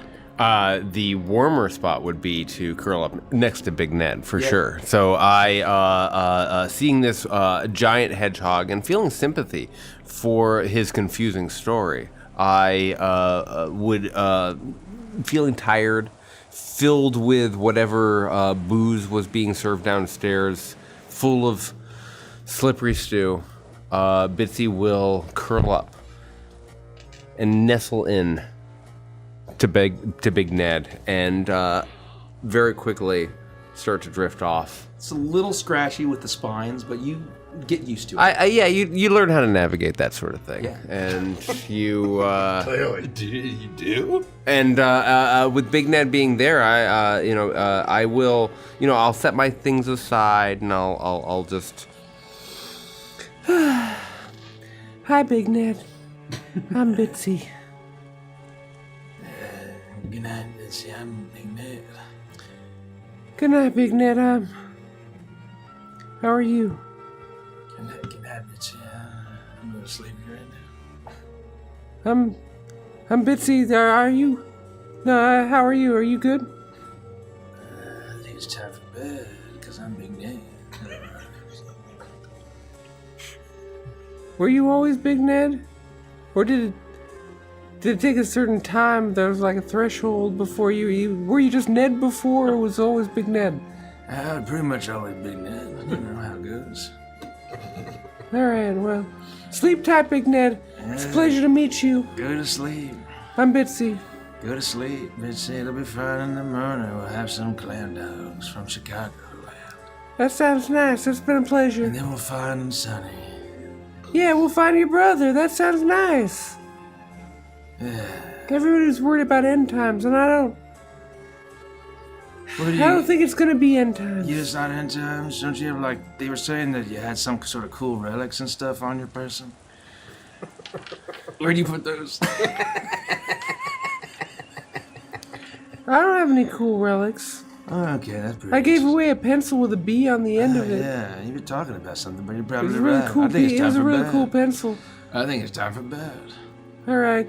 Good night, Big Ned. Good night, Missy. I'm Big Ned. I'm Bitsy. Good night. Well, I'm Big Ned. Good night. They go to sleep. Jean-Claude, the foxes stumbled off drunk. Big Ned is gone. And you realize that you're alone in this space. As both of you have gone. We're going up to the room. Yeah, we're gonna murder this guy. Which fuck this guy up. Which room are you going to?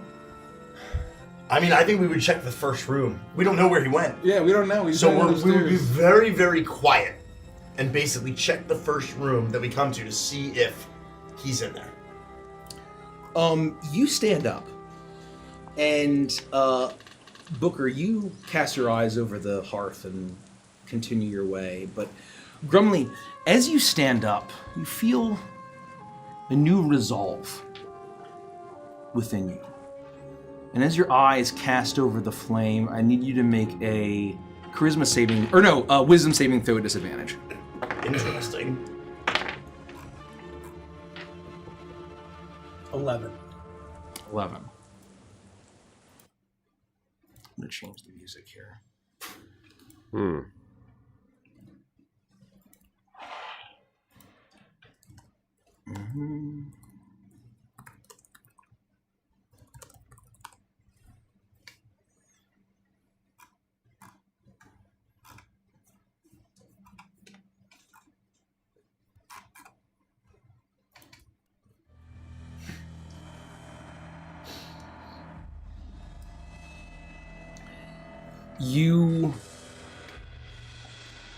Your eyes are cast over the flame, and you see a shape from within, and it's elongated. As the shadows dance within, you see silhouette, armored, not unlike you, but tall, proud, a great pair of antlers, and a crown atop its head, blazing eyes within the silhouette. And you... Bear skull vision. I'm getting my own bear skull vision. Okay. You call out, "You've kneeled your whole life." I would turn around. Do you mean me or them? You've kneeled to the Marquise. You've kneeled to your friends. You've bowed tail between your legs to everyone you've ever met. What good has it brought you? Do I feel like I can respond in this moment? You can certainly try. Well, I left home. Maybe that wasn't a good idea. I guess I got, kicked out or banished and stripped of all of my duties. But I met my best friend, all of my best friends. So that's something, right? I see a killer in you. You do? A heart that blazes. You were built for war. You were built to kneel. You were built to kill. You just haven't found the right thing to kneel for. Who or what should I kneel to or for?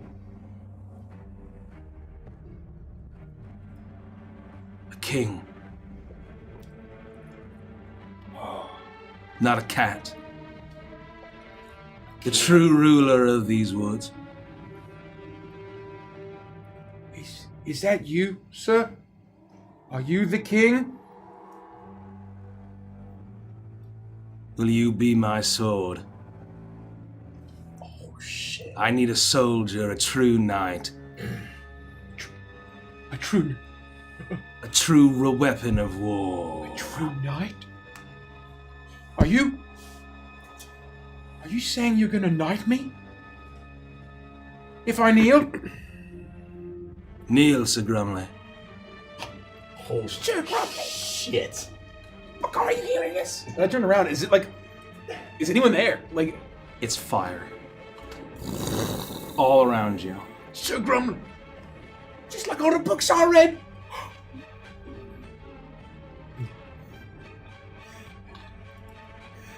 Of course, Your Grace.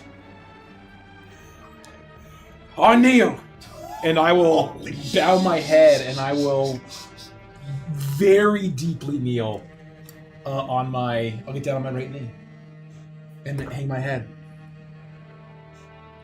Grumley, do you have a heart within you that blazes for war and conquest? I believe so. Do you vow to serve the true king as he rides to war? I swear it. The one true king. Will you be the flaming sword that brings the light of the blazing heart? Are you seeing this? Yes! Suddenly, you feel a pressure on your shoulder. As there's nothing but flame. And then you feel it leave your right shoulder, and then it goes to your left. And then it leaves. Rise, Sir Grumley. There's one more thing for you to do. Your friend is in grave danger. She's about to be slain. I still need her. You may want to hurry. As the flame dissipates, and suddenly it's just a hearth. As you look around, Jean-Claude's sitting there. Booker, you probably, I don't know, you maybe have... I would not have left Yeah, without you probably would have walked to the stairs, and you're like, hey, what's up, man? Yeah. Hey, y'all right? Did you go see that? I'll see what? Grumley, what's got you all worked up? No, we were just about to head upstairs. My purpose finally God. I don't know, a god, a king. What are you talking about? What are you saying? What are you yammering on, Grumley? I'm Sir Grumley of the Blazing Heart. What the hell does that mean? Bitsy's in danger. What? I have to go! And I'm gonna leap up. I won't even put my armor on. I will pull my sword out of its sheath, and I'm gonna run upstairs. Oh, gods, he's lost his mind. Is this a thing that happens? I will take off after him, but you are clearly in the lead. You are way ahead of me, but I'm gonna race off after you. Oh, man. Shit, it wasn't supposed to be like this! You leap out as you hear a commotion. What's going on out there? As you hear from the kitchen, as you leap up, you rush to. You see two doors that are each of your rooms. Which one do you go to, left or right? Make a perception check at advantage. Sniff him out. I'm sniffing for Bitsy mostly. Yep. But any kind of foreign anything I wanna be aware of. Please. I mean, I can give you inspiration. I can do something. But actually, we took a short rest. If you can give me short rest doesn't give me. I give you inspiration for sure. That refreshes on a short rest. I'll take it. I think he could have given you inspiration because you said Bitsy's in trouble. I roll fucking 6. 12 plus 6 is 18. It resets on a long rest, but I still have plenty of inspiration. Sweet. You're good. What do you get? 18. You know, you can smell Bitsy. It's faint. But through the door, through with your nose, you feel a sense of resolve as it's on the left side of the door. Bitsy! And I'm gonna just bash the door in. I'm not even trying to open it. I'm gonna try to make an athletics check. Probably what has gotten into you? 13. 13. You need a 12. Okay. It's not a door. It is very good that you decided not to try to open it. As you smash through, you see a huge shape over Bitsy. Oh my god. Blue fur quills out. A surprisingly soft and nimble hands wielding the dagger that Bitsy had. A satchel of valuables at his side. Big Ned has his blade pressed to Bitsy's neck as he's very softly grabbing her ears, preparing to cut her throat. Do I feel like... Wait, hold on. We're playing Dungeons and Dragons. We are.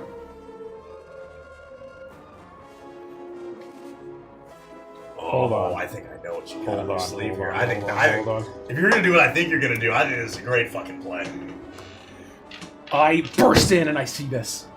And I'm holding my sword. And I'll growl. Halt! Yes! I cast command Yes! on him. And I try to get him to stop to give me an opening. Okay. He needs to make a, wisdom saving throw. What's the DC? DC is... it's only 14. Hold on, is it wisdom? Am I crazy? Should say, like, right at the beginning. Wisdom, yep, wisdom. You see as he's turned slightly, and after hearing you would shout, when you would shout Bitsy, that he starts to move his arm, and you very clearly, with how you're shocked at how sharp this blade is, as blood is starting to draw, and he stops as you call out, and your voice booms out with a bark, and you almost hear a crackling, roaring fire, and almost like a trumpet of war as you hear yourself call out, to the point where both of you almost hear this as he says stop, as there's a moment where you feel Big Ned has frozen, but you feel almost like your friends have frozen behind you, and you hear a voice in your head. You don't need me to tell you where the heart is. I approach, and as I'm approaching, I feel this slowing down, and I'll say, "In the name of the King, the Blazing Heart, and the Lord of War, I sentence you to die." And I plunge my sword into his heart. Make an attack roll at advantage to the unseen attacker. Holy! 17 plus 8 is 25. 25. Roll damage and add Divine Smite. Ooh! I do that too, obviously. Double Divine Smite? The sword bursts the flame. Okay, hold on. Sorry. I'm excited. God. Hold on. Oh god, I need to look at the stats. I never actually added weapons And then to you my roll damage character for me. For Divine Smite, it should be 2d8, if that's what you're looking for.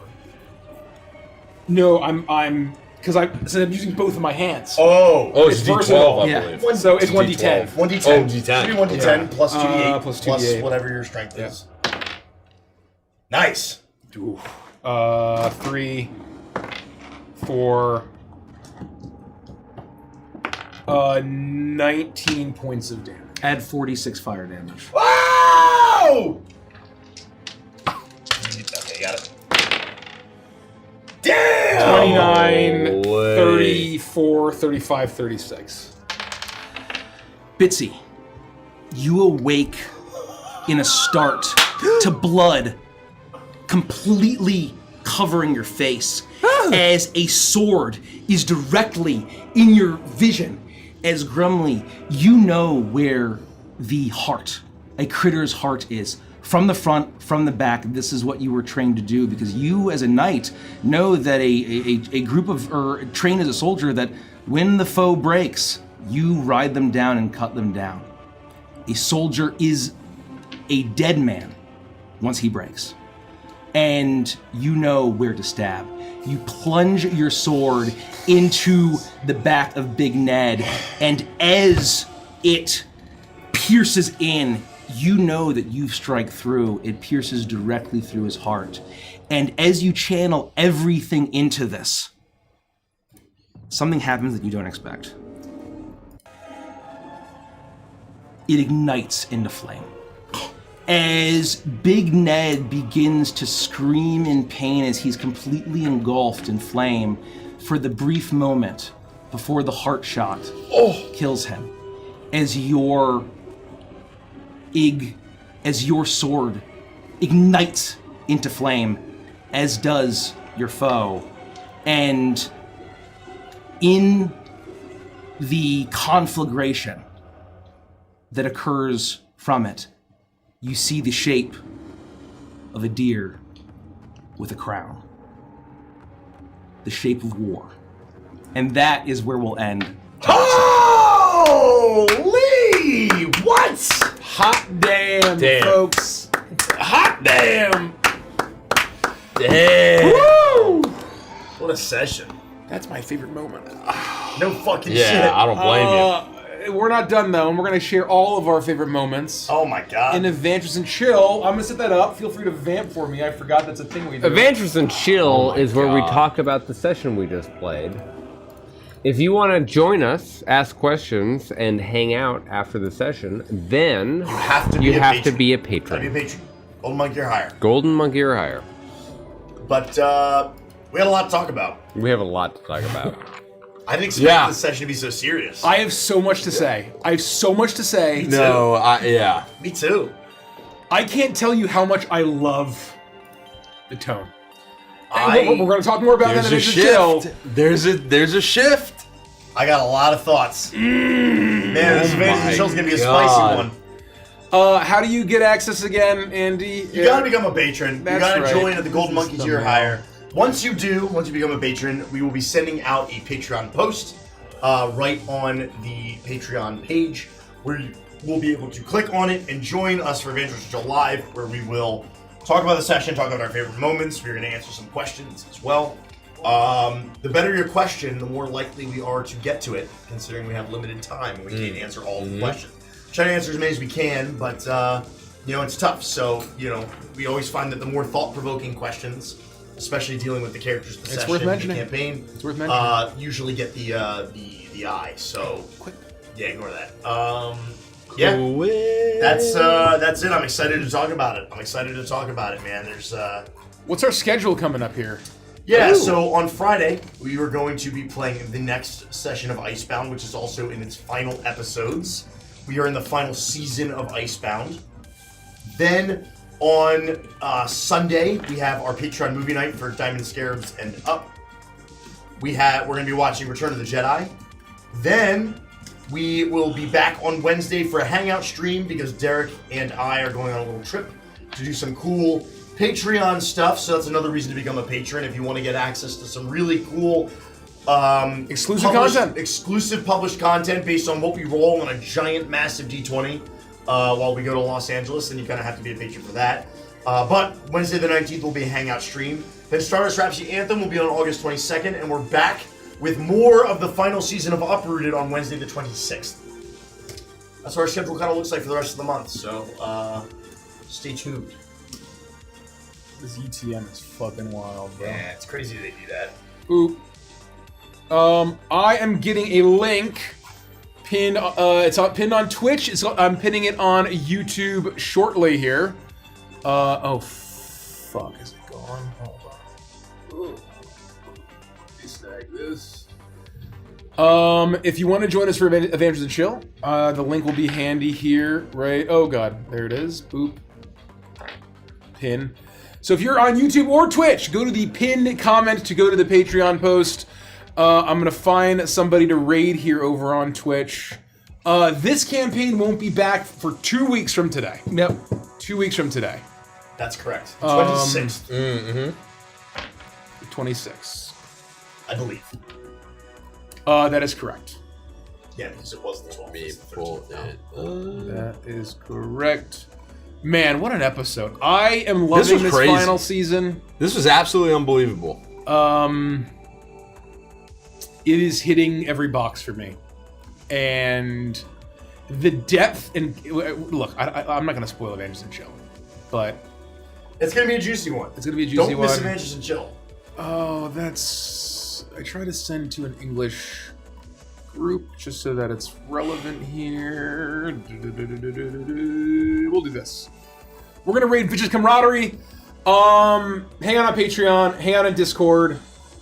We're back in 2 weeks with this campaign. We're streaming a bunch. We're watching with Diamond Scare Tier plus patrons and higher. We're watching Return of the Jedi on Sunday. Hell yeah! I'm excited for Mace to finally see it. This Friday. I can't wait. 2 days. Icebound is 2 this Friday. days. 2 days. 2 days. With that, good night, everybody. See you next time. Hell yeah. Hell yeah.